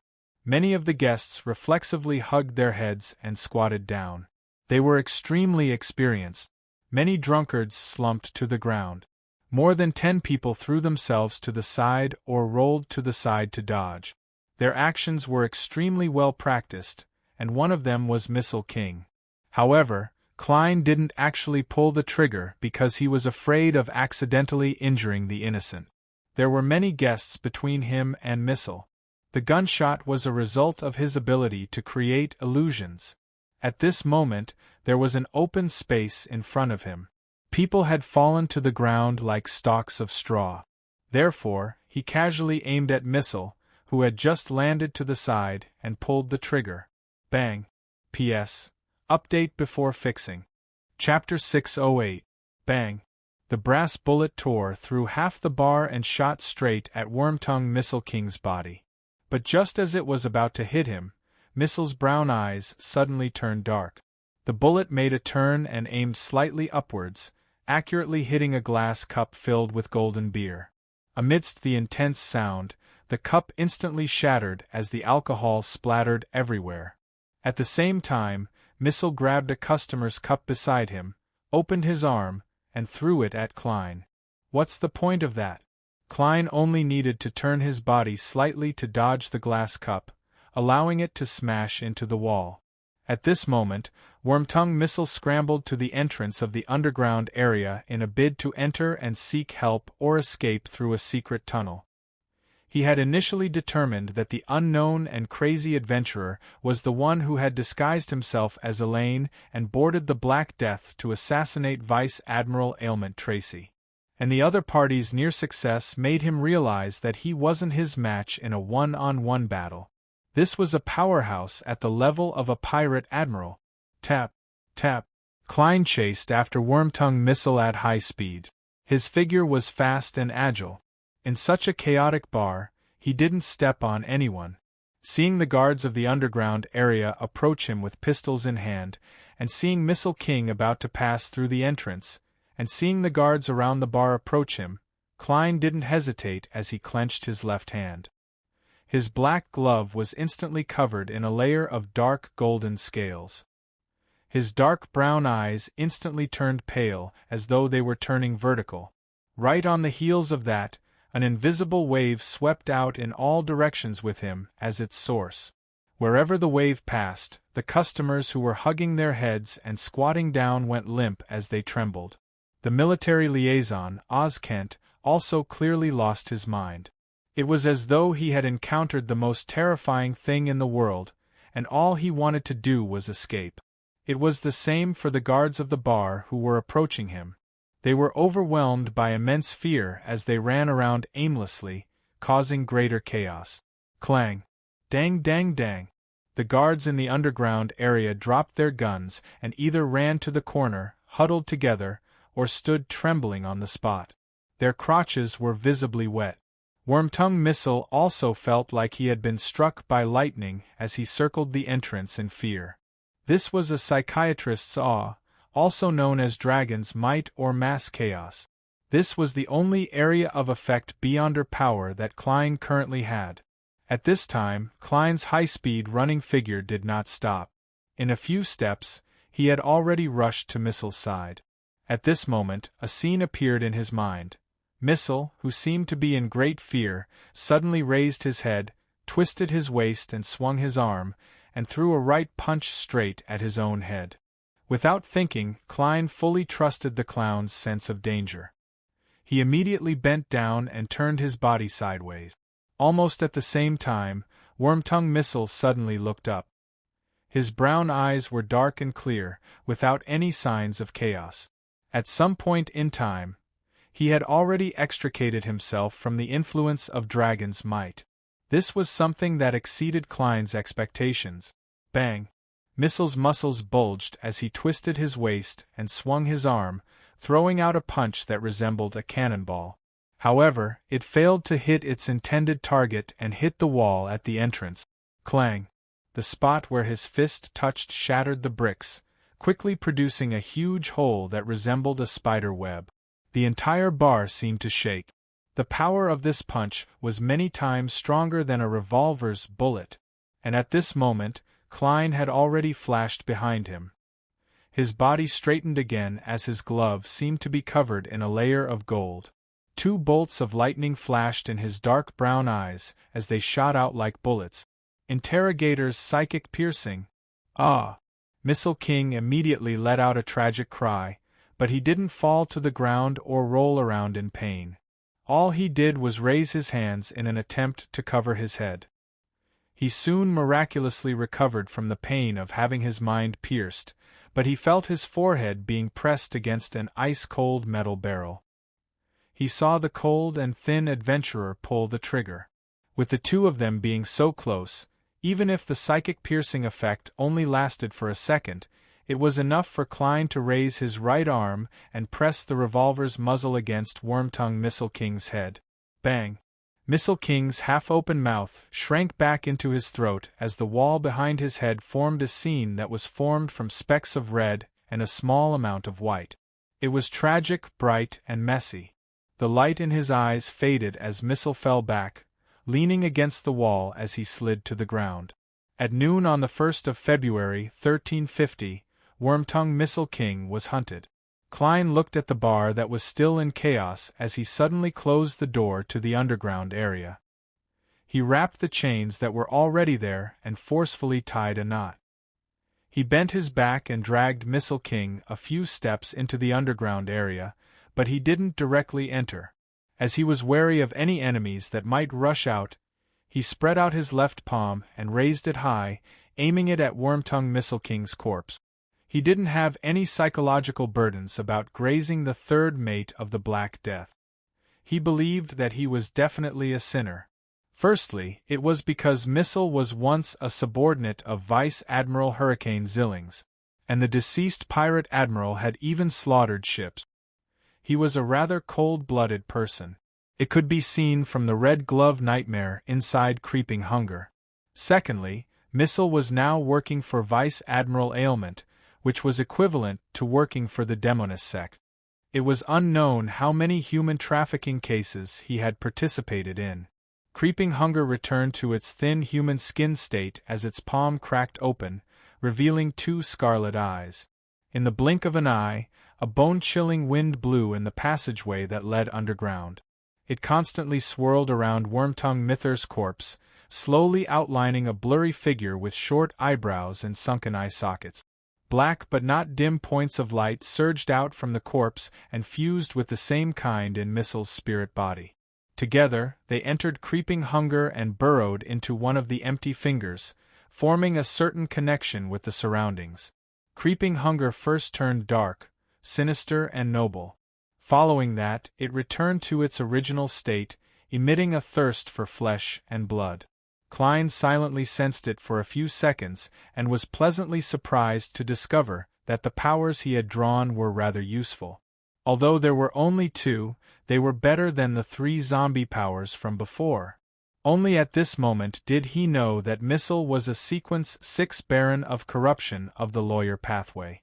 And of the 2 powers he had drawn, one stemmed from Baron of Corruption, and the other came from the corresponding Sequence 7 Briber. The former was distortion. By distorting the target's words, actions, and intentions, one could construct a certain order that was beneficial to oneself, thereby achieving the goal of restricting or influencing one's opponent. The latter was called bribery, but it was only one of the various bribery powers of a briber. Subdivided, it could be called bribe, weaken. The premise of using this power was to give the target a certain item. Then, for a certain period of time, one could greatly weaken the target's attacks, defenses, or control. Giving the target a certain item? He threw a glass of wine at me as a bribe? As expected of the Black Emperor pathway. It has loopholes in order, and it also appears domineering. It's no wonder my dragon's might and psychic piercing weren't effective on Missil. Even the might of my bullets was reduced. I thought that shot would be able to blast open his skull.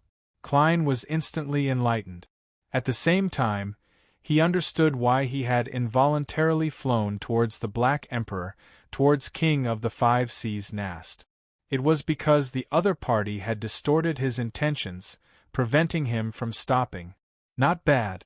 Klein lowered his head to glance at Wormtongue Missil's corpse before heading underground. He had to find some food for creeping hunger. It was unknown if it was because he had been repeatedly thrown above the gray fog, but creeping hunger wasn't considered crazy. It seemed to be able to endure it. Therefore, Klein wasn't in a rush. He slowly proceeded forward to prevent any accident.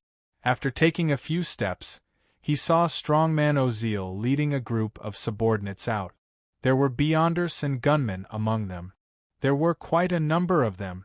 Klein's expression didn't change. His black glove was once again covered with dark golden scales. His eyes turned faint once again, as though they were vertical. Invisible waves instantly surged forward. Psychiatrist, Dragon's Might. P.S. This page doesn't have a lot of words and it hasn't been fixed. As I was lazy yesterday, I don't have any more drafts. I have to make up for it tonight. Genius. Remember this site's address in a second. Mobile version. Chapter 609. The Dragon's Might surged over as Strongman Ozeal and his subordinates trembled at the same time, as though they had been struck by a sledgehammer. Suddenly, some of them ran in every direction, some fled aimlessly, some spun in circles on the spot, and some stood motionless as their bodies trembled. Their reactions were divided into different categories, each with their own differences. Unlike how he was previously afraid that Wormtongue Missil would recover, and that he had to race against time, Klein had the leisure to pay attention to the situation. He instantly grasped the situation. The different reactions are based on the strength and tenacity of one's mind. The weakest and most ordinary Beyonders would run wildly. Ordinary humans with relatively stronger wills would flee aimlessly. Beyonders with enhanced mental strength and ordinary people with relatively strong wills would mainly spin in circles on the spot, wanting to escape but being able to restrain themselves. As for Beyonders with relatively strong mental strength or tenacity, they would tremble and spin in circles. Those who are scared to the point of incontinence are the fleeing and evading type. Klein swept his gaze and was about to raise his gun to shoot so that the enemies who could threaten him would lose their ability to fight. At this moment, he discovered that the eyes of a trembling man had regained clarity, as though he was about to escape the effects of awe. As for the others, they also showed signs of recovery to a certain extent. Considering the fact that he couldn't finish them off in a short period of time, and that the gunshots would easily awaken some people, and that the different Beyonder's powers could very well cause him harm, Klein had a thought and dyed his left glove with a sinister, reflective black color. His eyes darkened as he forcefully distorted the awakened's intentions. The trembling man suddenly lunged to the side, unable to hold back his thoughts of escaping. He ran straight for the secret exit, leaving his employer, strongman Oziel, with a shrinking back. Klein quickly switched between psychiatrist and baron of corruption. He used Dragon's Might, followed by Distortion, then Dragon's Might and then Distortion. Soon, he expelled the mentally strong or tenacious Oziel guards from the underground area. Although Creeping Hunger couldn't be compared to a genuine shepherd, with the switching between different souls having a certain buffer, Klein had a good grasp of the rhythm. With the remnant effects of Dragon's Might, he easily achieved his goal. However, he also discovered a problem. For some targets, if they were repeatedly affected by Dragon's Might in a short period of time, the effects of awe would have worsened. Of course, most of Strongman Oziel's subordinates had collapsed to the ground after being repeatedly stacked with Dragon's Might. Their feces and urine flowed everywhere as the stench spread. The combination of Dragon's Might and Distortion isn't bad. If Mither hadn't counterattacked and had used Bribe, Weaken and Distortion to forcefully escape, I might not have been able to catch up to him and kill him. Yes, his counterattack was quite powerful. There were almost no signs at the beginning. If not for the seer and clown relying on their spirituality and premonitions, I might not even have had the time to use paper figurine substitutes, much less dodge. This reminds me that even if I have the combat strength of a Sequence 5 with Creeping Hunger, I can't underestimate other Sequence SIXF. If I'm not careful, I might have been killed instead. Amidst his thoughts, Klein made the glove seem as though it was made of gold as two bolts of lightning lit up in his eyes. Strongman Oziel immediately cried out in pain. Unable to hold on any longer, he fell to the ground as though a mountain had collapsed. He clutched his head and struggled in pain like a catfish that had just been caught. Unfortunately, I don't have any area of effect offensive Beyonder powers. Otherwise, those Beyonders from before would have been left behind. I remember that the Sea King domain has Lightning Storm, but this charm is too high level. It's beyond the scope of my current knowledge. Klein swept his gaze across the goons on the ground as he unhurriedly entered the underground area. This was originally a trading market, but now those who needed to escape had already fled. It was empty. Klein, who was wearing a black double-breasted coat, brought out a chair from behind a stall. He placed it in front of Oziel and leisurely sat down. He leaned forward and silently observed the owner of the Amiris Leaf Bar. Oziel rolled for a while and finally recovered from the pain of losing control, but he still felt as if his head was about to split open. Just as he was about to straighten his back and stand up, he suddenly saw a pair of pale golden eyes and a glove covered with dark golden scales. At this moment, with cold sweat still lingering on his forehead, he could only feel vortexes appearing one after another inside those eyes, sucking in all of his spirit. Klein asked calmly, "What's the matter? Were you a pirate before?" "Yes." Oziel realized that he really wanted to answer the question. This was a psychological cue. Klein asked again without changing his tone, "What have you done that violates the kingdom's laws?" Oziel didn't hide anything. He briefly recounted the things he had done when he was a pirate and the owner of the Amiris Leaf Bar.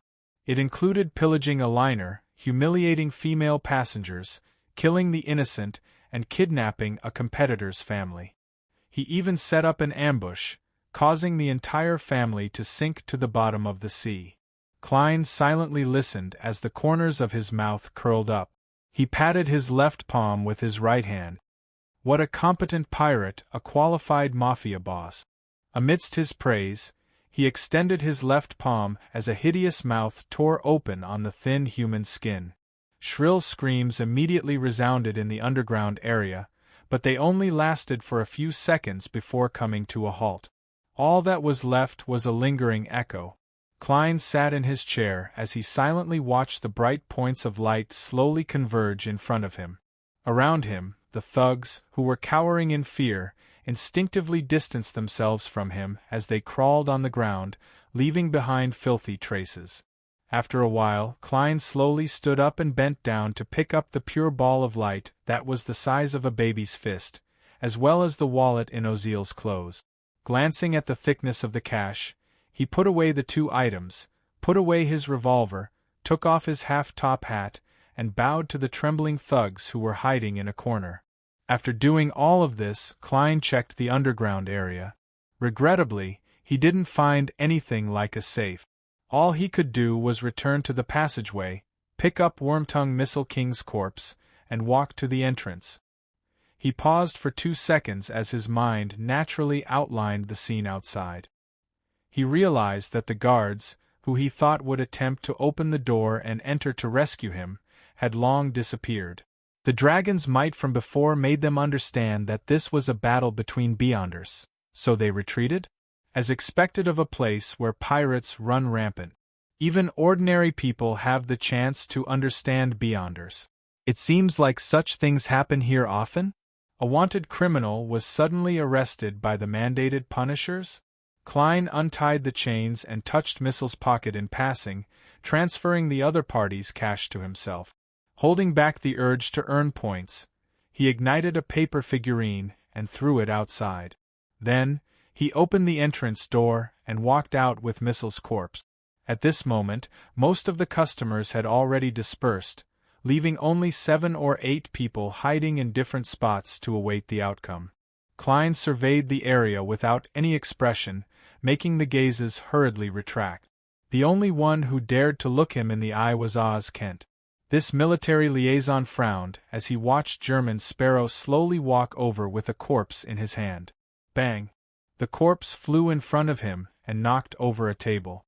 Oz Kent focused his gaze as his pupils constricted. Wormtongue Missile King. Vice Admiral Ailment's third mate Missile King. He looked up in surprise, once again looking at German Sparrow. Klein revealed a smile bit by bit. Remember to give me the bounty. With that said, he took off his half-top hat and bowed slightly as a form of salute as he turned to walk towards the entrance of the Amiris Leaf Bar. Byam Harbor on the White Agate. Erland watched as the door to his captain's cabin was pushed open with a bang. He asked in surprise, "Kent, what happened?" Oz Kent's expression was a little distorted. "Erland, what kind of monster did you introduce me to?" "German Sparrow?" Erland asked in uncertainty. Oz Kent nodded. "He killed Wormtongue and Strongman just like that, right in front of me at the Amiris Leaf Bar.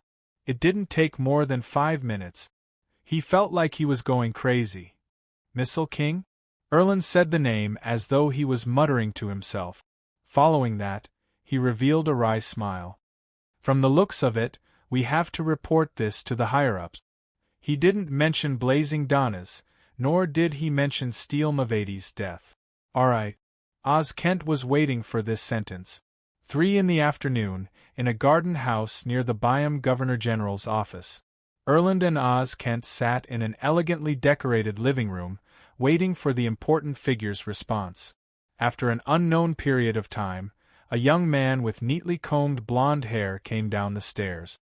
He said to the two, "The Admiral's intention is that since he doesn't have any enmity for the time being, we shall fulfill the agreement and continue our previous cooperation. However, we have to be on guard.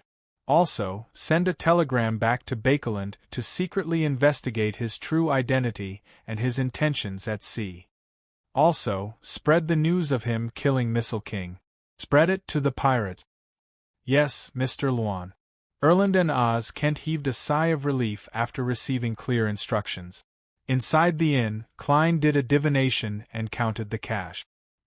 He confirmed that he had obtained £327, 9 soldi, and 5 pence, as well as a sequence 8 pugilist beyonder characteristic of the warrior pathway. This is also an item worth 6 to 700 pounds. Furthermore, there's Missile's bounty. Even after deducting the labor fee, there's still a few £1,000. Heh, Oz Kent might not dare to take a cut. This is quite a sizable harvest. It's like a windfall that fell from the sky. Klein thought happily. Then, he held a ritual and brought creeping hunger above the gray fog. Frankly speaking, the beyonder powers of Dragon's might, frenzy, and psychological cue were rather useful. He was rather reluctant to part with them, but since he had already promised Miss Justice, he ultimately chose to keep his promise. Chapter 6:10. Above the gray fog, Klein leaned back in his high-backed chair and held creeping hunger in his hand. He fell silent for a few seconds. Finally, he followed the predetermined steps and released the psychiatrist's soul. A tall figure quickly appeared by the side of the long bronze table. It was a lady, and her face was rather blurry. Her pain and warped expression were obvious. Klein looked at her and asked in a chatting manner, "Do you still remember who you are? Do you still remember who you are?" In this mysterious space, he could directly communicate with the spirit. The psychiatrist's venomous feelings weakened significantly as she smiled bitterly.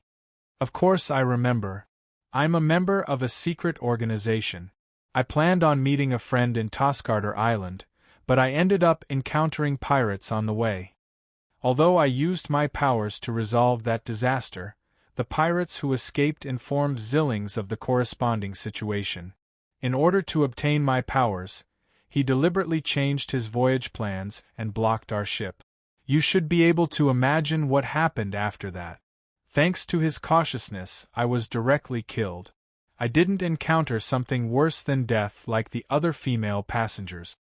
Klein fell silent for a few seconds before nodding gently. "Do you know of the ancient book, Rozelle's Travels?" He believed that since Rozelle's travels came from the dragons, the psychiatrist might have heard of its name and the specific situation. The female psychiatrist seriously recalled and shook her head. "I'm sorry, I've never heard of this name." Klein didn't harp on the topic as he asked, "You're about to dissipate and obtain peace. You are about to disappear and obtain peace. What last wishes do you have?" The psychiatrist lowered her head and chuckled. "I wish to be resurrected." "All right, I know that this wish can't be fulfilled. There's no need for anything else. I've already been dead for many years. My family and friends should have long received the grievous news.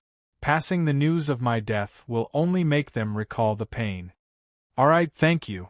Let's leave it at that." Her figure quickly dimmed and disappeared, leaving behind only a huge golden pupil, a golden pupil that could reflect everyone's thoughts.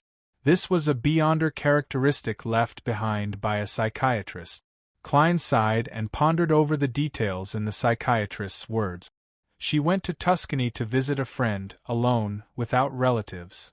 Toscarter Island is located at the easternmost part of the Sonia Sea, south and north of the Gargas archipelago. It's the easternmost colony of the Rouen Kingdom, and the Gargas archipelago belongs to the Fasak Empire. What friend would be there? What kind of friend was worth taking such a long cruise to visit? Although she said that it's a secret organization, it's most likely psychological alchemy. Is she on a mission? Klein respected the deceased and didn't want to dig up their secrets, so he didn't ask too much. Naturally, he didn't have any clues at the moment. He quickly stopped thinking about this and thought about something else. After killing Wormtongue Missile King, regardless of the reason, I'll have to leave Byam for the time being. During this period of time, I've really done quite a lot in this city of generosity. Yes, I'll participate in 2 or 3 Beyonder gatherings and leave after confirming if there are any main ingredients for a Nimblewright master. Klein quickly made up his mind. Following that, he conjured the scene of the world praying, covered it with grey fog, and threw in the crimson star that represented Miss Justice. Audrey was overlooking the nearby village from the balcony on the 3rd floor. The roofs were mainly red in color, and they depicted realistic or abstract dragon patterns. Suddenly, a familiar boundless grey fog appeared in front of her. In the grey fog, a blurry figure was praying to the deity that sat high above. "Honorable Mr. Fool, please inform Miss Justice that she can prepare for the transaction." "The transaction can be prepared?" He obtained the beyonder characteristic of a psychiatrist? But he didn't have it yesterday. The efficiency of the world gave Audrey a fright. She nearly forgot to thank Mr. Fool. Thankfully, she was no longer the young and naive girl of the past. She had already seen many major events, so she quickly calmed down and sincerely thanked him. She then informed Mr. World that she would have to wait 2 to 3 days because she planned on paying the money she owed Mr. Fool's Blessed. Although she had enough cash on her, she had to maintain a certain bottom line, otherwise it would be easy for others to discover that something was amiss. After the illusory grey fog dissipated, Audrey looked down at Susie, who was quietly admiring the garden on the first floor. She paced back and forth and secretly clicked her tongue. Mr. World is really terrifying in the evening inside the seaweed bar. Blue Eyes Meath, who had just squandered his money at the casino, sat in front of the bar counter and asked for a glass of Lanty Proof. Just as he was about to raise his glass to drink, he suddenly heard the bartender whisper, "Wormtongue Missile is dead." "Oh, who did it?" Blue Eyes Meath was first alarmed before he asked in excitement, "Someone is challenging Vice Admiral Ailment?" An adventurer named German Sparrow. He wasn't famous in the past, but who knew that he could kill Missile? The bartender didn't hide his shock and astonishment. He killed Oziel, the true boss of the Amiris Leaf Bar, Strongman Oziel. Blue Eyes Meath was just about to express his wistfulness when he suddenly frowned. This morning, Oziel's men had come to ask him about Blazing Donnas. He had told them that the bosun of the Golden Dream was with an unknown adventurer and had used a ritual to provide the corresponding portrait. Oziel is dead. Missile King is dead. It was done by an unknown adventurer named German Sparrow. Blue Eyes Meath's hand suddenly trembled as a scene that left a deep impression on him surfaced in his mind. A young man who looked like a gentleman was standing at the entrance of the bar. He had black hair and brown eyes. His face was thin and angular. He was coldly scrutinizing the customers that came and went as though he was searching for prey. Blue Eyes Meath shuddered.